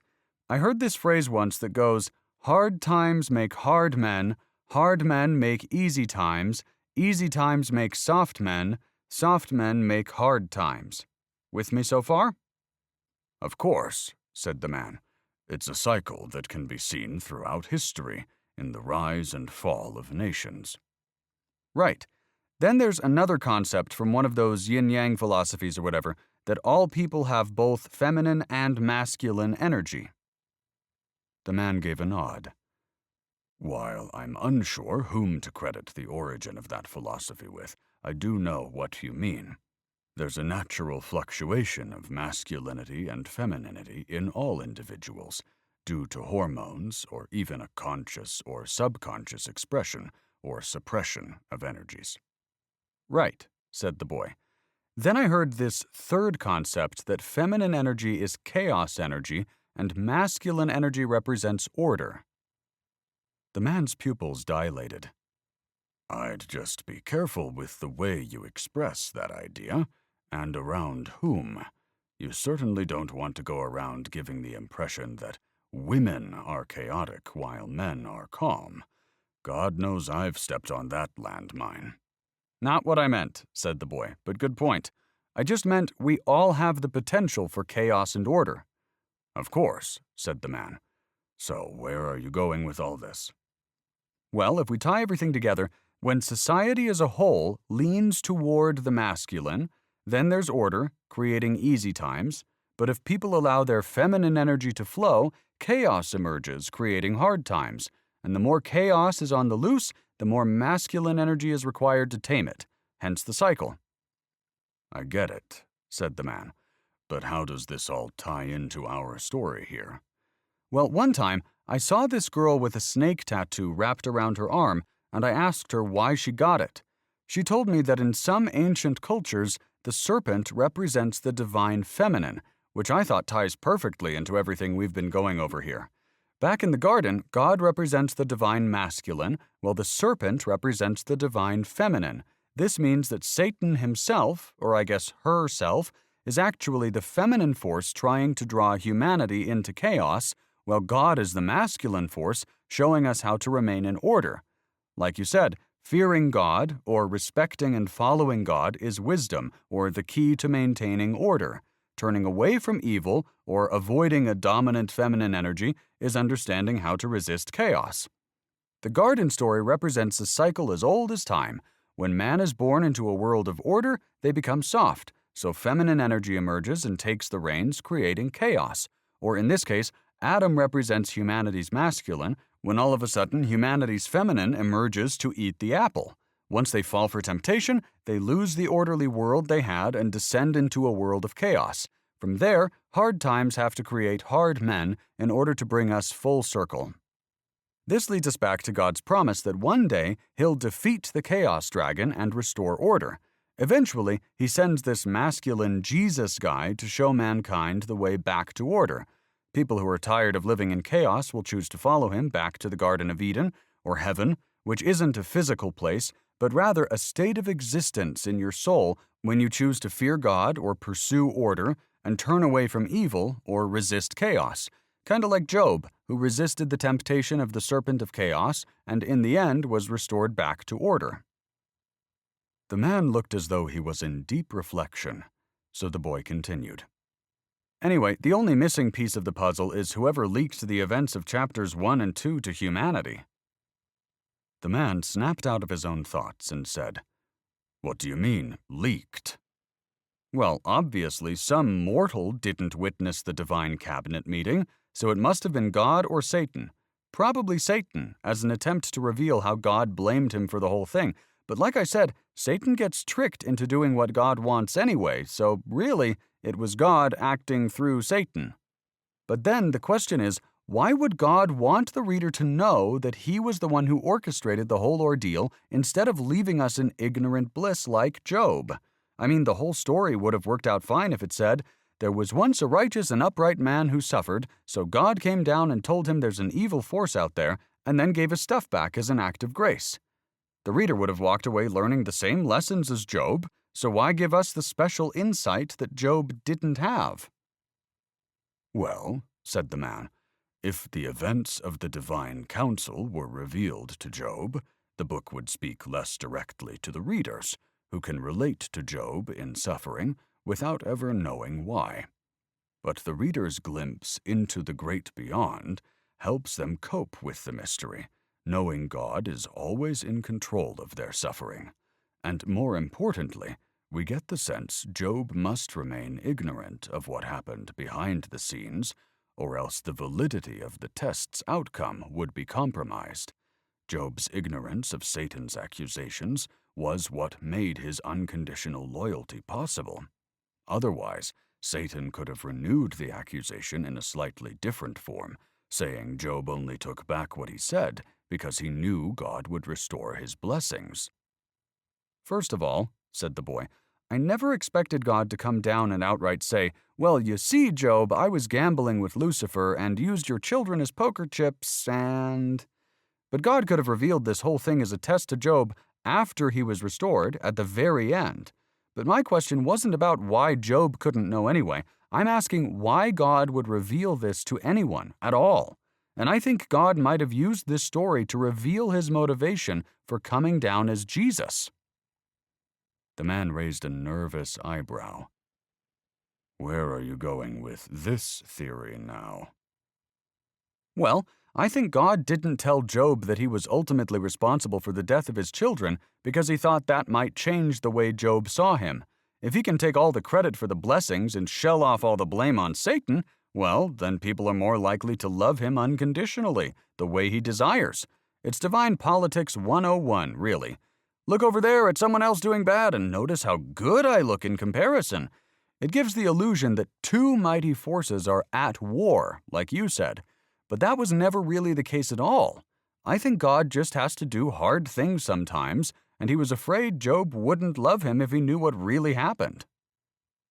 You think the eternal and almighty creator of the universe is afraid of what us mortals might think of him? I mean, yeah, said the boy. I do.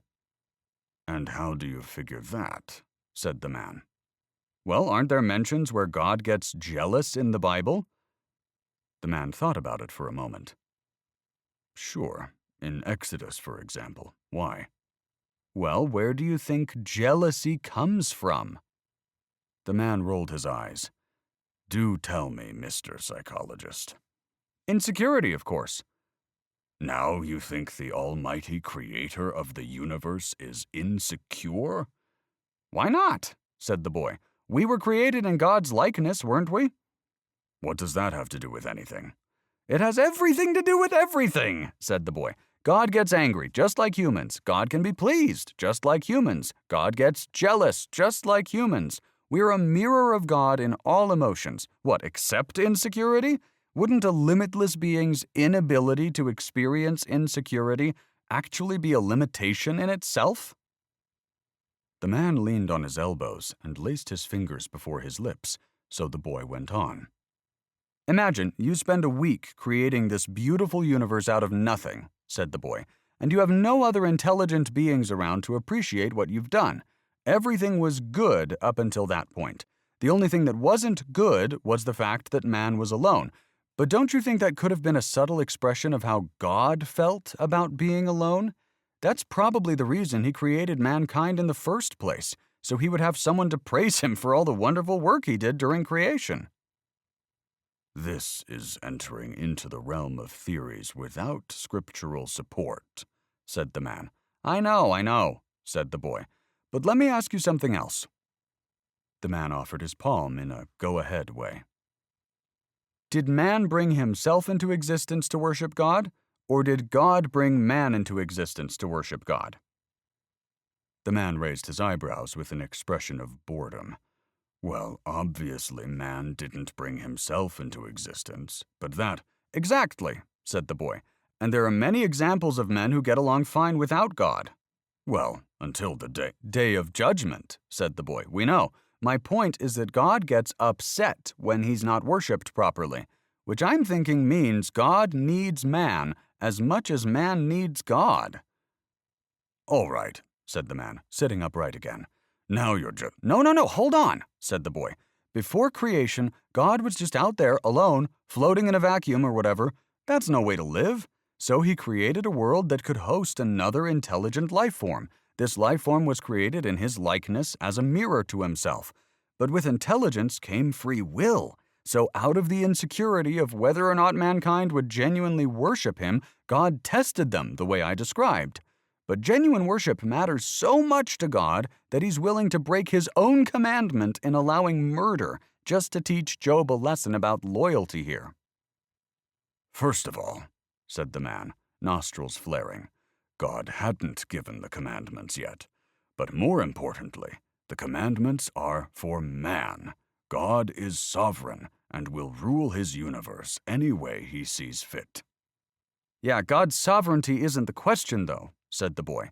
Job made that clear throughout the debate. It was God's morals and motivations that are in question, which, for Job, were satisfied because God blamed it on a fire-breathing dragon. But for the reader, we saw what really happened. So the question still remains. I'm just tossing out some hypotheticals to get a feel for what might be going on. Yes, but your hypotheticals are leaning toward— Blasphemous, I'm sure, said the boy. But I'm just thinking out loud here because I don't have a horse in the race. Besides, haven't you learned anything from this story at all? And what do you mean by that? Said the man. God doesn't need anyone defending him with theology. God prefers those who ask genuine questions over those who make statements. God frowns upon those who shame others who ask questions. Sheesh, said the boy. I think you'd better start collecting some rams to sacrifice. The old man folded his arms with a glare at the boy. Hey, don't get mad at me because your lessons didn't sink in, Eliphaz. All I'm doing is asking the same kinds of questions Job did. The man shook his head as he looked off into the distance. In that moment, a cool evening breeze swept in and sent a shiver down his spine. Look, all I'm saying is that God's reaction of answering Job shows that he really cares what his creation says about him. Otherwise, he wouldn't have bothered dealing with Job at all. Yes, but the purpose of all of this was to prove Satan wrong, said the man, to set an example for the other angels as well as humanity. But that's even worse, said the boy. That would mean God felt the need to prove himself to Satan. And if the point was to prove Satan wrong, we would have revisited the whole Satan scene anyway. God would have summoned him again in front of all the angels and said, "You see?" But he didn't, because it was his idea to begin with, and because he taught Job the lesson about genuine worship that he needed to learn. At least if God was using Satan to prove to himself that his creation genuinely worships, that's an easier pill to swallow, which I'm starting to think was the point of creating free will in the first place. What was? Said the man. That God does need man as much as man needs God. Everything under the heavens belongs to him, meaning everything is in God's control, including Leviathan, the most powerful other being in existence, except free will. The only thing that someone who has everything could possibly value more than the everything they already have is the genuine opinion of someone else, which God created just to test his own worshipability. Worshipability? Said the man. All right, now you're just making up words. You know what I mean, said the boy. But think about it. He can defeat any ferocious enemy he can create. Boring. So the only thing he's challenged by is earning the genuine respect from the only other intelligent species on the planet. The creation of humanity's free will was the only way for God to test himself. It was a way for God to say, "Mirror, mirror on the wall, who's the most worshipable of them all?" This is ridiculous, said the man, standing up to leave. I'm not going to stand by as you make a Disney mockery of my religion. Wait, said the boy, grabbing hold of the man's arm. Let me ask you something. The man sighed as he froze mid-stand. Have you ever gone this deep? The man didn't have to think long before he said, No, I haven't. Well, then don't get upset with me just because you've never taken the time to think about what God thinks about himself. You've probably only asked God what he thinks about you, or asked for blessings, or asked for help through this or that. But how often have you even considered what God was going through? Mr. Job? The man remained half-standing, frozen in thought. Well, you should be ashamed of yourself, said the boy, a grin spanning across his face. Oh, get off it, said the man, flicking the boy's grip aside with his wrist and sitting down again. The boy smiled as he settled in his seat. Come on, we're just going through a little thought experiment here. No need to get offended. Tread carefully, said the man. It seems like you've only thought this through as far as what satisfied Job, but you haven't dug any further into what the real story means. With raised eyebrows, the man offered his palm in a go-ahead way again. The Bible only tells us that God created the universe, but does the Bible say we shouldn't ask why God created the universe? Of course not, said the man. Exactly, said the boy. So let's see what we can come up with then. I'm here, aren't I? Good, said the boy. Relax, take a load off. The man took a deep breath and let it out again. So, What does God get out of all this, in your theory? Well, God needed to teach humanity that he needs people who genuinely worship him, because without genuine worship, mankind no longer serves the purpose in which they were created for in the first place. Which was? The mirror, said the boy. If man is just using God for blessings without a genuine appreciation for his creation, then God may as well wipe out man with another flood, without a Noah this time. But God promised there would be no more floods, said the man, in his covenant back in Genesis. Covenant schmovenant, said the boy. The purpose of the covenant was to ensure genuine worship. Without genuine worship, the covenant doesn't exist, and man doesn't need to either. Plus, God can do whatever he wants anyway. He's God.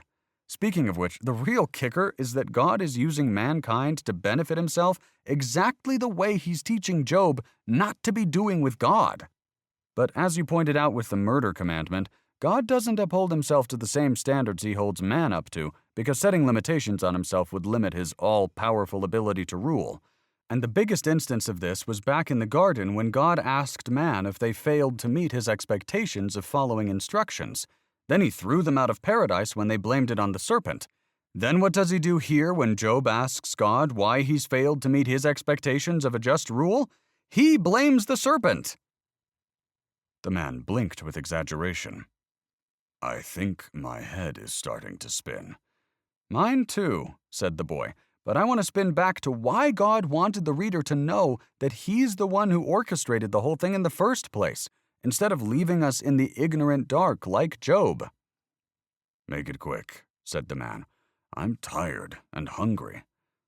I think it's because we all have parts of ourselves that we're not proud of and have done things we wished we didn't have to do. If we're made in God's image, why would he be any different? So I think Satan just represents a dark but necessary part of God's creation that exists in order to execute his plan. But after further reflection on Job, he said, "You know what? I'm going to share the truth about Satan." So he revealed what really happened. Then he took it a step further. He could have gone on giving orders from the sky, but instead he wanted people to see him walk the walk, see that he's willing to put himself through the same kind of mortal suffering he puts us through. Coming down as Jesus was a kind of, we're in this together, walk with me as I walk with you. I think the overall lesson is that if we just accept that sometimes God has to inflict suffering for reasons we can't understand, then we can accept that there is only God steering the course of our lives, not some rogue angel on the loose with the power to inflict suffering for no reason. I think the book of Job is to let you in on the way God really works, to allow you to decide for yourself whether you could accept a God that makes you suffer, or whether you need to believe there is another evil force out there causing you pain while God remains the hero. The take-home question is whether or not you could love a God who is both good and evil. And if not, could you accept the consequence of what happens when you no longer need a God that needs you as much as you need him? A silence fell between them, and in that silence was the far-off echo of crickets emerging in the night. Just a thought, said the boy. But the more we go over these stories, the more I think they're just some kind of ink blot test. What do you mean by that? Said the man. I mean, there are such wildly different interpretations that can be read here, that the meaning you take away is influenced by your background and how you see the world. And of course, we can't confirm the original meaning because the original authors are dead. And even then, maybe they were writing stories that were vague and open for interpretation so they'd be debated, like some kind of moral brain teasers. But if that's the case, then they're just riddles with so many meanings that they're practically meaningless anyway. They're not so much a test of faith as they are a test of sanity. The man nodded his head with a yawn. You know, that reminds me of this time I went to an art museum with my wife. One of the main pieces on display was a blank canvas painted red. Well, that's stupid, said the boy. I thought so too, said the man. But it got so much attention I couldn't stand it. I told my wife, this is ridiculous. Even I could have done that. She just gave me a pat on the back and moved on to the next one, bless her. But I lingered behind, just muttering to no one about how dumb it was, how it wasn't even art, how it didn't deserve the admission we paid for it. All the while I'm muttering these things, there's a man standing next to me listening.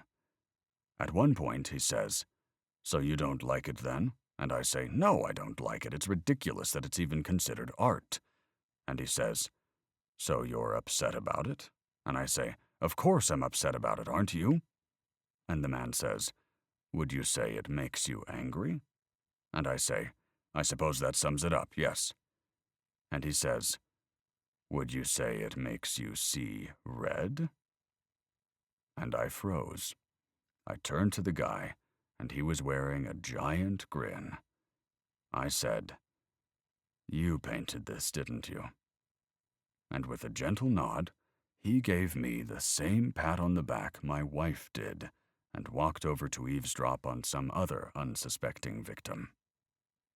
"Wow," said the boy. "I didn't see that coming." All this to circle back to your point about the Rorschach test. It's easy to question these stories and say there's no real meaning, but there's no denying the feelings they stir up inside you. You're looking for an answer to a question that will always go unanswered. When a mother dies in labor to leave an infant in its father's care, when an innocent couple is killed in a drunk driving accident, when a tsunami wipes out an entire village full of people, these are things that have no answer to the question, why? This book is a timeless mirror for thousands of people who have suffered aimlessly, to let them know they're not alone. You're looking for comfort and justification, but I don't think that's the point here. The point is there are forces behind the scenes and beyond our control that influence our lives in ways we'll never understand. And that's just how it goes. We are powerless in many ways, and that's the truth. To question and argue and pull out our hair is pointless, when in the end all there is to embrace acceptance. The boy wrestled with the words in his mind as he said nothing. "I mean, what if God is the author of evil? So what?" said the man. "What, are we all supposed to live in some happy little bubble of rainbows and sunshine all the time like you proposed, where no one experiences pain or suffering or hardship? How easy do you want life to be? Which day would you choose to be a good day for suffering? Are we supposed to lie around in a comfy bed for 80 years, in bliss with an IV of vitamins in one arm and opium in the other? Or live in a world of instant gratification, where all of our dreams come true the moment we dream them? We'd be bored out of our minds without pain to whine about and suffering to mull over. That's the spice of life that inspires the full range of human experience." The boy gave a long, slow nod. "You know, I bet you there were 2 versions of this story once. The other one probably went like this. There once was a man named Job, who was righteous and upright and shunned evil and feared God. So God blessed him with sheep and camels and children, and his wife never told him to die. The end." There was a pause as a grin grew across the man's face. "You know where that story ended up?" said the boy. "I have a guess," said the man. "Right in the fucking trash." "Of course it did," said the man, letting out another yawn. "Anyway, it's like you said. This whole story boils down to 3 words. A smile grew across the boy's face this time as he waited for a reply. The old man hesitated to give him one, but finally he caved. "And what are those?" "Hold on loosely," sang the boy. "That's the lesson of Job." "Really?" said the man. "That's what we're boiling it down to?" "Don't hang on tightly, 'cause you're not in control." "I think that's enough for today," said the man, closing his Bible and pressing himself to a stand. "But Job needs something to believe in, and a whole lot of diapers for his new kids." The man shook his head as he folded his jacket over his arm. You see it all around here. Good angels gone bad. But suddenly it's too late when you find Satan took all you had. The man turned and began walking home without another word. See you later, Hippogator, said the boy, tapping the beat on the table with his hands. After a while, crocodile. The old man threw up a wave without looking back at him, lyrics fading behind him. Job wants something to believe in, but God won't give a reason. So hold on loosely and listen to Mrs. Job. Don't hang on tightly, 'cause you're not in, no, you're not in control.